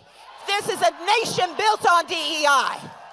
This is a country that came into being saying that we are going to do better than our forebears so we can do better by our children. DEI is who we are, and that's why they go after it day after day, time after time, because you can't have a pluralistic democracy if you get rid of the plurals. Then you get to step 8, just in case folks like the ACLU try to sue and protect us, just in case labor unions unite to protect us, just in case universities try to teach us, just in case protesters try to show up and remind us of who we are. They go after step 8. They try to break civil society because they're preparing us for step 9. And step 9 is when they start to normalize violence. You see, I believe in the nonviolent revolution. Because it works. It is the only thing that has ever truly consistently worked. But instead of that, what they want us to do is believe that we're in danger if we speak up, that we're in danger if we aggregate, that if we assemble like the First Amendment tells us we can, that there's a problem. And so we have a paramilitary called ICE that's breaking into houses and arresting people, kidnapping folks off the streets. We have the National Guard occupying our country, occupying our cities. We have a military occupation of Washington, D.C. And if we heard that on the news anywhere else, we would be up in arms. And yet here in America, we're supposed to just take it as normal. We're supposed to believe that it's okay that we have the military invasion of Portland and Chicago, of Memphis and of L.A. We're supposed to believe that it's normal to have a secret mass police roaming the streets of America. That's not normal. That's intentional. Because what they want us to do is to not notice that they've gotten to step 10. And the step 10 is when we end democracy for everyone. That's why Texas is redrawing its maps. That's why Missouri redrew its maps. That's why Georgia purged 400,000 people from its rolls. That's why they're trying to gut the Section 2 of the Voting Rights Act, because they want to break democracy forever. We're going to have elections. Russia has elections. Turkey has elections. Venezuela has elections. But if they already know who's going to win, what's the point of showing up? Their destination is to take our country from us. And if there are 10 steps to autocracy and 10 steps to authoritarianism, Atlanta, I'm here to tell you there are 10 steps to freedom and power. That's what we're here for. There are 10 steps to freedom and to power, to health care for all. There are 10 steps to protecting our patriots. There are 10 steps to protecting our democracy. There are 10 steps to protecting our right to control our bodies and control our futures and control our minds. We've got to commit, say commit. We've got to share, say share. We have got to organize, say organize. We've got to mobilize, say mobilize. We've got to litigate, say litigate. We have got to disrupt, say disrupt. We have got to deny them the ability to take our language, say deny. We have got to engage, say engage. We have got to elect, say elect. And when we get those 9 steps done, we are going to demand the nation we deserve. Say demand. Say demand. Say demand. We demand our freedom. We demand our power. We demand our freedom. We demand our power. We demand our freedom. We demand our power. We've got 10 steps to get there, 10 steps to get where we need to be. And it's going to take every one of us walking those steps together. We don't all have to do the same thing, but we've all got to do something. And if we take these 10 steps, if we do this work, then we will claim the destination of pluralism. We will claim the destination of democracy. And we will claim the destination of justice. And we will show them who we are. Thank you so much.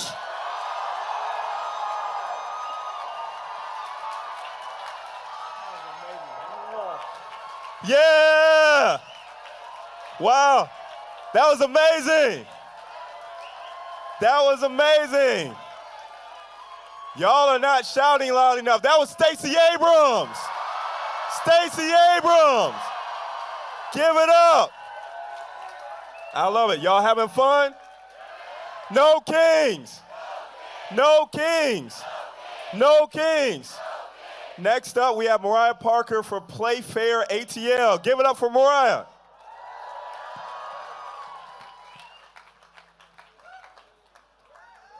ATL, how y'all doing? I said, how y'all doing? Are y'all feeling mighty? Are y'all feeling powerful? Are you ready to take back our democracy? All right, my name is Mariah Parker. I'm here with the Union of Southern Service Workers as well as Playfair ATL, a coalition of housing, immigration, and labor justice groups coming together to ensure that the World Cup here in Atlanta in 2026 is fair and equitable and serves all Atlantans, not just the wealthy few. Quick little survey. Who here remembers the 96 Olympics? Couple people. The 96 Olympics reshaped Atlanta, but at a heavy cost. Black communities were displaced, unhoused people were criminalized, and public funds benefited corporations instead of residents. So what I think I hear y'all saying is, y'all not trying to go back to 96. Are y'all trying to go back to 96? Or do you believe that the games here in Atlanta next summer can serve the working people of this city if we fight for it? We will not let history repeat itself. The World Cup or beyond. We know that these 8 games coming to Atlanta next summer each have the estimated impact of a Super Bowl. A Super Bowl, y'all. And who should that money go to? Who should that money go to? It's got to go to the people. It's got to go to the hardworking people who make this city run. If you're with me, let me hear you say, we make this city run. We believe that when the city hosts mega events like these and undertakes big projects like the World Cup, they should create good jobs, prioritize human rights, and protect immigrants, and strengthen, not divide, our communities. We can host a world-class World Cup that reflects our values: good jobs, better transit, environmental protections, immigrant and criminal justice, equity, and a fair city for everyone. That's why we need your help. Atlanta, we can't do it on our own. Are you with us? Atlanta, are you with us? Are you ready to fight for affordable housing, not criminalization? Are you ready to fight with us to end the displacement and arrest of unhoused people? Are you ready to ensure labor rights for all workers involved in the games? And are you ready to fight alongside us to get ICE out of our city? And ensure that local businesses work with our coalition to ensure ICE-free zones. If you believe we can win all that, let me hear you say, I believe that we can win. And don't just talk about it, y'all, be about it. I need y'all to go to playfairatl.com and join our movement so we can make this games in this city what we know working people deserve. So that's, let me hear you say playfairatl.com. Now let me hear you make some noise if you're ready to get in this fight with us.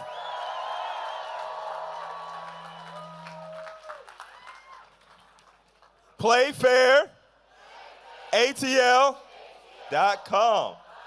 Now look, we've had Senator Warnock coming up. We had Stacey Abrams coming up. Next up, it is my pleasure for your Congressman, Congressman Hank Johnson. Let's go, Congressman. Good afternoon, everybody. You know, we last got together for No Kings. And by the way, no kings. No kings. No kings.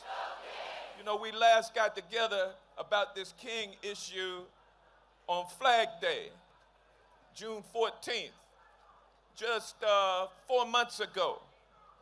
And it seems like it's been a year ago. So much has been happening. You know, No Kings, June 14th, was the march, or was the parade, the military parade with the tanks rolling down the streets of Washington, D.C. Y'all remember that parade? None of y'all were there, and nobody else was there either. And I was hoping that it was going to rain that night, but it didn't. But they proceeded on with it. Here we are 4 months later, we got the military invading the streets, not just of Washington, D.C., but across the country. No tanks rolling yet, but I can't guarantee what won't be happening 4 months from now. That's why it's so important that we're all gathered here today, and I can tell you the size of this crowd from the one 4 months ago is about 10 times the amount. Give yourselves a hand for showing up and showing out in Atlanta. Because in Atlanta, we don't recognize kings. Well, on second thought, though, we do have Reverend Dr. Martin Luther King, Jr. We recognize that king, but we don't recognize any other kings here in Atlanta. That's because Atlanta, the city too busy to hate, has always been working towards the beloved community that Martin Luther King Jr. used to talk about, the beloved community. It was a community that looks like this one right here. I see all kinds of people in this community. And I don't know what your sexual orientation is, but you're included in it. And I don't know whether or not you are Democrat or Republican. And I know we got some Republicans here today because we got some folks like Marjorie Taylor Greene who's starting to change their minds about things. That's a good thing. We welcome all people into the blessed community. But this community looks like us. And that is what we must take away from today, is that we don't have a beloved community in the greater sphere of things among our so-called leaders. They're leading us in a different direction. Our direction is about eliminating racism and sexism. It's about eliminating poverty. And it's about eliminating militarism. Poverty is on the rise in this country.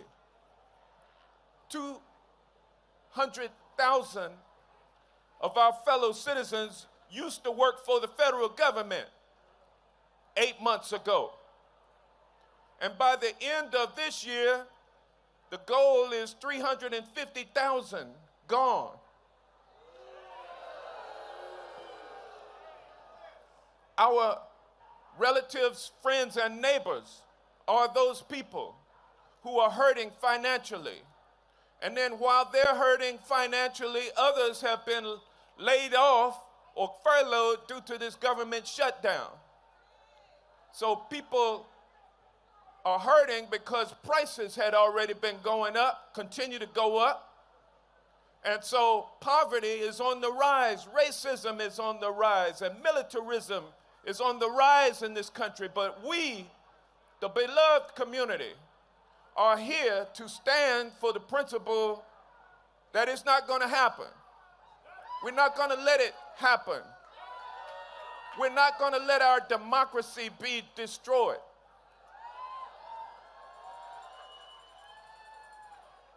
We have the courage to understand that there may be some difficult days ahead, and I predict that there will be. Things will get worse before they get better. But as long as we, the people, are together in our beloved community setting, we will win. No kings, no kings, no kings. Ladies and gentlemen, even though the tanks may end up rolling through the streets of this country, that's how deep and dark it might get, like Tiananmen Square. I remember that young man who stood in front of the tank. He was brave. He was fighting for a purpose. And he was willing to give his life for that purpose. Dr. Martin Luther King Jr.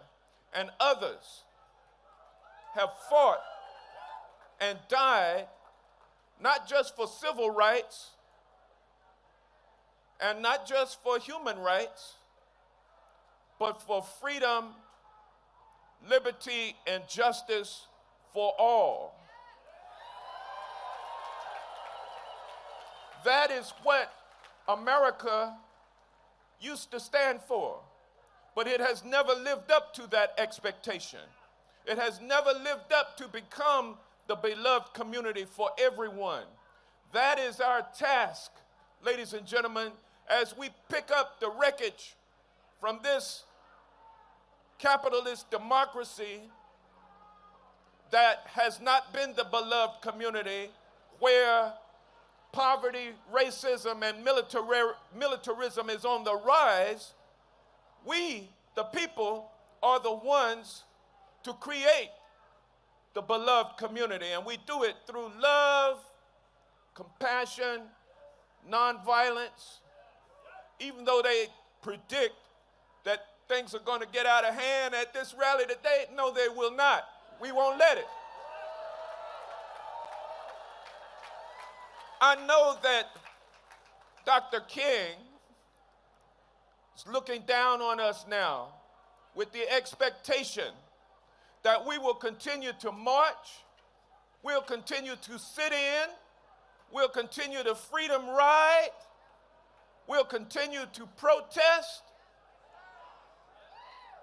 and we may not, like that young man standing in front of the tank in Tiananmen Square, we may not get to see the promised land, but we'll do everything in our power with every ounce of life that we have to make sure that our children and their children can live in the beloved community. Is it worth fighting for? Are y'all ready to fight? But don't get it twisted. Nonviolent, peaceful protest, that's what we're talking about. So let's have a great day as we march from this location down to the state capitol so that we can show all of those racists down there, that racist history that is monumented down there, that it's a new day. The beloved community is taking over, y'all.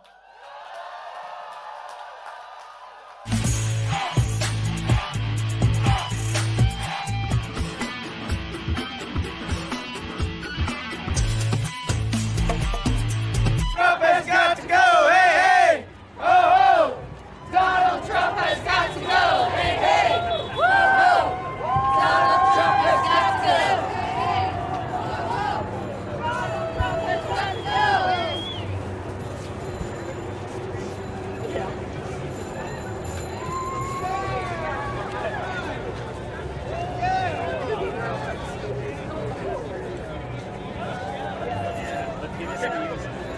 I don't know.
This is what democracy looks like. What does democracy look like? This is what democracy looks like. Tell me what democracy looks like. This is what democracy looks like. Tell me what democracy looks like. This is what democracy looks like. Tell me what democracy looks like. This is what democracy looks like.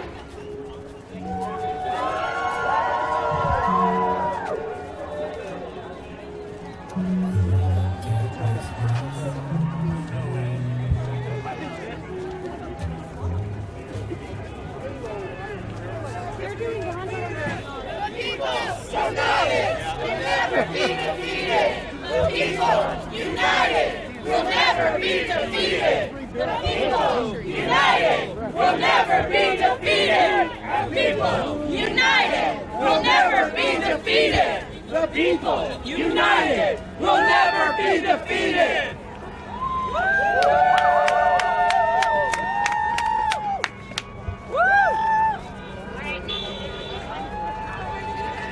No king! No kings! No kings!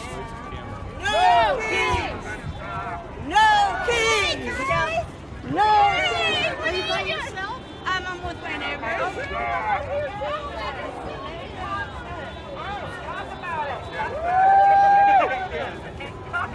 I know that smell anyway. Fuck Trump! I don't want it. That orange bitch. I don't like Donald Trump very much.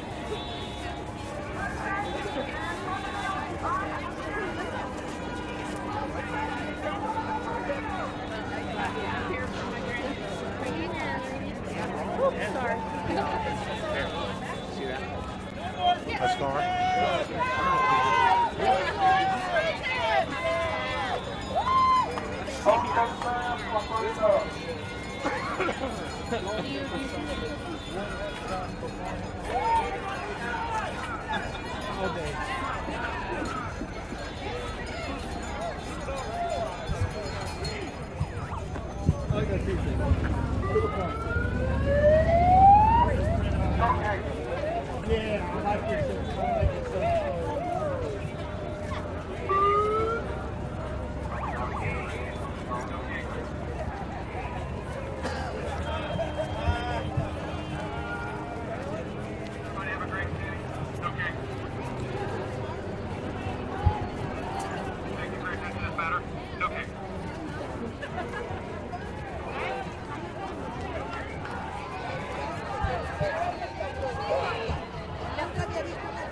¡Viva México! ¡Siga la vibra!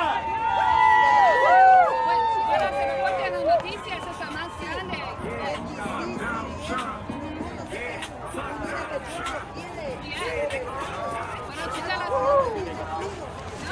GOP-dos.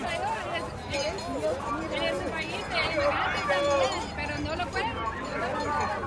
Bueno, yo vine hace 45 años y tengo la doble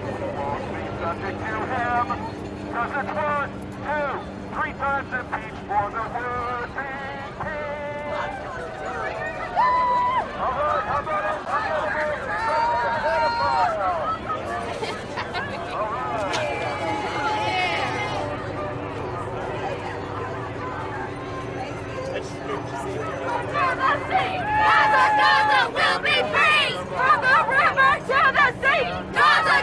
Gaza will be free! From the river to the sea! Gaza will be free! From the river to the sea! Gaza will be free! From the river to the sea! Gaza will be free! From the river to the sea! Gaza will be free! From the river to the sea! Gaza will be free! From the river to the sea! Gaza will be free! From the river to the sea!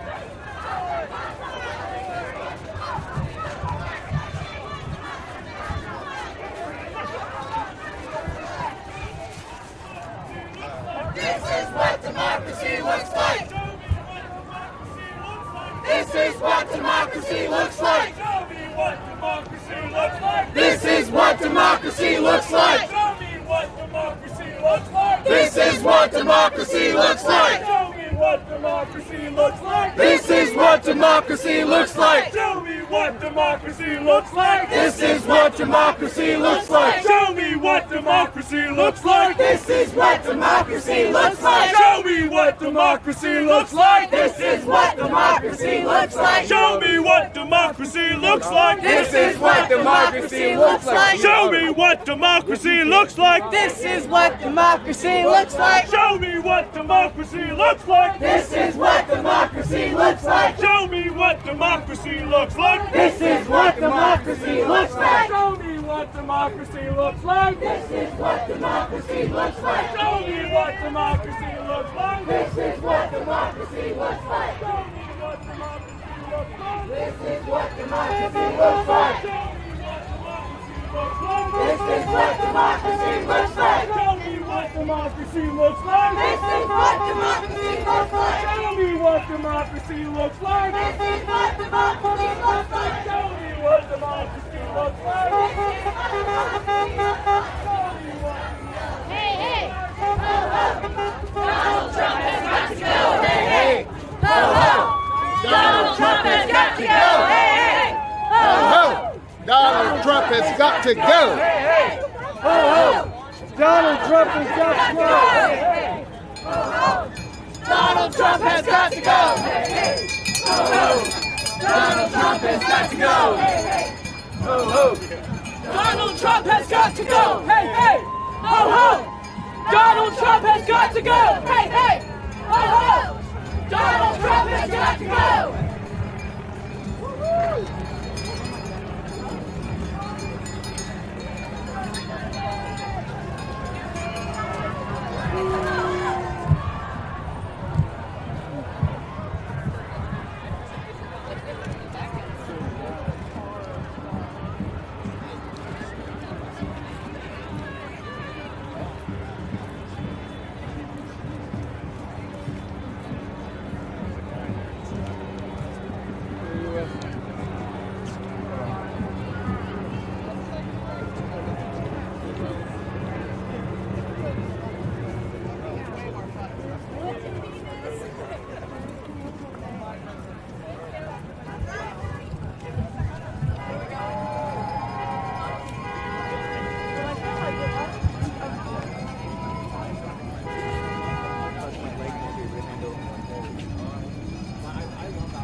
Now that would be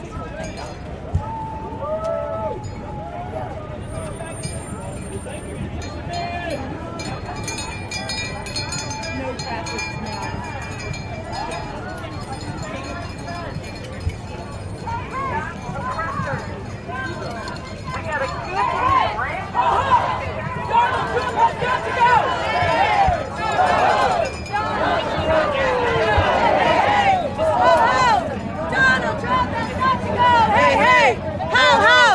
Donald Trump has got to go.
I'm a proud Asian American, a proud member of the LGBTQ plus community, and a proud Chicagoan. And I'm here as your MC today. What about this weather? Mother Nature said Chicago is going to have a great protest today. These have been challenging times, but it is so powerful to see so many of you here today in community. We are here because of our commitment to protect our communities from attacks from the federal administration. Now, I see some kids here, which is awesome. We don't know who the youngest person is, but we think we know who the oldest person is. There's a 107-year-old woman here named B. She's been active with the Chicago Teachers Union. She's been active with the Steelworkers Union. And she is saying no kings today. We are here to protect our communities from the attacks from the federal administration. We are here to say no to ICE. We are here to demand access to health care for our communities. We are here to demand a stop to the attacks against our queer and trans communities. We are here to protect the freedom of the press, the freedom of assembly, and freedom of speech. We are here to say, in these United States of America, there are no kings. Today, we are committed to nonviolent protests and de-escalation. Before we get to the speakers, a few housekeeping items. Please follow the safety marshals. They are the ones in the yellow vests. They are volunteers. Let's give them a shout. If you need medical attention, there's a medical tent in the north. There are also medical professionals walking around. Finally, if you see anyone who's getting arrested unlawfully, there are people in green hats from the National Lawyers Guild. Tell them or someone in the yellow safety vest and they will be able to help you out. All right. We have some amazing people here today, and there are many people on the front lines. It has been incredible, inspiring to see people mobilize out there, joining rapid response groups, taking the Know Your Rights trainings, and just informing the communities. So you're going to hear from some of these folks today. Please join me in welcoming Erendira Rendon, the Vice President of Immigrant Justice at the Resurrection Project.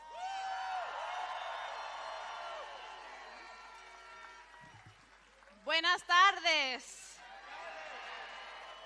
Yo me llamo Erendira Rendon, and I am with the Resurrection Project. I am a proud Mexican immigrant.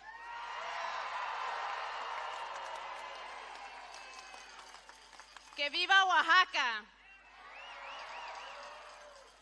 I really wish that I could stand here and talk to you from a place of power. I want to be able to tell you that what is happening right now to immigrants, to Mexicans, to Venezuelans, to Colombians, to Guatemalans, to Ecuadorian immigrants is not breaking us.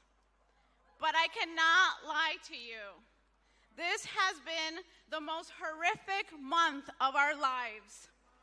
Our dads and grandpas are being kidnapped for going to work to build American homes. Men with masks.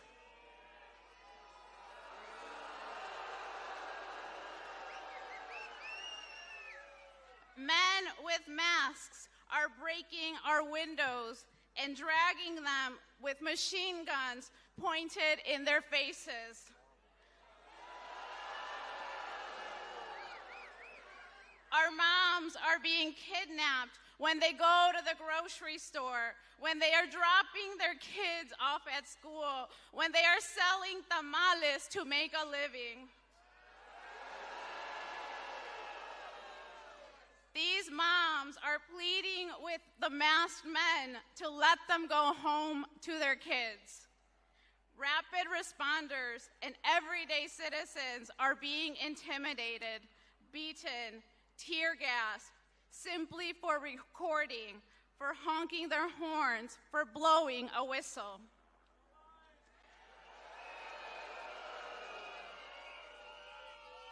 Our families, our dreams, the immigrant spirit to, despite all odds, make a better future for the next generation. It may feel like it is being crushed, but I am a dreamer.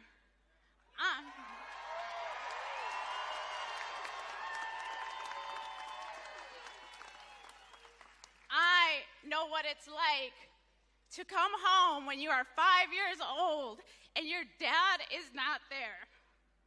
And I am still standing. Yes, you are.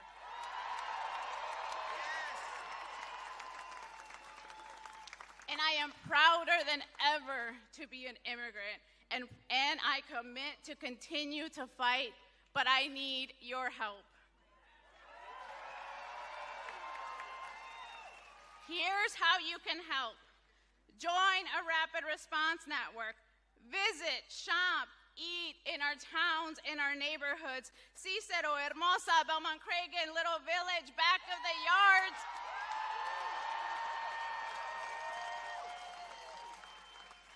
Elgin, Waukegan, Aurora.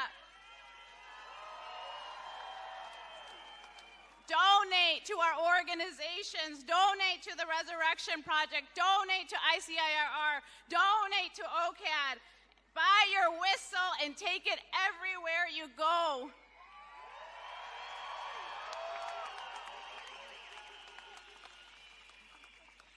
All of this will help, but we need it to stop. We need more than help. We need this to stop. So I am asking you to help us. Share the videos on social media. Make sure the world knows what is happening. Call your members of Congress and tell them this has to stop. Talk to your family who voted for Trump and tell them to call their members of Congress. Tell your boss, tell the companies you work for to take action and say this has to stop. Public opinion is shifting, but we have to make it faster.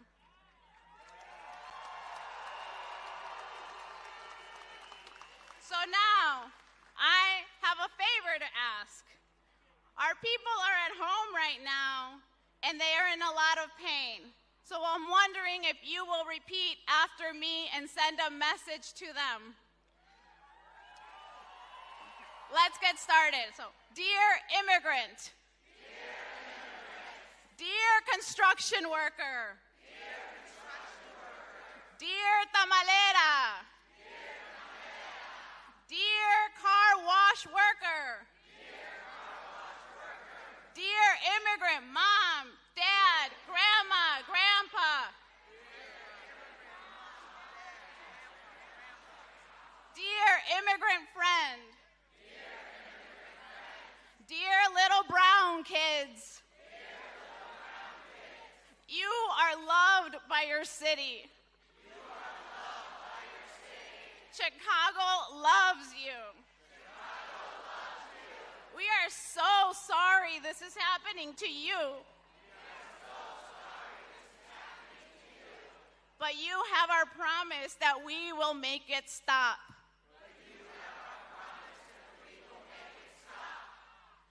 Inmigrantes, Proyecto Resurrección está con ustedes. Lamentamos tanto lo que está pasando, pero saldremos de esto juntos. ¡Que viva los inmigrantes! Thank you.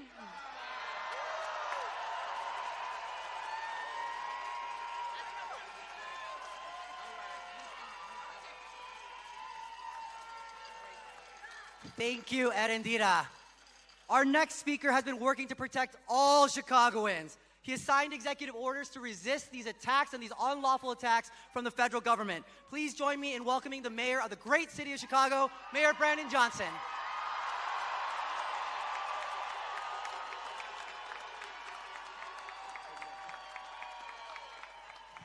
Well, are you all ready to defend this democracy? Are you ready to fight fascism? Are you prepared to destroy authoritarianism once and for all? Well, let the world hear you. No kings.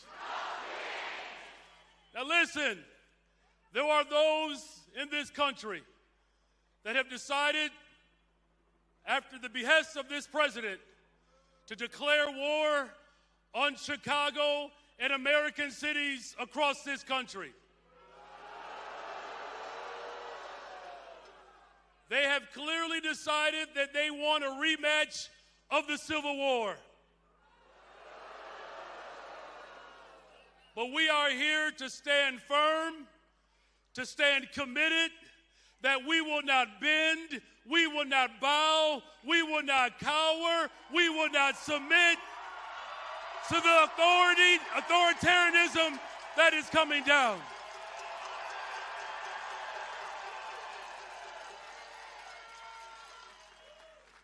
I want to make this point emphatically clear, that the attempt to divide and conquer this nation will not prevail, because when the people are united, justice always prevails.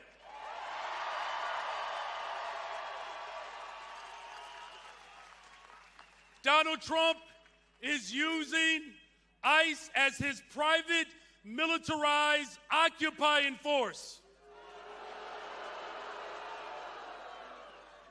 The only other entities that are funded greater than ICE are the United States military and China's military.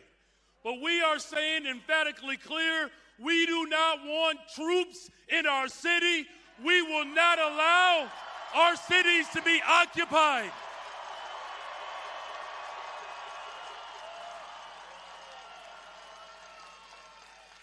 Now here's the last and final point.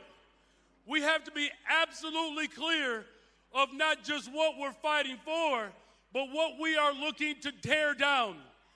Donald Trump just shifted the largest concentration of upward wealth into the hands of the ultra-rich and large corporations in the history of this country. This is a fight for working people across this country and across this globe to stand up to billionaires in the interests of corporations.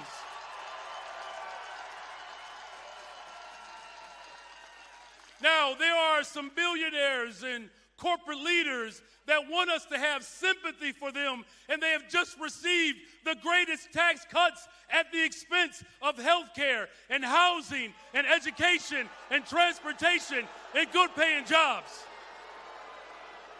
So here's what we need to do in this moment. If my ancestors as slaves can lead the greatest general strike in the history of this country, taking it to the ultra-rich and big corporations, we can do the same today. I'm calling on black people, white people, brown people, Asian people, immigrants, gay people from around this country to stand up against tyranny and to send a clear message to the ultra-rich and big corporations. We are going to make them pay their fair share in taxes to fund our schools, to fund jobs, to fund health care, to fund transportation.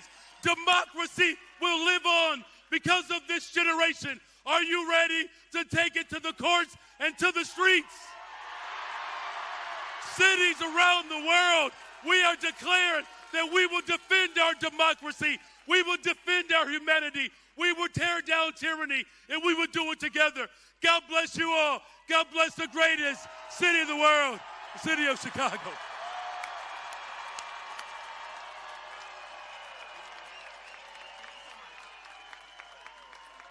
Let's give it up for Mayor Johnson.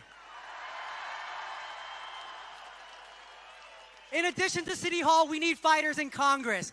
This is a congressperson who has been fighting for transparency and fighting against the unlawful occupation of our cities. Please join me in recognizing and welcoming Jonathan Jackson, Congressman Jonathan Jackson.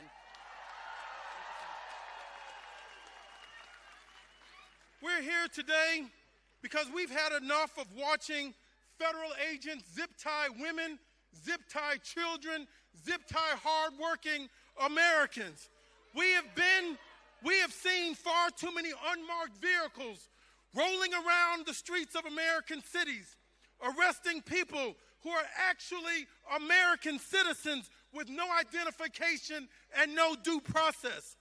And if anybody thinks that this gathering is about blowing off steam, they have grossly underestimated the severity of this moment. And better still, they have misunderstood the determination that we have not to allow this country to become a racist dystopia where cruelty destroys the rule of law. We did not come here to have a picnic. We came here to draw a line in the concrete. And if the enemies of democracy think that we are going quietly into the night, let them see the size of this gathering and remind them of who's really in charge.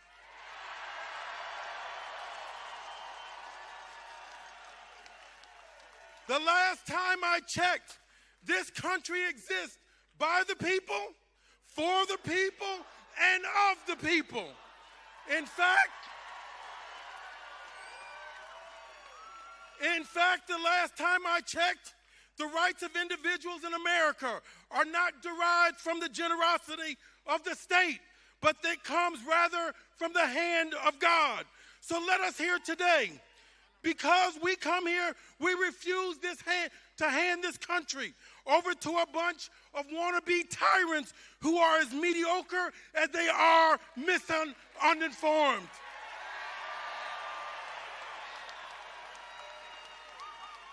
Today we stand together for the kind of America that Reverend Martin Luther King died to make possible. And today we stand up for our diversity, for our equity, for our inclusion, because without it, this is a country that would be a meandering republic that only represents the needs of those who gorge themselves with money and power. How many times do we have to tell America that DEI is not a pathway to privilege for the few, but it is rather how this nation should seek to correct the mistakes of the many?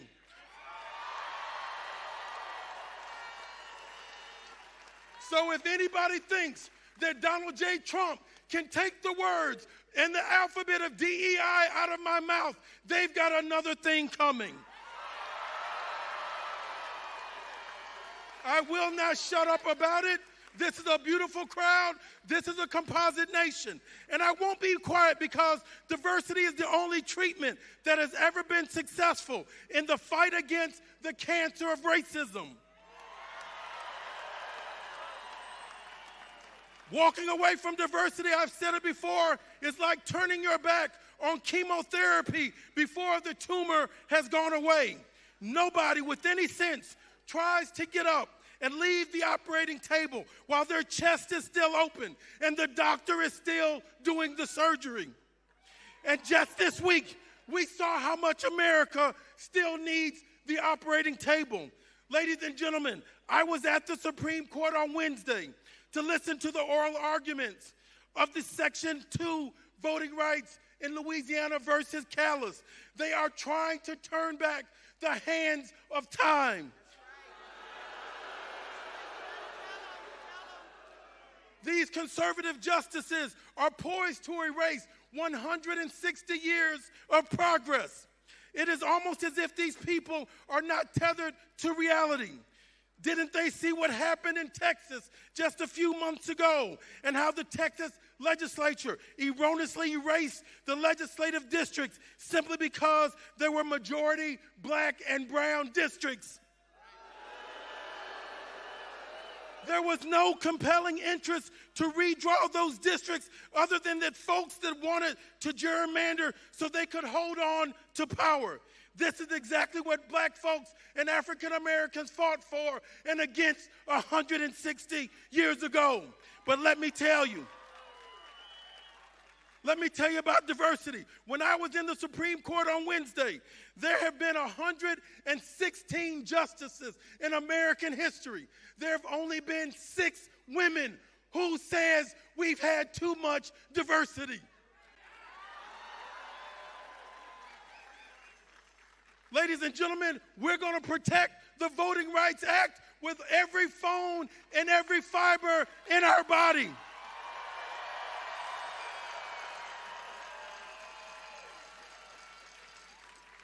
The president said that he's trying to threaten Democrats and the American people to capitulate to his foolishness, or he would make draconian cuts to the services of the government of this nation. I can't speak for the rest of my colleagues, but I can tell you I'm not a child. Nobody can threaten me to get what they want. I'm too grown for that. If the President of the United States wants to sit down and act like an adult, then I'm sure the leaders of the Democratic Party are willing to meet him at the table. We're not going to kowtow and capitulate to threats. We are one America. If it means we have to come out and vote for our interests, we're going to do it. If it means we have to leave room in our struggle for joy, we're going to have joy. If it means we can't allow racism to change who we are. Ladies and gentlemen, we've come too far. We've died too young. People have bled too much. We're too free. One man will not yield his will upon the American people. I love you. Keep hope alive. Thank you so much, Congressman Jackson. Chicago, are we getting warmed up? When I say hands off, you say Chicago. Hands off. Hands off. Hands off. Keep this energy up. Next, you're going to hear from one of the lead organizers of this event, Indivisible Chicago. Kathy Tholen is one of the lead organizers, and this organization, Indivisible Chicago, has been causing a lot of good trouble in this city. After that, you'll hear from Ed Yonka, who is the communications director at ACLU of Illinois. And they've been an organization who's been leading a lot of the fights in the courts. Please join me in welcoming Kathy Tholen.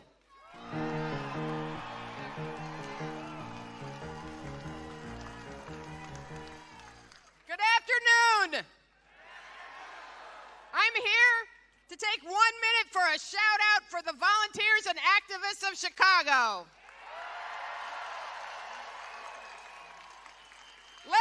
Let's hear it for the hundreds of volunteers from Indivisible Chicago who worked round the clock to make this all happen. To the safety marshals and the medics who are here to keep us safe. To the many volunteers from many organizations who are here today helping.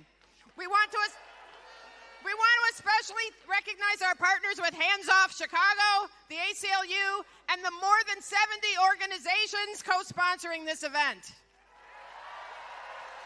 There is only room for some of them on the stage today, but as you march, watch for others along the route who will be sharing information and music and art with you. It'll be great. As ICE and other federal agents continue to invade our neighborhoods and terrorize our neighbors, we want to say thank you to the multitudes of people in rapid response teams across the city. All of those working to document what's happening, and everyone who is providing help and support to our neighbors. And a special shout out to those who are keeping us all informed of what's really happening. In particular, the nonprofit and independent media on the streets every day, including Block Club Chicago, Unraveled Press, and The Tribe, to say a few. We need all of you to support them. And we want to recognize all of you. It takes all of us, but together we will stop the wannabe king.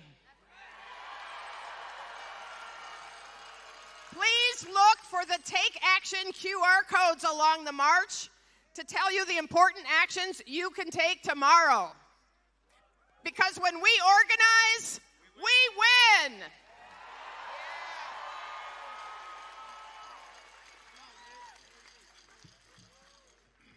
Good afternoon, Chicago! My name is Ed Yonka, and I am with the ACLU of Illinois, and I am so happy to stand with old friends, with neighbors, and with just complete strangers in defiant opposition to the policies of the current White House.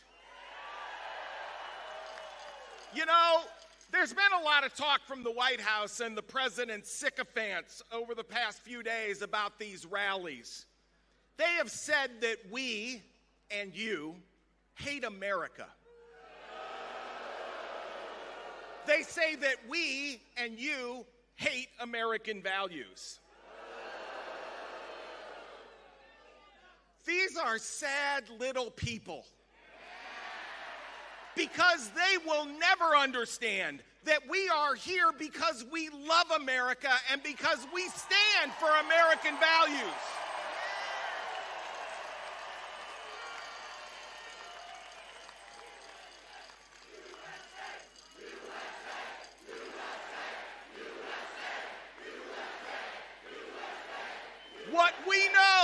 What we know is that the only way our country emerges from this dark time and the slide towards autocracy is by creating a democracy that actually works for each of us. We love our country enough to say no to masked, heavily armed ICE agents rampaging through our streets, firing off tear gas and threatening families and children who are part of our community. We love our country enough to say that no to the use of troops, whether military or federalized National Guard in our city, in an attempt to force communities like Chicago to bend the knee to the politics of hate and division. We love our country enough to stand up for LGBTQ plus people, to protect basic health care for our transgender family members and friends, and to treat everyone as an equal. We love our country enough to stand up for the freedom of speech for all people. The power of the federal government should never be used to silence any voice, from a late-night comedian to a graduate student who simply signs an op-ed piece criticizing a foreign government.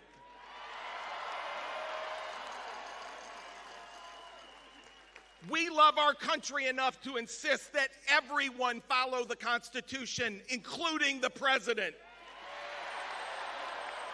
To insist that the president cannot cut off funds provided by Congress on a political whim, whether it's gutting foreign aid or trying to dismantle Head Start.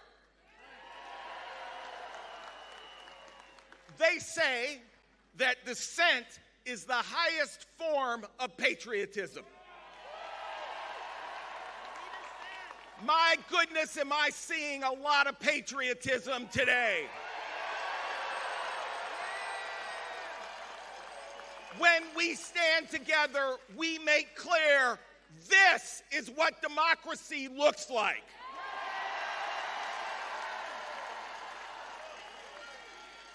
But we know that this movement does not end in a courtroom. It does not end at a podium. It does not end at this rally today. Together, we must continue to take action, to act, to speak out, and to protect our neighbors. Together, from this place, starting today, we can breathe new life into the greatest words ever uttered in the English language. We, the people, in order to form a more perfect union. Let's get to work. That was awesome. Thank you to Indivisible, and thank you to the ACLU for standing with us. We need fighters in all levels of government and also partnerships with other organizations. We have some people on stage with us who have been fighting the fight in various halls of government. Please join me in thanking, a round of applause for Lieutenant Governor Juliana Stratton.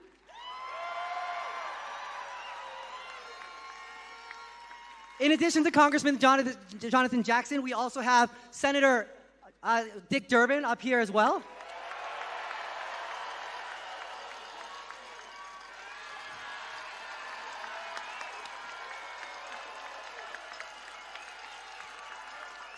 From Congress, we have Congressman Chuy Garcia, Jan Schakowsky, and Mike Quigley.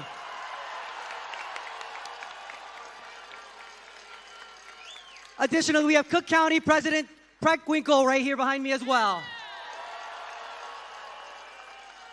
In addition, there are plenty of city aldermen, there are county officials, and state representatives. Please join me in thanking them for fighting the fight.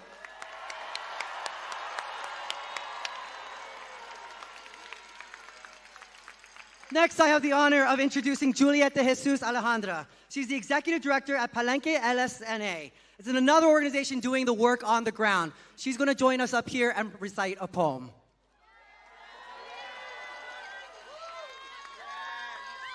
Buenas tardes. Hey. All right, my name is Juliet de Jesus Alejandre. I come from the northwest side of Chicago. Palenque LSNA is proud to be a part of the networks of ICER and OCAD and Access to Justice. We are part of hundreds of community organizations across the state doing rapid response work. Just regular people being bold and courageous in very simple ways every day. What Trump did not understand is that he has awakened a love in us that's bringing us across our segregated communities. So before I start, I want you to start with me. Can you say, I love Chicago? I fucking love Chicago. I fucking love Chicago. Yes. Woo! That's not it. Hold on. I have never loved my city more than I do now. Every block, every tiendita, street vendor, child going to school, every father in a work truck, every viejita and viejito is my grandparents. Every scared yet miraculous mother is me. Every neighbor coming out with a whistle. I am the father taken on his way to work, the young girl with those eyes of terror that just wanted to speak to her brother before van doors closed. The family at Millennium Park, and the one on 47th, and I'm the kids left behind on the road. I am the one who got ran over and stuffed in a trunk with no medical attention by a demon. And the señora who got away, perhaps hiding in some backyard until the coast was clear. I'm the one shopping at the fruteria by my old grammar school and got kidnapped by 12 men pointing assault weapons at my heart. I am the phantom whose only trace is an abandoned car or tamal cart. I too am everyone coordinating, organizing, texting their comrades, blinded by tears. Every person beeping their horns, everyone who runs out and films or screams. I'm that person who picked up the tear gas canister and threw it back at the Nazi on Armitage Avenue.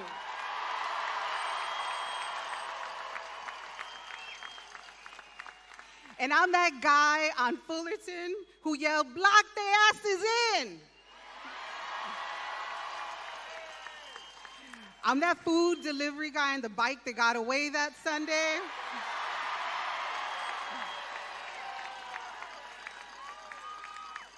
And I am also Marimar Martinez. And each black and brown baby in that South Shore building who was zip-tied in their jammies as evil men lined up their parents to be stolen.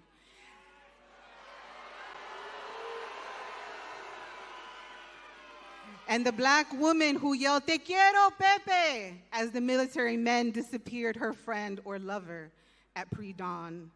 The guy on the west side who got choked out in Garfield Park, and everyone who understood in that very moment that they're coming for us all. I am senadoras running to warn their neighbors, wearing heels, and alderwomen protecting their patients in Humboldt Park.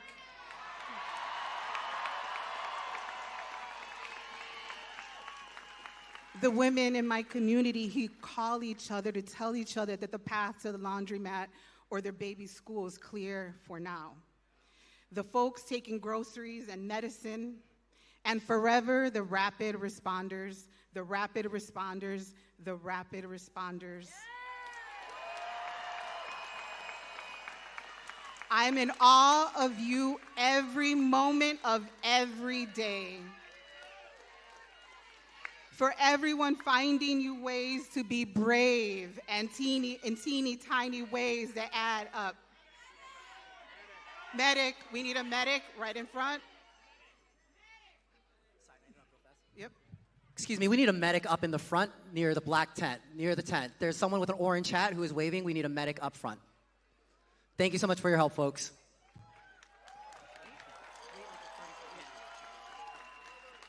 We take care of each other.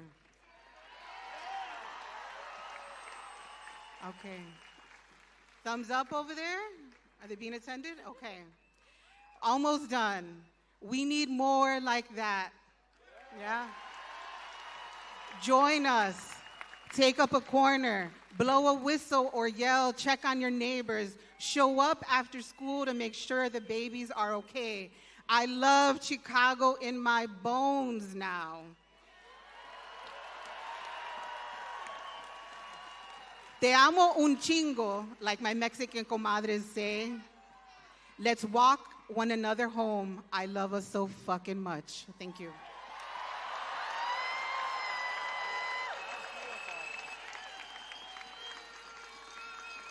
Thank you, Juliet, and also again, thank you for your help again earlier. Next, you're going to hear from the CEO of Equality Illinois, the state's LGBTQ plus civil rights organization. Please join me in welcoming Shannon Lynn Parker.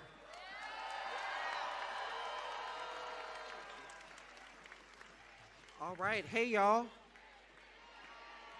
So y'all ready for me to sing America the Beautiful?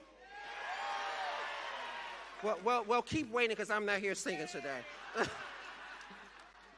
So, just like you, I am here because I love America. I love this country enough to raise my voice against injustice and tyranny.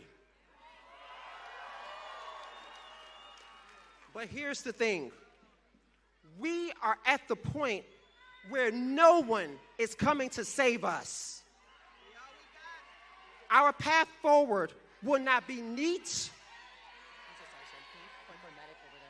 Medic, someone needs a medic over there. Got it?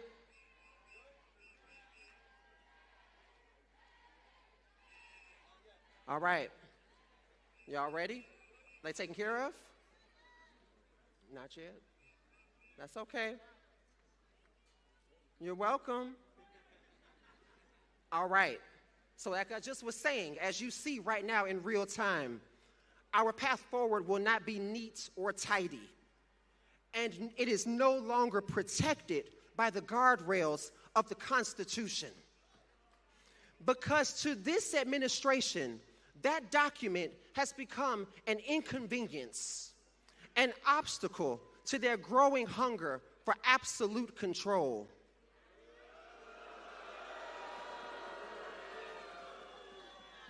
But here's the thing. If you could only see yourselves as I do right now, if you could only look out at this vast sea of courage, because all I see is power. The power of the people. People who, in spite of the risk it took to be here and the uncertainty of what might follow when we march, return home, and face the days ahead, you still chose to show up.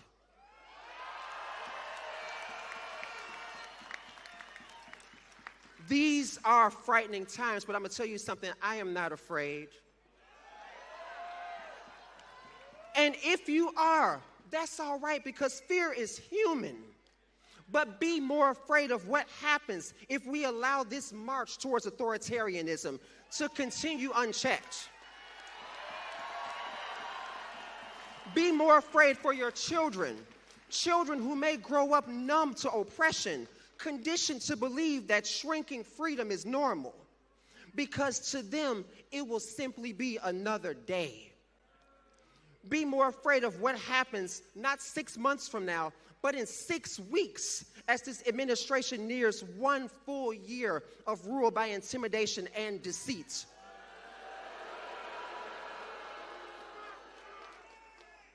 I stand here today and I say boldly and proudly, I am not a domestic terrorist.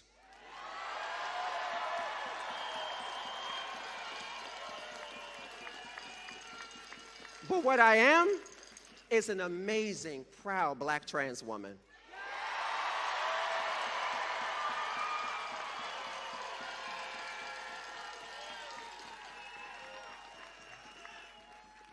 I stood in allegiance with my little hand over my heart, just like millions of children across this nation. I am no threat. I grew up in the south suburbs of Chicago, in a diverse community built by veterans who dreamed of peace and prosperity.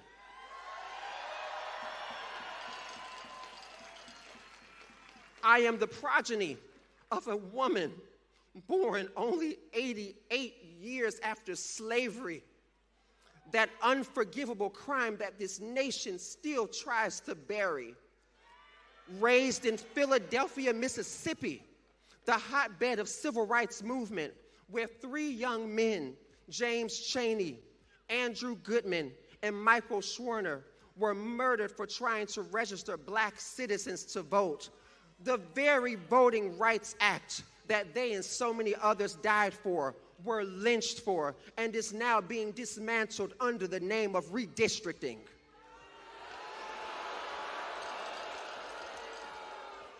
And you, no matter where you stand politically, we need a medic, we need a medic. Medic.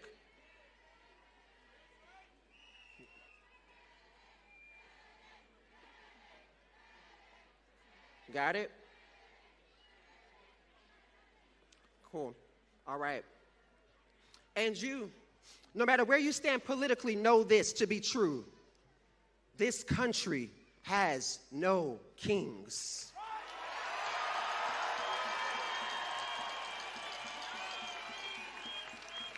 We are not ruled by monarchs or royal decree.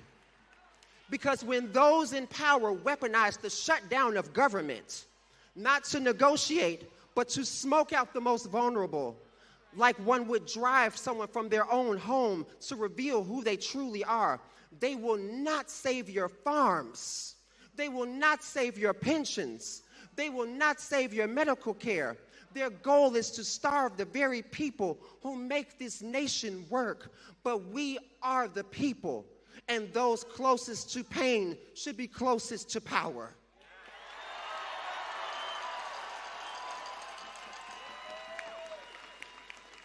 Before I leave you, I want to say this. The old formulas will not save us now. The solutions are not simple or safe. It is time for us to stand together, to organize, to defend our neighbors fiercely, and to document injustice.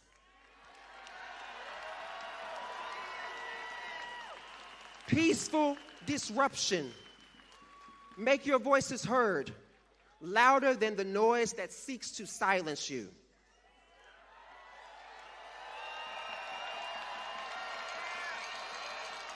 And by all means, keep making it hard for them to get away with this.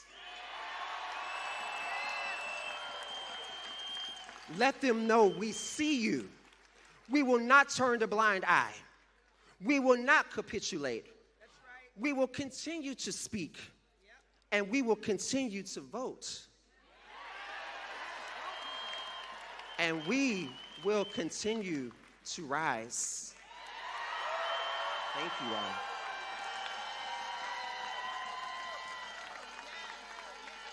Give it up one more time for Equality Illinois CEO, Shannon Lynn Parker.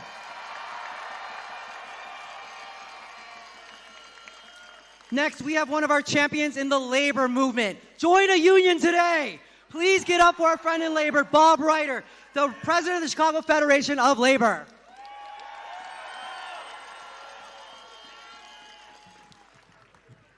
Can you all hear me in the back? Oh no, I'm going to say hands off, hands off, hands off, hands off. My name is Bob Ryder. I am president of the Chicago Federation of Labor. The CFL represents 300 unions that represent 500,000 working people right here in the hometown of the American labor movement, Chicago, Illinois.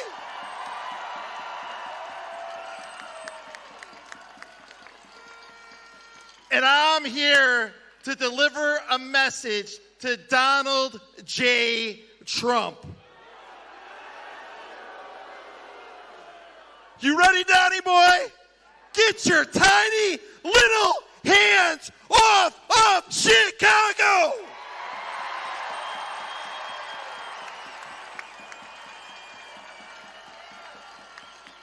Donald Trump is a joke. His tariffs are jacking up prices and screwing the economy. His attack on labor, his attack on unions, he's destroying the freedoms that workers have to fight for their rights on the job. He's shredding our public services and firing thousands of dedicated union members in the federal government. That makes us less safe. That makes us less secure. And by God, it makes us less free. And we're not going to stand for it.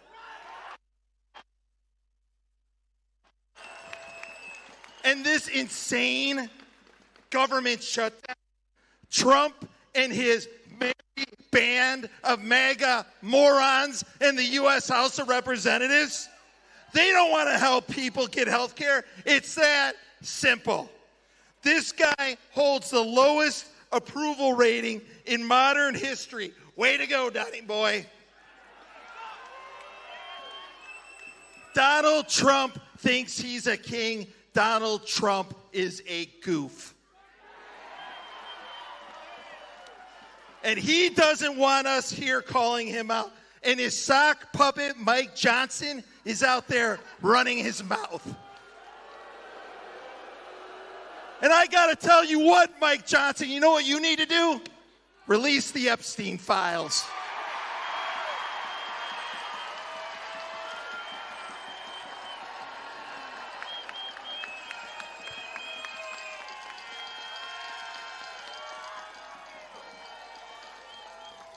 But here's the reality. There's nothing more American than peaceful protest.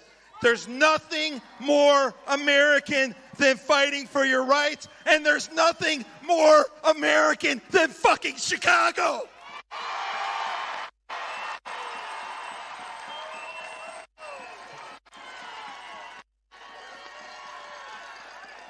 That's why our city is under attack by the federal government, because Trump knows if he can break Chicago, he can break any city.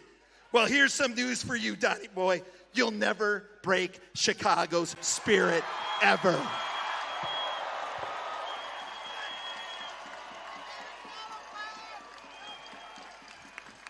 Look at this crowd.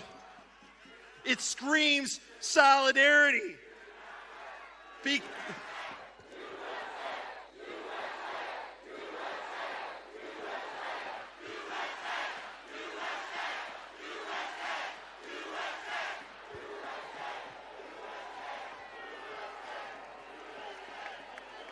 That's right.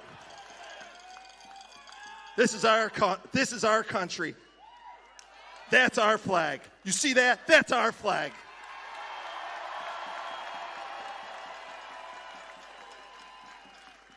The fight for workers' rights is the fight for immigration. The fight for civil rights is the fight for economic justice. The fight for health care is the fight for one another. And we stand together to say, we love America, and we don't want any twice impeached, convicted, felon, multiple bankruptcy, sexual predator, wannabe kings in our country.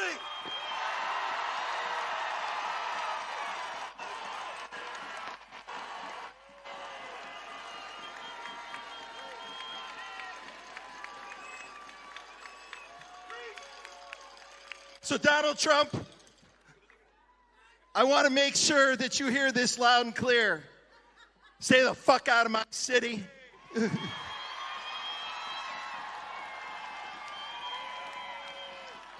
Stop terrorizing our immigrant workers.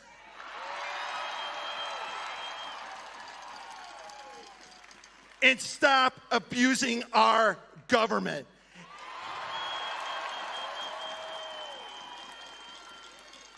And I'm going to say the first part, you're going to say the second part. Donald Trump, hands off.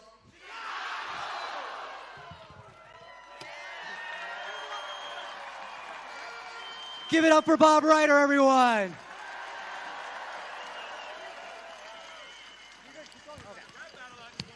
All right. It is my honor to bring someone who needs no introduction. Congresswoman Delia Ramirez is a fierce advocate who recently gave Kristi Noem a draft resignation letter. She is the daughter of Guatemalan immigrants and a champion for our communities in Washington. Please give a big, warm welcome to Congresswoman Delia Ramirez.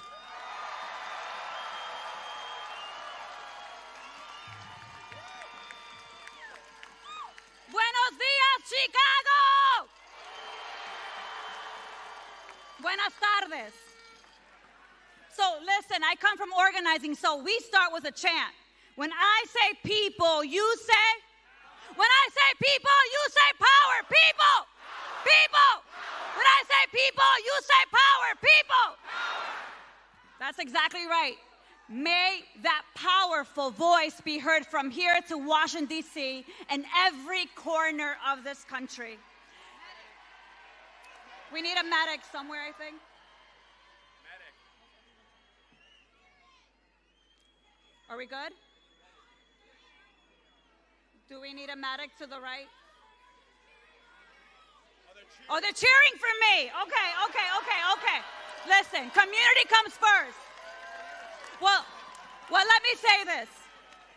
It is so good to be with all of you today when we say no kings, never, not today, not tomorrow, not ever.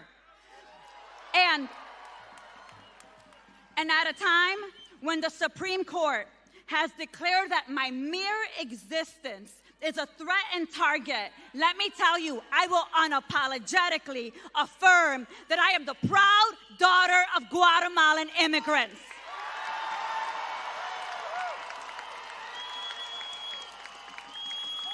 Now, let me say that again in case the president and Noam didn't hear. I'm going to say it again. I am the proud daughter of Guatemalan immigrants, and I will never be ashamed of my roots.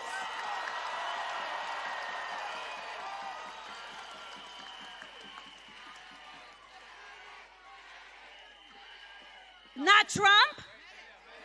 Medic. Now we need a medic. Right here to the right, here, the guy in the salmon orange.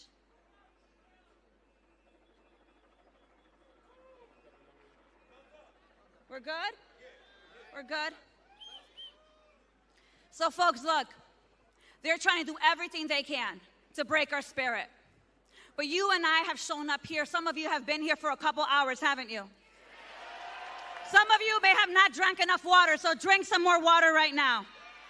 But what I want to make sure that you hear is that not Trump, not Noam, not Stephen Miller, not Tom Homan, or any criminal member of this administration will break us ever.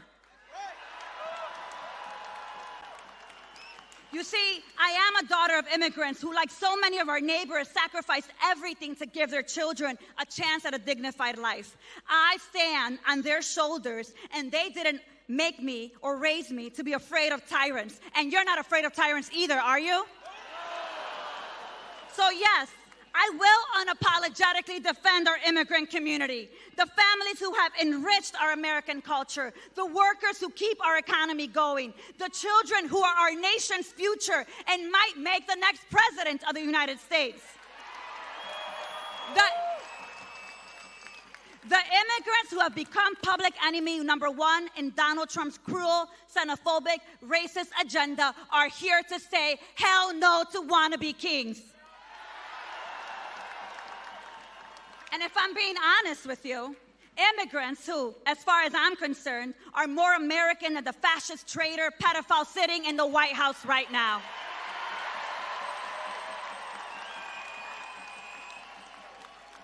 You have heard it again and again today. Our democracy is under attack by a wannabe dictator who over the last 9 months has thrown everything to us, trying to break us. Trump, Noam, and the ICE Gestapo police are doing everything they can to destroy our constitutional rights, to force us to accept authoritarian takeover of our country. They want to normalize violence. They want to normalize cruelty. They want us to be okay with what they're doing so that you won't question what they do next. But let me be very clear to Donald Trump and all those criminals. You will not break the city of Chicago ever.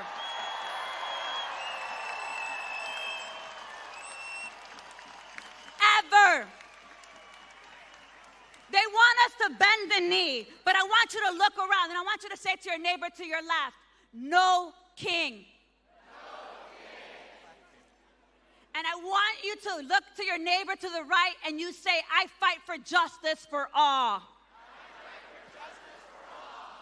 So let me say this. I see resilient people. I see a diverse crowd. I see people who are unwilling to be broken by this fascist government. And we will not be broken. We will not lose hope. We will organize, mobilize, agitate to make sure that this government understands that we are for the people, by the people. So Chicago, como dice mi mamá, Chicago, let me hear you. Are you ready to stand up and fight back? So what are you going to do when the ICE Gestapo police try to kidnap your neighbors? Stand up, fight back. That was practice. We're going to do it again. What are you going to do when the ICE Gestapo police try to kidnap your neighbors? Stand up, fight back. What are you going to do when they try to silence dissent, criminalize protests, and erode our civil rights? Stand up, fight back. What are you going to do when Trump tries to declare martial law and end free and fair elections? Stand up. And what will you do when Donald Trump tries to declare himself king? Stand up, fight back, and you say hell to the no. Stand up, fight back. Eso es lo que vamos a hacer nosotros todos los días. That is what we're going to do. And so I want to introduce to you someone that is standing up and fighting back with so many of our leaders here in the city of Chicago and the state of Illinois, because we understand the collective solidarity that we need in this moment. We understand that we have to keep showing up for each other, and we have to make sure that they understand that they won't break us. And someone who has been leading in that fight with us is our very own Governor J.B. Pritzker.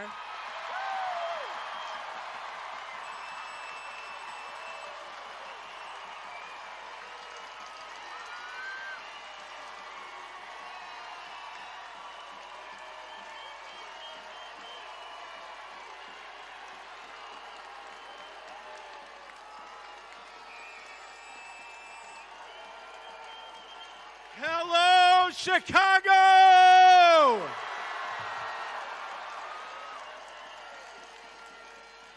We are here today to defend a principle that has defined America since its founding.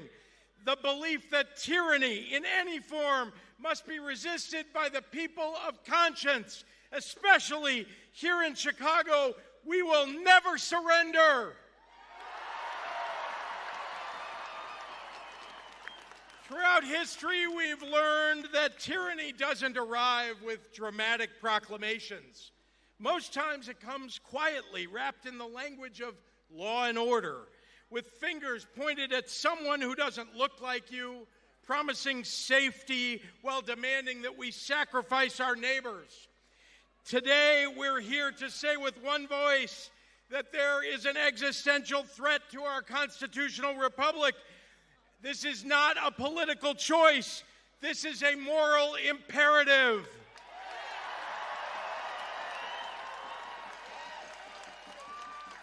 The reality here in Chicago is this. Black and brown people are being rounded up because of the color of their skin.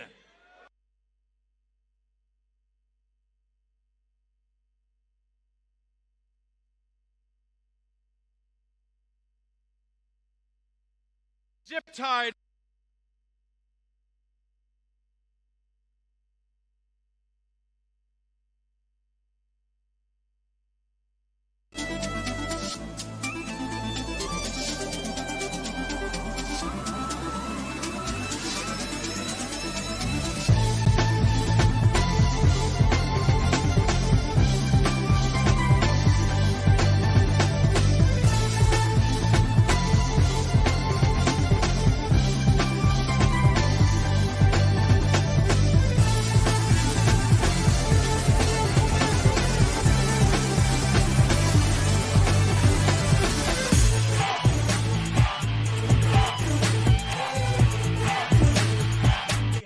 houses, wondering if their parents will ever return. And here's what concerns me the most: the normalization of it all. When we accept the idea that the color of your skin is probable cause to detain you, that the government should have unlimited power to round up and imprison people without due process, that Trump can build a massive enforcement apparatus with no constitutional limits, well, then we erode the foundations that protect all of us. Chicago, is that okay with you? History teaches us that powers granted in the name of security are rarely relinquished. The precedents that we set today become the justifications for tomorrow's abuses. When we allow tyrannical policies against any group, we make tyranny possible against every group. Chicago, is that okay with you? We are here today at this rally because Donald Trump and Stephen Miller are already coming for the immigrants and for black and brown people and for LGBTQ people and for their political opponents. The famous Martin Niemöller poem, First They Came, concludes with the words, "Then they came for me, and there was no one left to speak for me." What Trump didn't count on is Chicago coming together to stand up for freedom and individual rights, for American values, because we love America.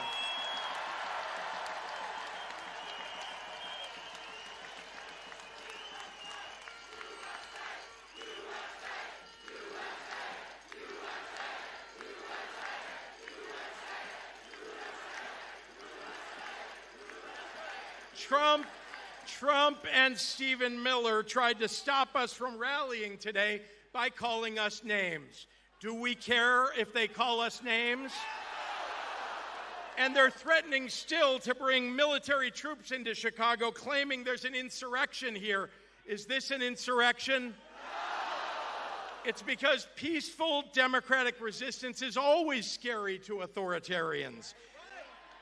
And Chicago is known for our peaceful resistance, for labor rights and for civil rights.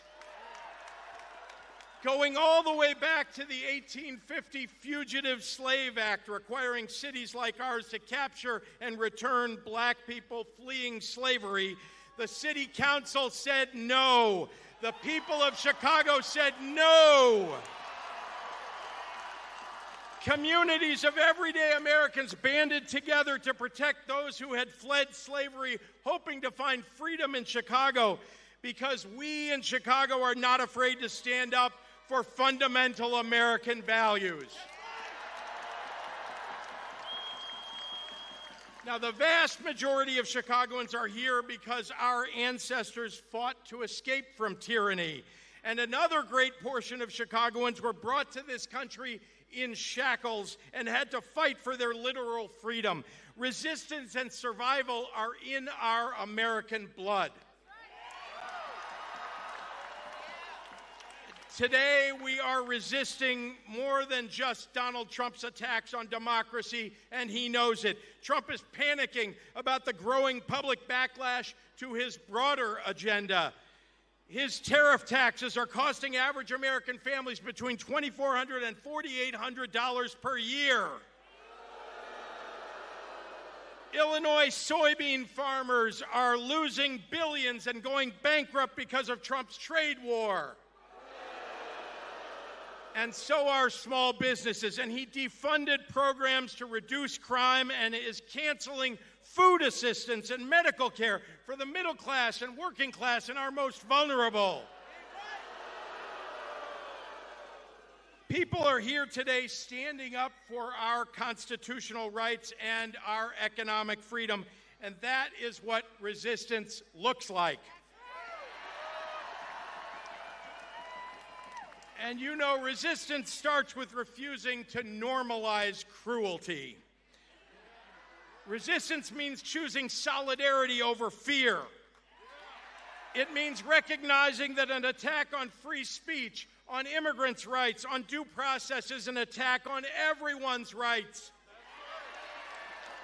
It means understanding that we're either building a society based on human dignity or one based on domination. Which is it? Human dignity. History will judge us by where we choose to stand right now, today. Future generations will ask, what did we do when fellow human beings faced persecution, when our rights were being abridged, when our Constitution was under attack? They'll want to know whether we stood up or we stayed silent, whether we chose compassion. Medic.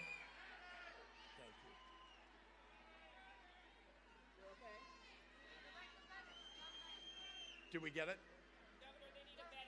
We need a medic over here.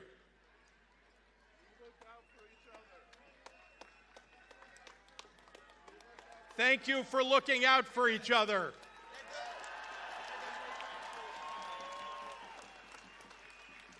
Folks, tyranny requires your fear, your silence, and your compliance. Democracy requires your courage. And tyranny depends on good people doing nothing. It requires us to accept the unacceptable, to rationalize the irrational, to normalize the abnormal. But tyranny also fails when ordinary people refuse to cooperate, when they say no kings and they mean it.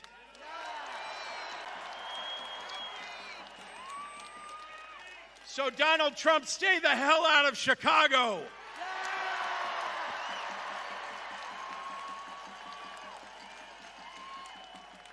The fight against tyranny isn't won or lost in one protest. It's won in countless daily decisions to stand for justice, to refuse cruelty, to defend human dignity. It's won when we recognize that none of us are free until all of us are free.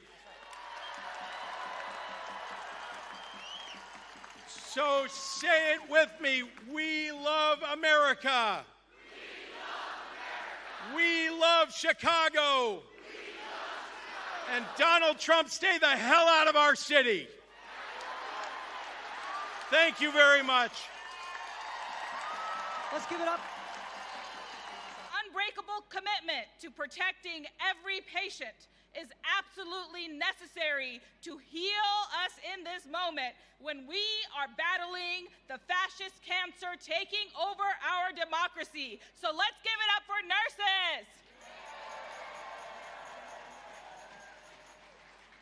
I also want to share that I am a proud immigrant.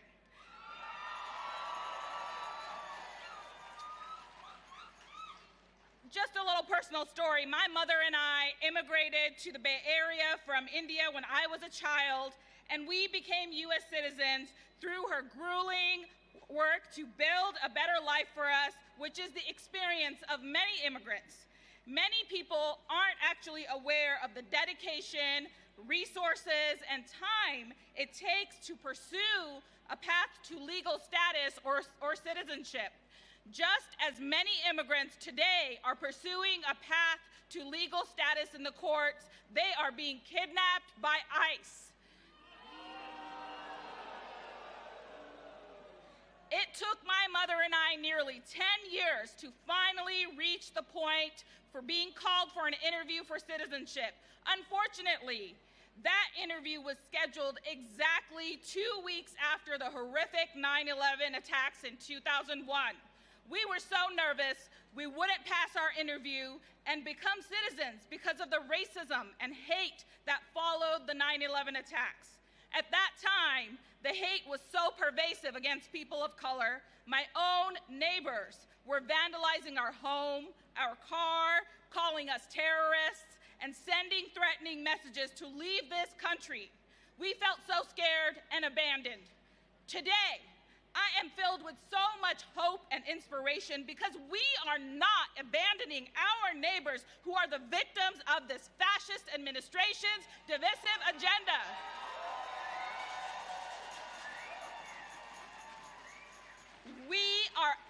outraged to see families and workers being kidnapped by ICE in places of worship, education, and healing, disappeared into the most inhumane conditions, and their families can't even find information about where they are.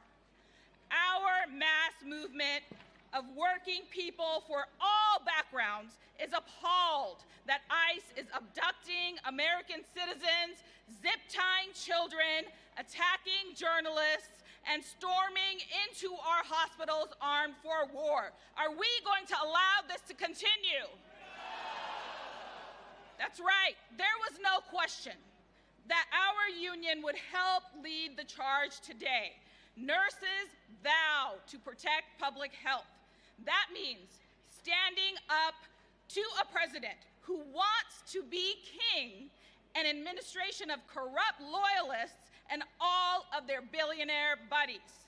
As Kathy said, the society that they are trying to build is sick. California is home to nearly 200 billionaires, while more than 7 million residents can't even meet their basic needs. They go hungry, they go without housing, they suffer without medical care. The billionaires' greed never stops, though. To get even richer off of our backs, the billionaire class has seized control of the US government.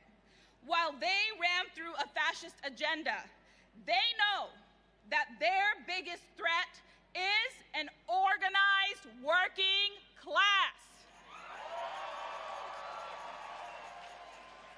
They are trying hard to divide us, to make immigrants, trans people, or people who don't match their values the scapegoat. They are trying to crush resistance by rolling back all our protections, including public health protections, union rights, freedom of speech, and the right to due process. We even have Salesforce CEO Mark Benioff, who has benefited greatly from subsidies to do business in San Francisco, by the way, calling for Trump to send in the National Guard. This is an intentional move to block our power as working people.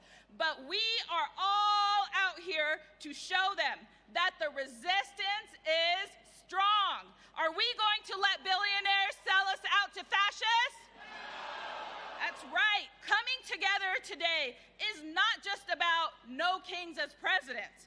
It is about not letting billionaires define our society.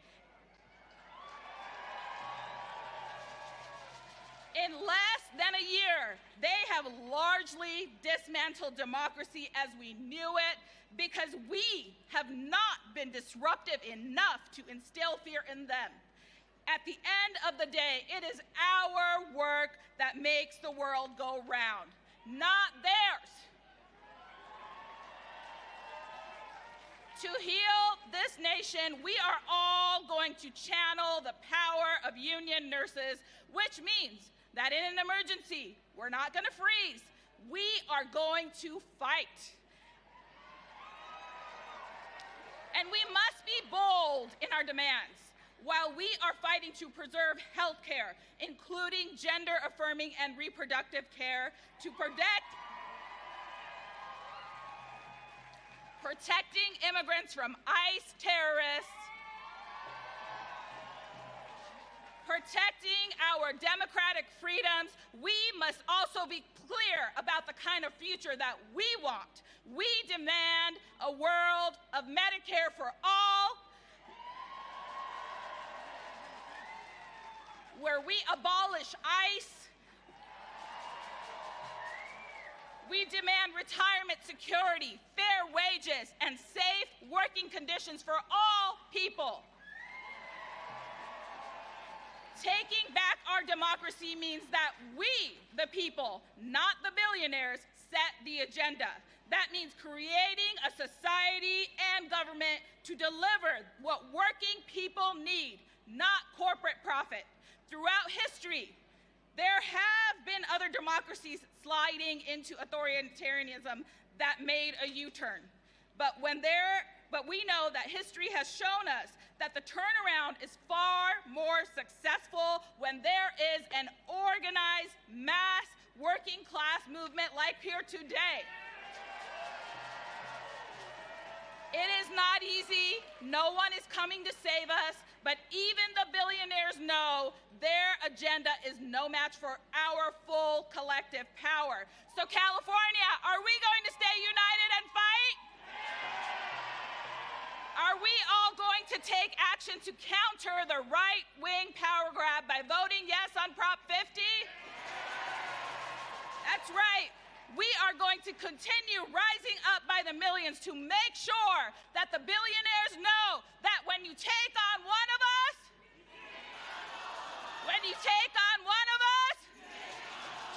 thank you, everyone.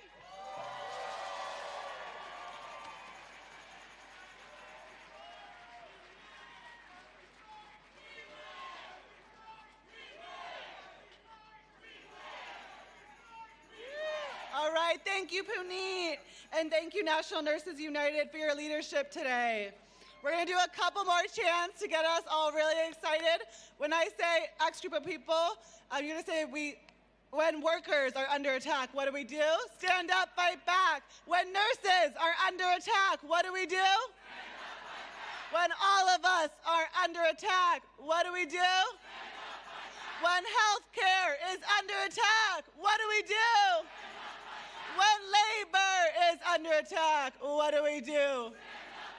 When our city is under attack, what do we do? All right.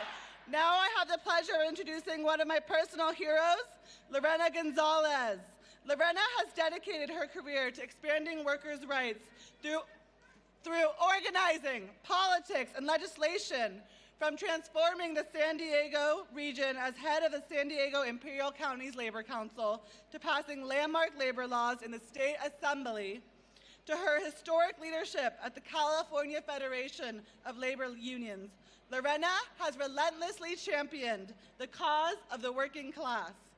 So let's welcome Lorena Gonzalez, President of the California Federation of Labor Unions.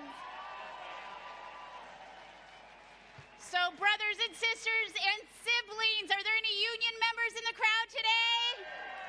I didn't hear you. That wasn't loud enough. Are there any union members in the crowd today? My name is Lorena Gonzalez, and I'm proud to represent the 2.3 million union members in California, 1,300 different locals from every type of work, from janitors to pilots to nurses to teachers to firefighters. We know that working class folks have to stick together, right? So in the labor movement, there's this famous song. It's from back in the day, but there's this famous song, and they ask, which side are you on? And I think there's never been a time in history when we have to ask ourselves and each other and our neighbors and our family members, which side are you on? Are you on the side of Donald Trump and his... No. And his incompetent cabinet members, people, or are you on the side of the people of California and America who need to fight back? Are you on the side of big insurance companies, health insurance companies, and hospitals that are keeping us from having our care? Or are you on the side of hardworking nurses and patients who need access to universal health care? Are you on the side of the religious right that has decided that there should be hatred among all of us just because of somebody you love or how you identify? Or are you on the side of every single person who's in this park, no matter what they want to do with their lives, who they want to love, or how they want to identify? And I have to say, as a daughter of an immigrant, this one's important to me. Are you on the side of fucking ICE? Fuck no! Or are you on the side of of immigrants who are hardworking and every day showing up, paying their taxes, sending their kids to school, being part of the fabric of our society.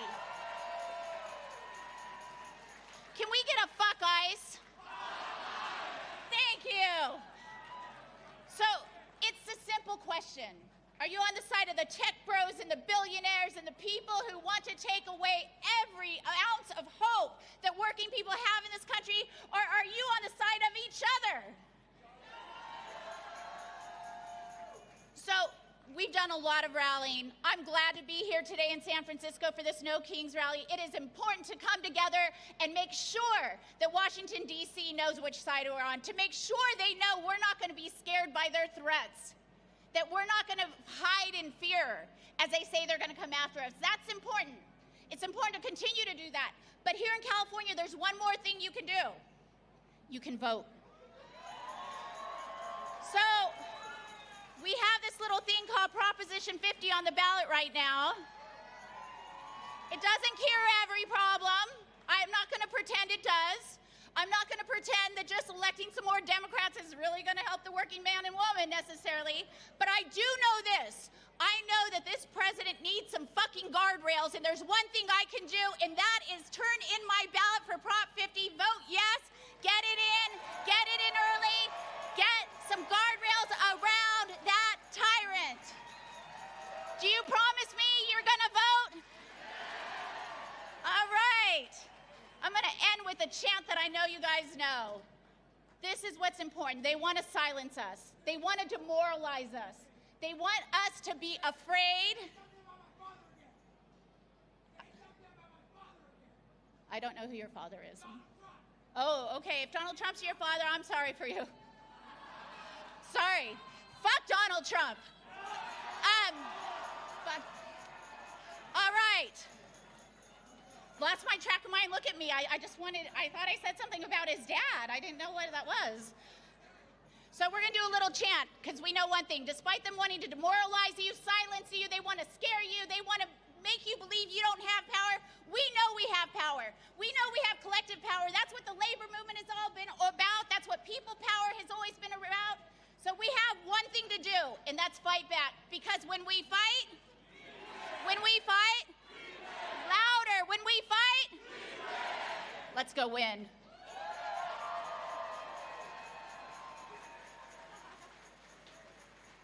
All right, aren't we so blessed to have so many amazing female leaders in our movement? I know that's right. Because when women are under attack, what do? That's right. So next we're going to introduce Arthur Wolf. Arthur is a leader in 5051 SF, which is one of the anchor organizations of today's event, alongside Indivisible SF. Indivisible, where you at? Can I get some woo? And NNU, thank you so much for helping organize today. So let's welcome Arthur Wolf.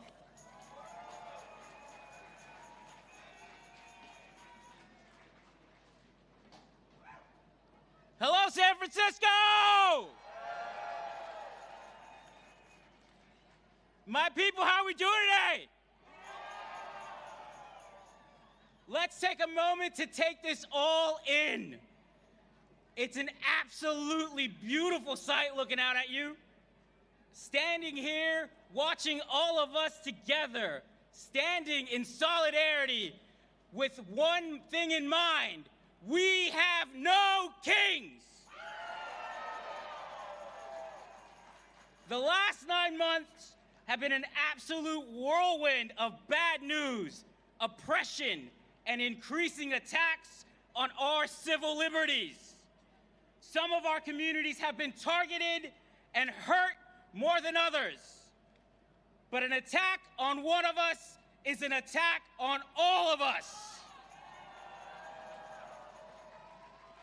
We may not see eye to eye, but this moment in history calls, it begs for our communities to come together and fight for what we have left and fight for the world that we want to live in. I remind you that we have fought fascism before and we have won. We have fought authoritarianism, and we have won. We are desperately fighting for the very soul of America, and we will win.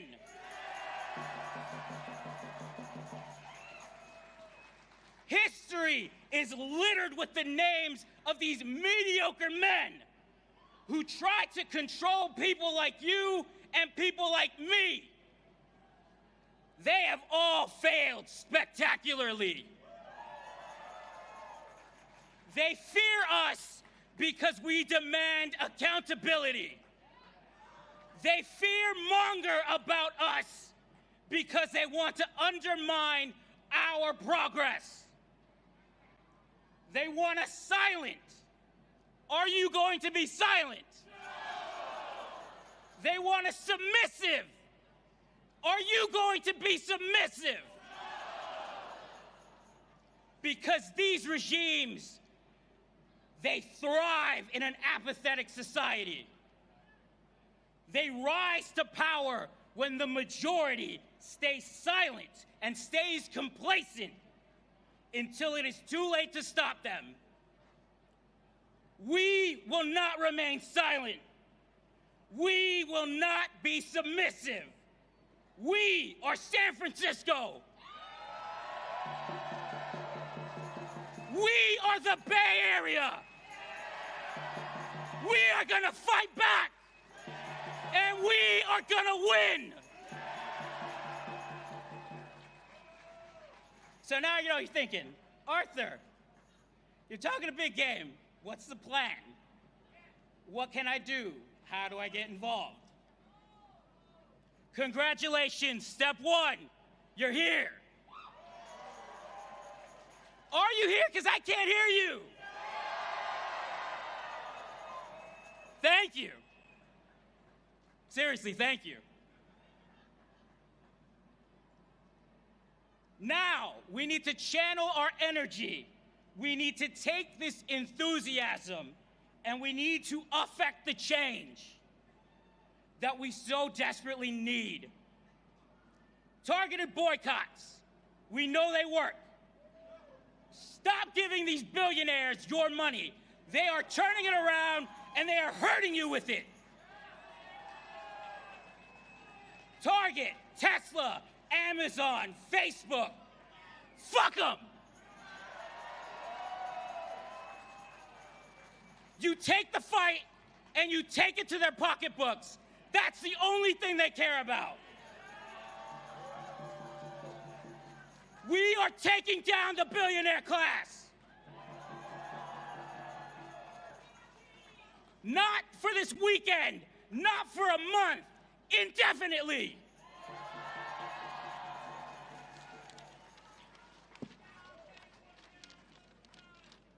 Yeah. Sign up with a group and do the work. Join 5051, if you don't mind. Join Indivisible, Bay Resistance, Working Family, Democratic Socialists of America, AROC, PYM. Your union can get you to work. Get in your community, do the work, volunteer, be the change you want to see. Run for office. Stop wasting your votes on candidates that are not prioritizing your best interests. Elections only matter if the people we're sending to serve us are doing their job. Are they doing their job right now? What do we want? I should have thought that one through, to be honest. My bad, guys.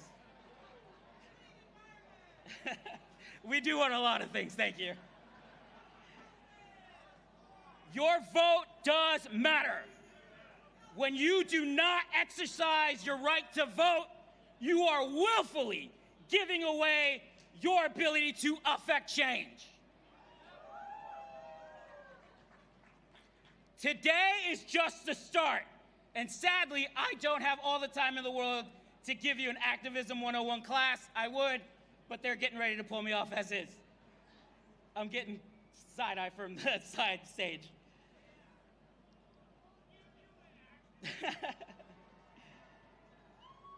Sorry, I lost my place. We have more information on how to get involved at indivisible.org/NoKings2/actions. We were supposed to have a graphic. Sorry, guys. Google it, please. Or not Google it, the other ones. Sorry. It's a phrase.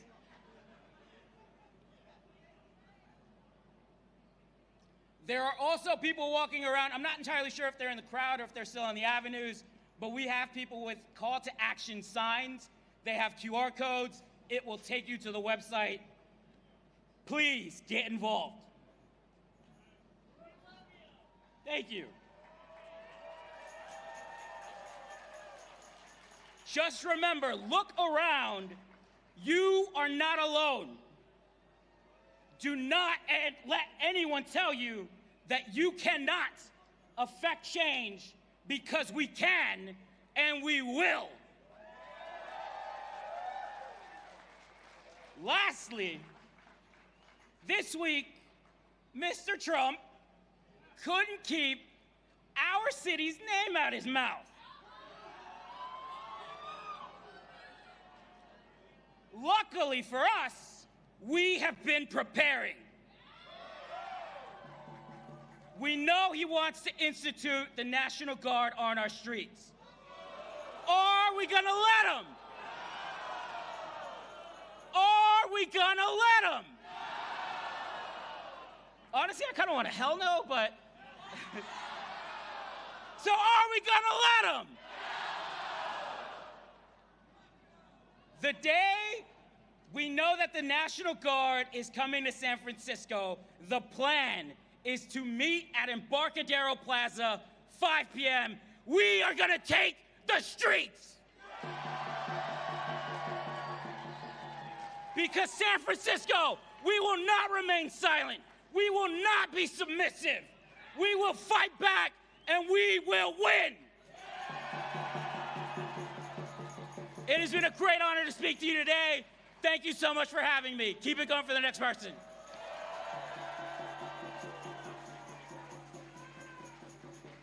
Thank you, Arthur. That was amazing. And thank you, 5051 and Indivisible San Francisco, for co-hosting today's event. So are we going to let kings into our city? What about our state? What about our country? And are we going to pass Prop 50 by November 4th? Yeah, I know, that's right. So now I'm so honored to bring our next guest to the stage. And you know who it is? It's Dr. Angela Davis. Yeah. As I'm sure you know, Angela Davis is an educator, an organizer, and she is a visionary. She is known internationally for her work to combat all forms of oppression in the U.S. and abroad. She's an organizer who has provided leadership to the Black liberation, the feminists, the queer, and the prison abolitionist movements. Woo! She's amazing. Yeah, let's get some moves for that. She's been in this movement for more than 50 years. Are you all gonna be here in 50 years fighting? Yeah. So let's give a warm welcome for Dr. Angela Davis.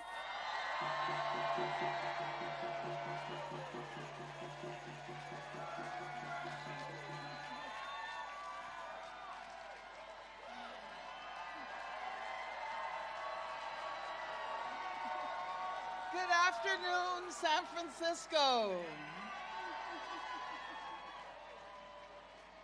You are a beautiful sight, and I don't think I can imagine a more beautiful sight than all of us gathered here in San Francisco this afternoon, and all over California, and all over the U.S. to say we actively refuse to be complicit with the illegal actions of the U.S. government.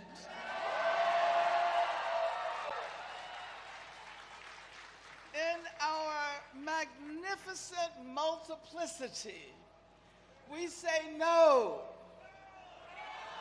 no, no, in complicity with fascism.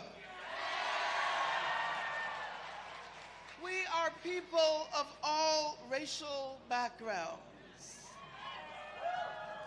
We are people of all genders. And this includes Black trans women. And let me say, Miss Majors, you are here in spirit with us this afternoon. We are workers. We are unionized workers. Thank you, Nurses United and the California Nurses Association. And we are union organizers. We are teachers. And we are domestic workers. We are all citizens of the world, regardless of whether we have documents. We are people who have been in prisons, jails, detention facilities, and many remain incarcerated but are here with us in spirit. And let us not forget those who would be here but for the presence of ICE. And so all of us, whoever we are people who believe in freedom. People who believe in freedom, and we who believe in freedom cannot rest until it comes.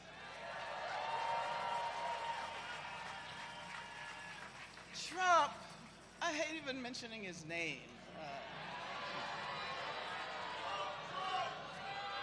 He may have won the last election, but let us remember that more people did not vote for him that actually cast their vote for him in the election. He would not have won if not for the support of the billionaire capitalists. Elon Musk and the major tech capitalists genuflected before power and decided to stand with Trump, authoritarianism, and with all of those who are on the wrong side of history. So we are here to say that we want ICE and the National Guard out of our community.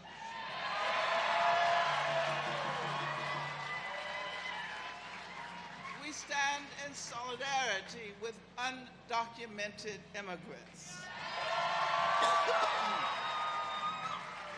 We are all citizens of the world, whether we have papers or not. And we are here to say that we are in solidarity with the Palestinian people.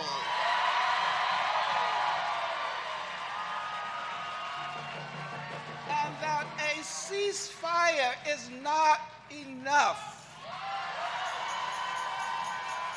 We want an end to the ongoing violence of the Israeli occupation. We want freedom and self-determination in Gaza and the West Bank. And so we are here to say no to racism and no to anti-Semitism and no to the weaponization of anti-Semitism to attack those who stand against genocide. We stand for reproductive justice, the right to abortion, reproductive care, trans justice, and the right to resources for the children we choose to welcome into our lives. And we stand with the people of Haiti, and the people of Sudan, and the people of Congo, and every other place on the planet where there is a fight against capitalism, against empire, and against settler colonialism.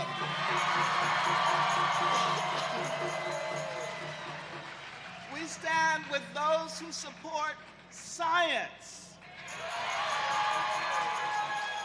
public education, and free universities. And we want to join the rest of the planet in combating the dangers of climate change. The dangers of climate change for human as well as non-human animals. And finally, we stand with abolitionists and freedom fighters of the world, and with everyone who not only seeks to dismantle unjust systems, but who is imagining and actively creating new and habitable futures. Free Palestine! Free Palestine! Thank you.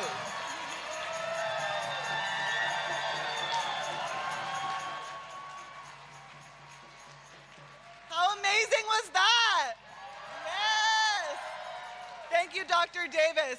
Are we gonna let ICE terrorize our community in our city? No. Can we get a fuck ICE? And when immigrants are under attack, what do we do? Yeah. So next, I'm really excited to introduce Abdi Soltani. He's the Executive Director of the ACLU of Northern California. During his tenure, he has pursued long-term priorities to deepen the ACLU's presence in the California Central Valley and elevate ACLU's voice on state policy at the California Capitol. I know we're all grateful for ACLU's leadership right now in the fight back. So let's welcome Abdi. Thank you. Wow, thank you so much. Hello, San Francisco, can you hear me? Hello, California, can you hear me? Hello, United States of America, can you hear me? My fellow Americans, can you hear me? I'm Abdi Soltani with the ACLU of Northern California. From the streets of Los Angeles to the fields of the Central Valley, to the immigrant detention centers in Louisiana, and to the immigration court just a few blocks from here in San Francisco, we stand shoulder to shoulder with each and every one of you to defend the rights of every person under the Constitution of the United States, citizen and non-citizen alike. Over the next year, you will hear a lot about the 250th anniversary of the Declaration of Independence. And as we retell the events of the American Revolution, let us be clear that Donald Trump plays the part not of George Washington, but of King George III. In the Declaration of Independence, American revolutionaries listed the repeated injuries and usurpations that compelled them to found this nation, and they submitted those facts before a candid world. We have our own facts of the abuse of power by Donald Trump, his administration, and his ministers, and we submit those facts before a candid world. And when I list each one of our grievances, I'm going to ask you if you consent, and you tell me your answer. Donald Trump and his administration have dispatched swarms of masked officers in unmarked vans to abduct people from our streets with no regard to the Fourth Amendment. Do you consent? No! They have deployed among us in times of peace the National Guard and standing armies without the consent of our governors. Do you consent? No! They have detained and deported our neighbors and fellow Americans and arrested immigrants at their court hearings with no regard to due process. Do you consent? No! They have sought to end the nation's promise of birthright citizenship with no regard to the promise of the 14th Amendment. Do you consent? No!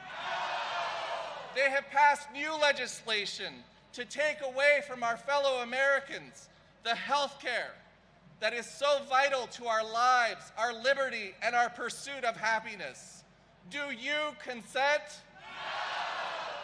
They have suppressed the free speech of comedians by targeting broadcasters and of students by targeting them for deportation. My fellow Americans, do you consent? No! So that is why we are here. Here we stand, undaunted, united. We do not give our consent as the governed when the government abuses our rights and our Constitution. We dissent. We speak out. We assemble as you have here today. We go to court. We vote, and we will prevail. Thank you all for being here today. Let's do it.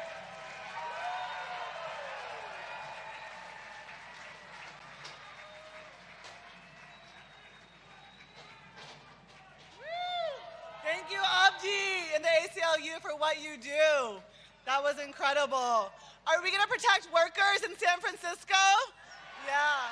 Are we going to protect workers in California? What about in the country?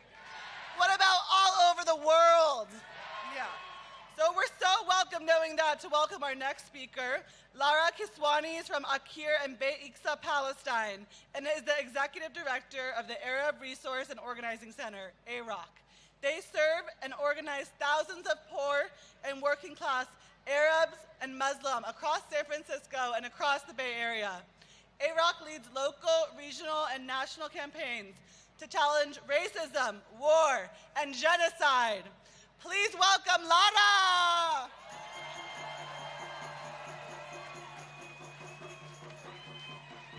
Good afternoon, San Francisco. Let me hear you make some noise.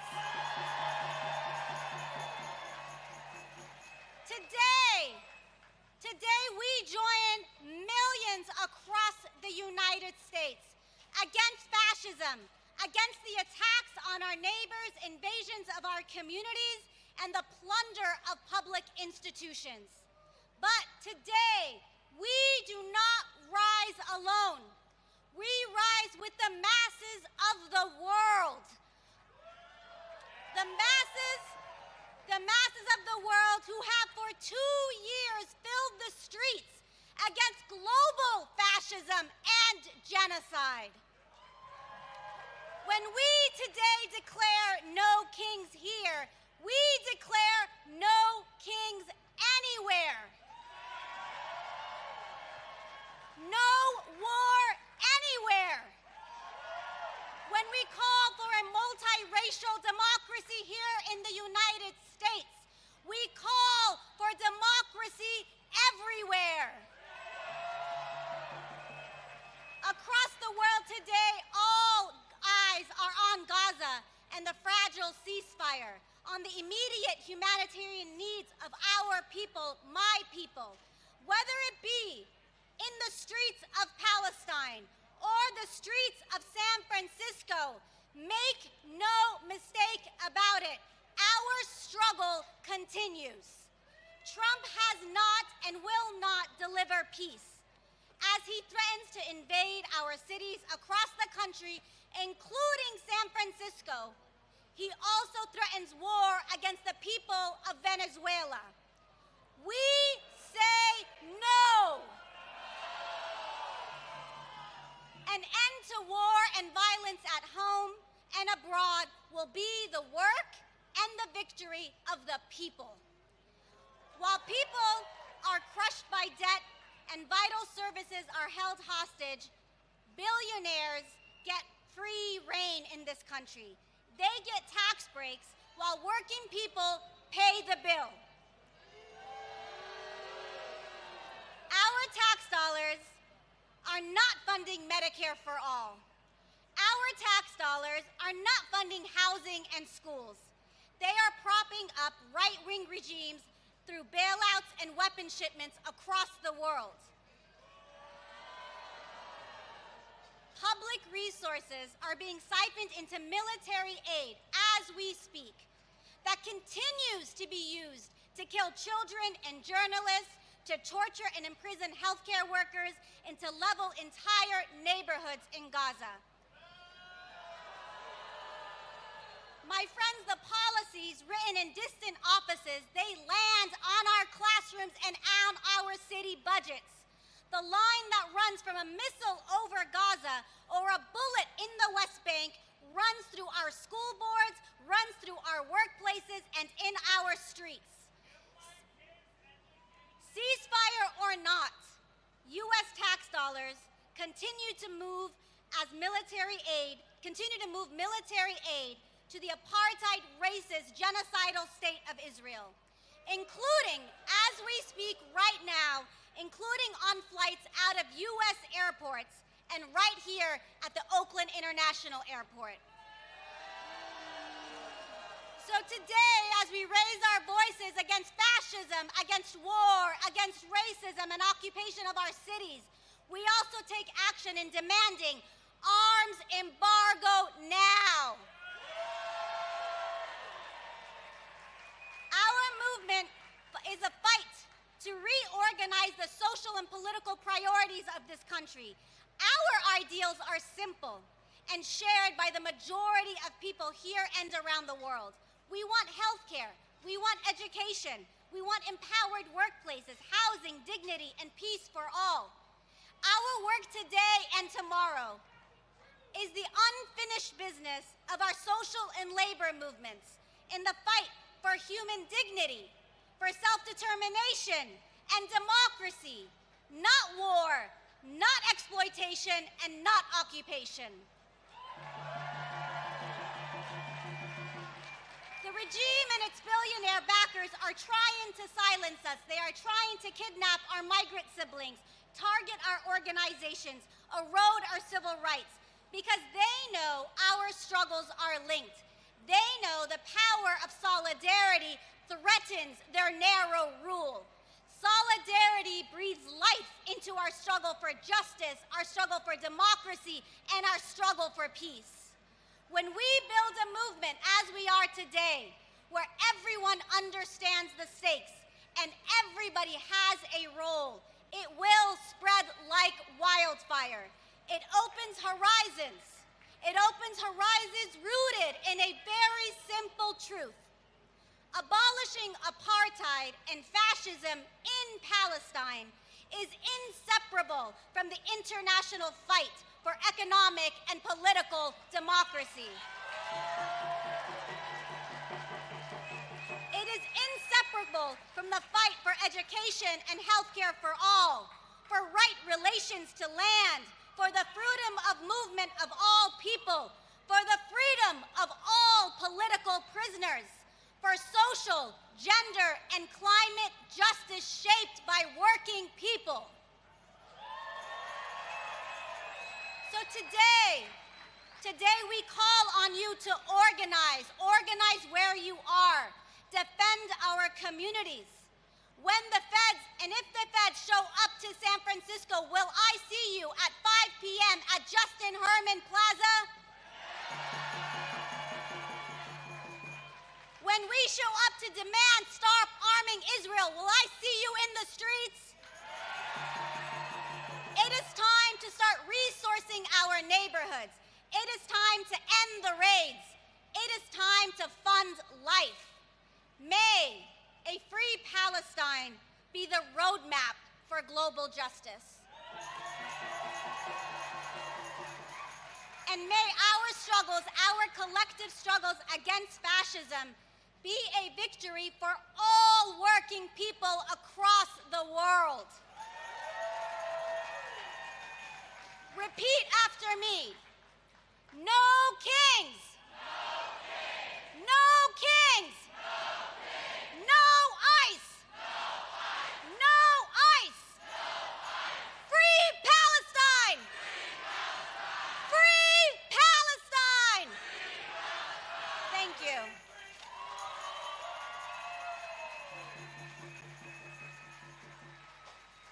Thank you, Lana. That was amazing. Are we going to let this tech billionaire class ruin our city and destroy our communities? No. Are we going to keep fighting back?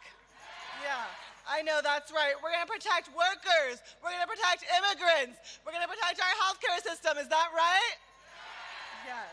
So we're so honored to introduce our next speaker. You know, today we're building a movement. Is that right? We're building an intergenerational, an interclass. We're building an interracial. We're building a queer liberation movement. Is that right? Yes. So we're so honored to introduce Cleve Jones. Cleve has been organizing for peace and justice since the late 1960s. How about that? Can I get a ow, ow? He was mentored by pioneer LGBTQ hero Harvey Milk. Heard of him? He marched with Cesar Chavez and the farm workers and was among the first to recognize the threat of HIV and AIDS. He co-founded the San Francisco AIDS Foundation and is the originator of the AIDS Memorial Quilt. For the past 20 years, Cleve has worked as a political and community organizer for Unite Here International Union, which represents hospitality and food service workers throughout the U.S. Can we scream for workers and worker power? We're all workers, and we're all in the struggle together. Is that right? So Cleve has an award-winning memoir. It's called When We Rise, My Life in the Movement, and it was published in 2016 with an ABC miniseries that inspired it and aired the following year. He lives in Sonoma County, which had its own incredible No Kings Day today, and he's 71 years old and still marching. Are you all going to be marching when you're 71? Yes. Let's welcome Cleve.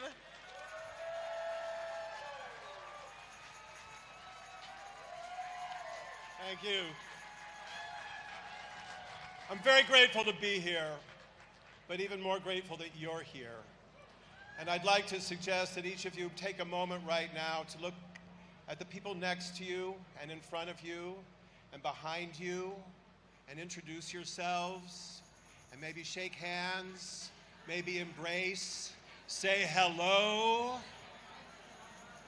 because these are the people who we're going to be marching with, and it's not going to be easy, and it's not going to be quick. All right. The pronouns I like to use the most are the ones probably understood the least by those in the White House today. They are we. Us, ours. We are in this together, and it is up to us to be the leaders we need to save our country and our democracy. We come to this place this afternoon from many separate journeys. Our ancestors traveled different paths, but all our parents and grandparents and great-grandparents and those before them set their feet upon long and often difficult roads that converge here today at this critical moment in the history of our nation and humankind. Among us today are the descendants of the original peoples of this land and all those who came here not to conquer or colonize, but simply to live. Refugees, asylum seekers, ordinary people who fled war and famine and poverty and repression, people who have always asked for nothing more than the right to live and work and love and care for their families in freedom with justice. They came to America in search of a dream that has always fallen short, always been flawed, remains incomplete, and yet still inspires hope around the world. We know the history of this land and its peoples, those forced to walk the trails of tears, those brought here in chains against their will, and those who gladly gave all they possessed to get here. Those who arrived in overloaded ships to live in tenements and slums, those who walked across the southern deserts, those who endured Jim Crow and the nights of terror, all those who suffered and dreamed and sacrificed, not to some dreadful god of greed and retribution, but for their children and their children's children, for our future, for us. That dream of what a nation by and for the people could be is now threatened more deeply than any time since war tore our nation apart in the spring of 1861, claimed the lives of 1 million Americans, and opened wounds that fester to this day. A fascist regime has taken power. Their billionaire cronies are further enriched. Working people are denied health care. Protections of our land and water and air are abandoned, as are freedoms of speech and due process. Grift and cruelty and racism are celebrated. Women are denigrated and denied control of their bodies. Sexual and gender minorities are demonized. The military is deployed in American cities to combat fictional foes. Masked and unidentified thugs terrorize and abduct immigrants and native-born alike. They threaten sovereign nations from Denmark to Venezuela to Canada with war and invasion. They control much of the media, the voting systems of 27 states, both houses of Congress, the Supreme Court, and the White House, but they blame the Democrats for the shutdown of our government while they continue to build prisons and detention camps across the land. They did not come to govern, they came to destroy, and they claim we are the ones who hate America. Almost every one of us use devices every day that link us to platforms that have become our primary means of communication, where we learn the news, connect with each other, and plan every aspect of our personal, professional, and political lives. Every one of those devices and platforms are owned and operated by men who dined at the White House just 6 weeks ago and lavished the president with praise. My friends, the peril before us is grave, and the danger to our lives and liberty is very real. The beast is at the door. The hinges are strained. The locks are sprung. The frame is splintered and creaking. And yet we rise. We do not despair. We will not surrender. We will not comply. This is our country. Every one of us here, and all those marching in our millions across the land today. All of us have a role to play as we meet the awful challenge of this crisis. What is the special skill you bring to this struggle? How will you build the offline networks necessary to organize and build this movement beyond today? Which are the communities and neighborhoods you will organize and defend? What will you do to strengthen labor unions, academia, the courts, and other institutions of a free and democratic society? And what will you do to imagine and launch and sustain the massive campaign of nonviolent civil disobedience and non-cooperation that history informs us is now required?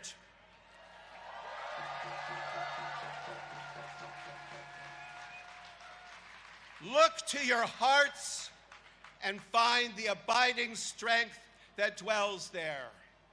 Look to the sky and all the magnificent beauty that surrounds us still. Look to those who stand proudly at your shoulders. Look to your ancestors and claim your future. We are the people. Now is the time. This is the moment.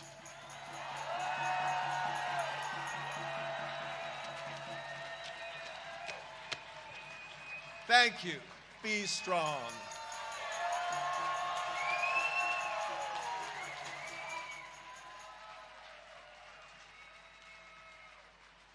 That was amazing. When queer people are under attack, what do we do?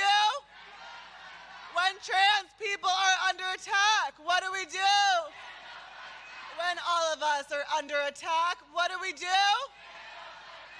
Now let's give ourselves a round of applause for standing in this hot sun in San Francisco. It's hot today, but we're out here to say that we won't give up. We're gonna keep fighting shoulder to shoulder, is that right? Yeah. And you know, look around you right now. You see retirees, you see social workers, you see teachers, union members, immigrants, brothers and sisters in the struggle for liberation, is that right? So we all know Trump has threatened to invade San Francisco, and he's threatened to use the power of our federal government that we pay to against our own communities. So are we gonna let that happen? No. We are not gonna let that happen. Here in the Bay Area and in San Francisco, we've come together as ordinary people to protect our neighbors from harm. So join our resistance just like you did today. If federal troops come to the Bay, come that day, like you've heard, at 5 p.m. to Justin Herman Plaza and stand up for Bay Area values. Get a Know Your Rights card to protect your immigrant neighbors. Learn how you can protect yourselves and your community. And sign up for text alerts at bayresistance.org to get involved. Follow SF Labor to see how union members are leading the way in our struggle for liberation and freedom from the tyranny. And we say no kings, right? No kings! So next, I'm so honored to introduce Honey Mahogany. Honey is a lifelong San Franciscan and a well-known fixture in SF nightlife and politics. She's the founder of the Transgender District. She's a co-owner of the Stud Bar, a founding queen of Drag Story Hour, and chair emerita of the San Francisco Democratic Party. And she has been canonized as a saint by the Sisters of Perpetual Indulgence. She currently works as the director of transgender initiatives. So let's welcome Honey Mahogany.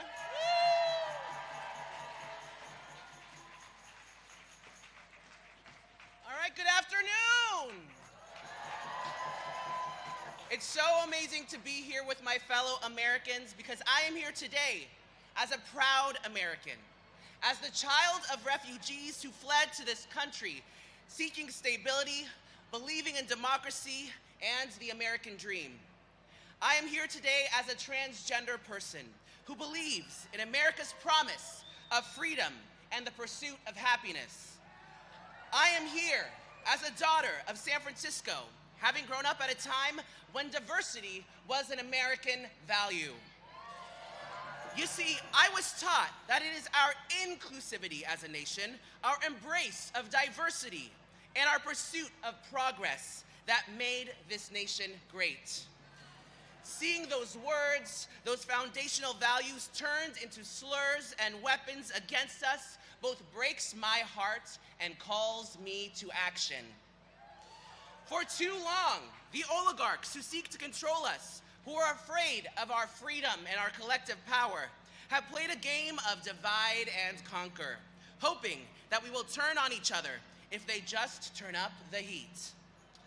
Well, it's time to put them on notice, that we see them for who and what they are: techno-fascists, liars, exploiters, thieves, and wannabe kings. No thrones, no crowns, no kings. These so-called Christians say we should turn away immigrants, that we should disappear trans people from public life, that we should deny health care and food and housing to the needy. But you see, I went to 13 years of Catholic school, and I can confirm that those are not Christian values. Those are not American values. I'm from San Francisco, and as a founder of the Transgender District, I also know a thing or two about history. I know that this is a nation that has been built on the backs and in the blood of indigenous people, people of color, and immigrants. And baby, unless you are a member of an indigenous tribe, you too are an immigrant. Catch that tea. People have come to this place from every corner of this world, and guess what? In every corner of this world, there are trans people. From the Hijras of India, to the Fa'afafine and Fakaleti of Samoa and Tonga, the Mahus of the Hawaiian Islands, the Mushes of Mexico, the Berneshas of Eastern Europe, and the Two-Spirit people of this land. Trans people are here, we have always been here, and we will always be here.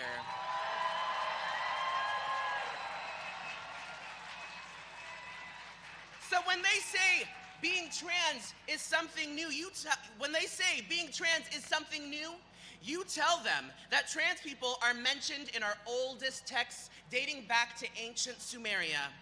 When they say trans women shouldn't play in women's sports, you tell them that trans women have been openly competing since 1975, and in 50 years, there wasn't near a problem because we weren't winning gold back then either. When they tell you that banning trans women from bathrooms protects women, you tell them that the people who are being hurt most by these trans exclusionary policies are cisgender women who now have to prove their womanhood.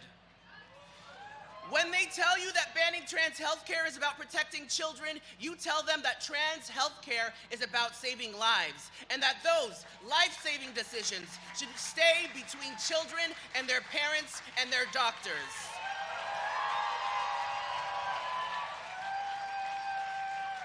Because let's be clear, this isn't about protecting tradition or American values. This isn't about protecting women. This isn't about protecting children. This is about control. This is about removing freedom and equality as foundational American values and replacing them with blind obedience and conformity. This is about destroying our democracy. Not on our watch. We know that we are stronger together, that our liberation is collective, and that when we are under attack, we don't sit by and pretend or wish that nobody notices. We stand up. We fight back. So let me hear you say it. When trans rights are under attack, what do we do? When trans kids are under attack, what do we do? When immigrants are under attack, what do we do? When democracy is under attack, what do we do? What do we do? What do we do? What do we do? What do? That's right, keep it going. Let's fight for our democracy.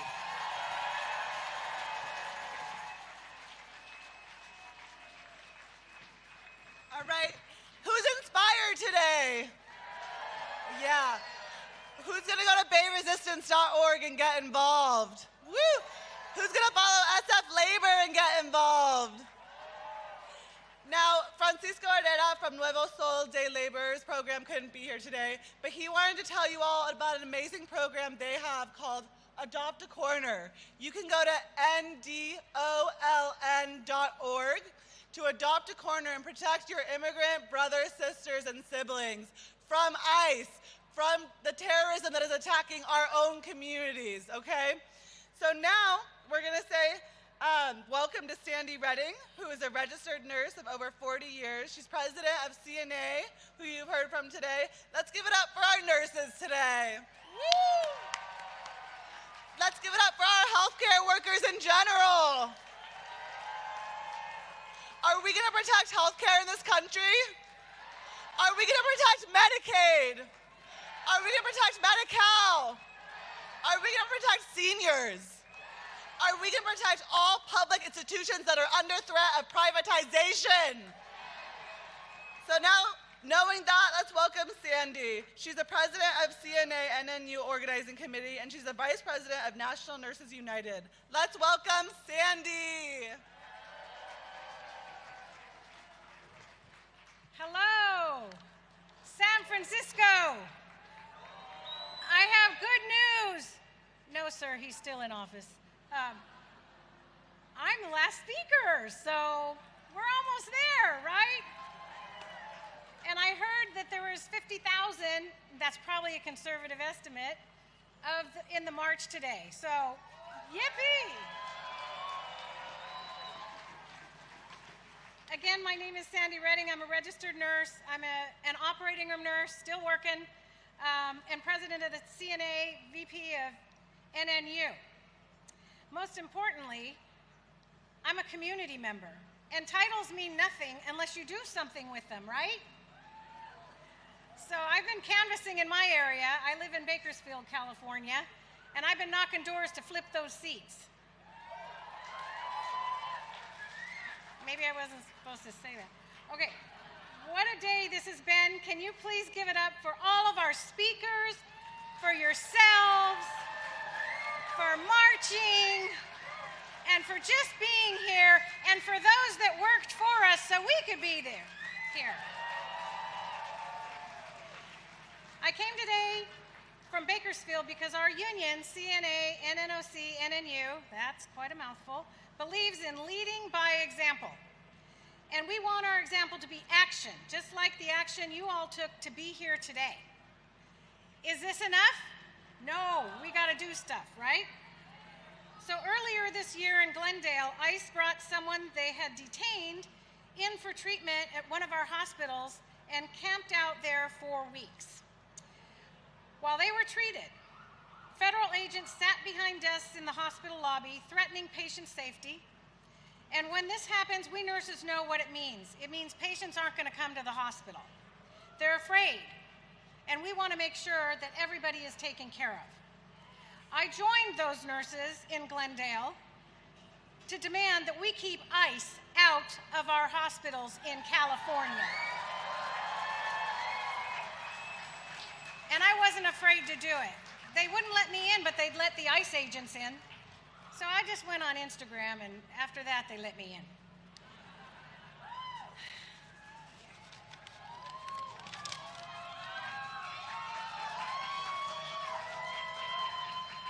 Thank you.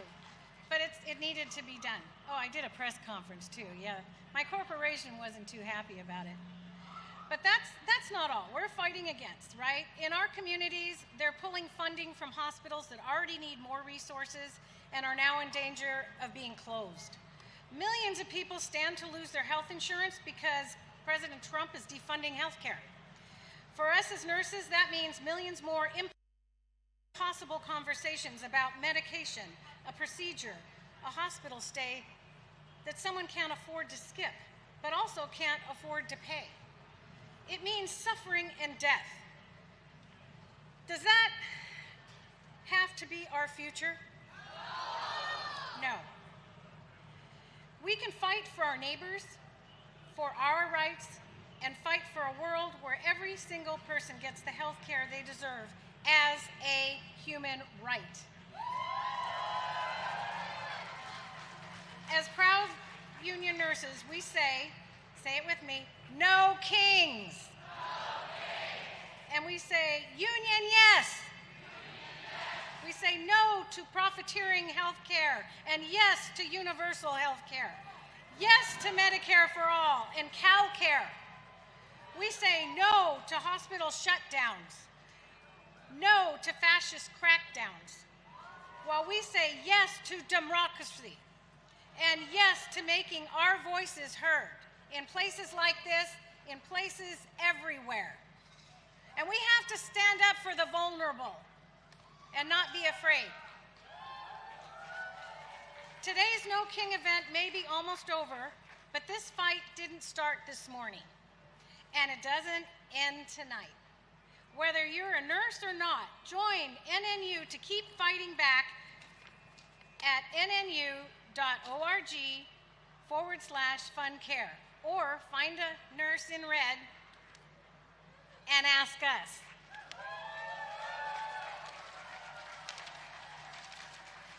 So we have to keep fighting, keep organizing, keep working with your neighbors, your classmates, your coworkers, your communities to build power against this regime.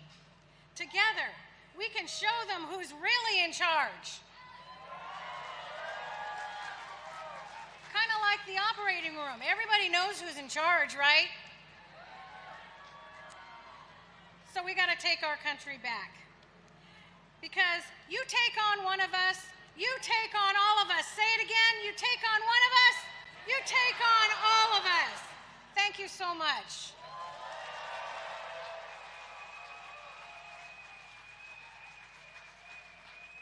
All right, our program is wrapping up, but our movement is not wrapping up. So let's say no kings, no fascism, up with the workers, down with the bosses, and up with all of us. Let's all give ourselves a round of applause for being here, standing in the heat, standing together in the struggle. So although our rally program has concluded, we encourage you to keep up the fight. You know, follow SF Labor, follow Bay Resistance, follow Indivisible, get involved, join your union today, join a union today, fight for your siblings, for your community members. And we encourage you to exit to nearby public transit today. As you can see on the screen, Civic Center BART Station.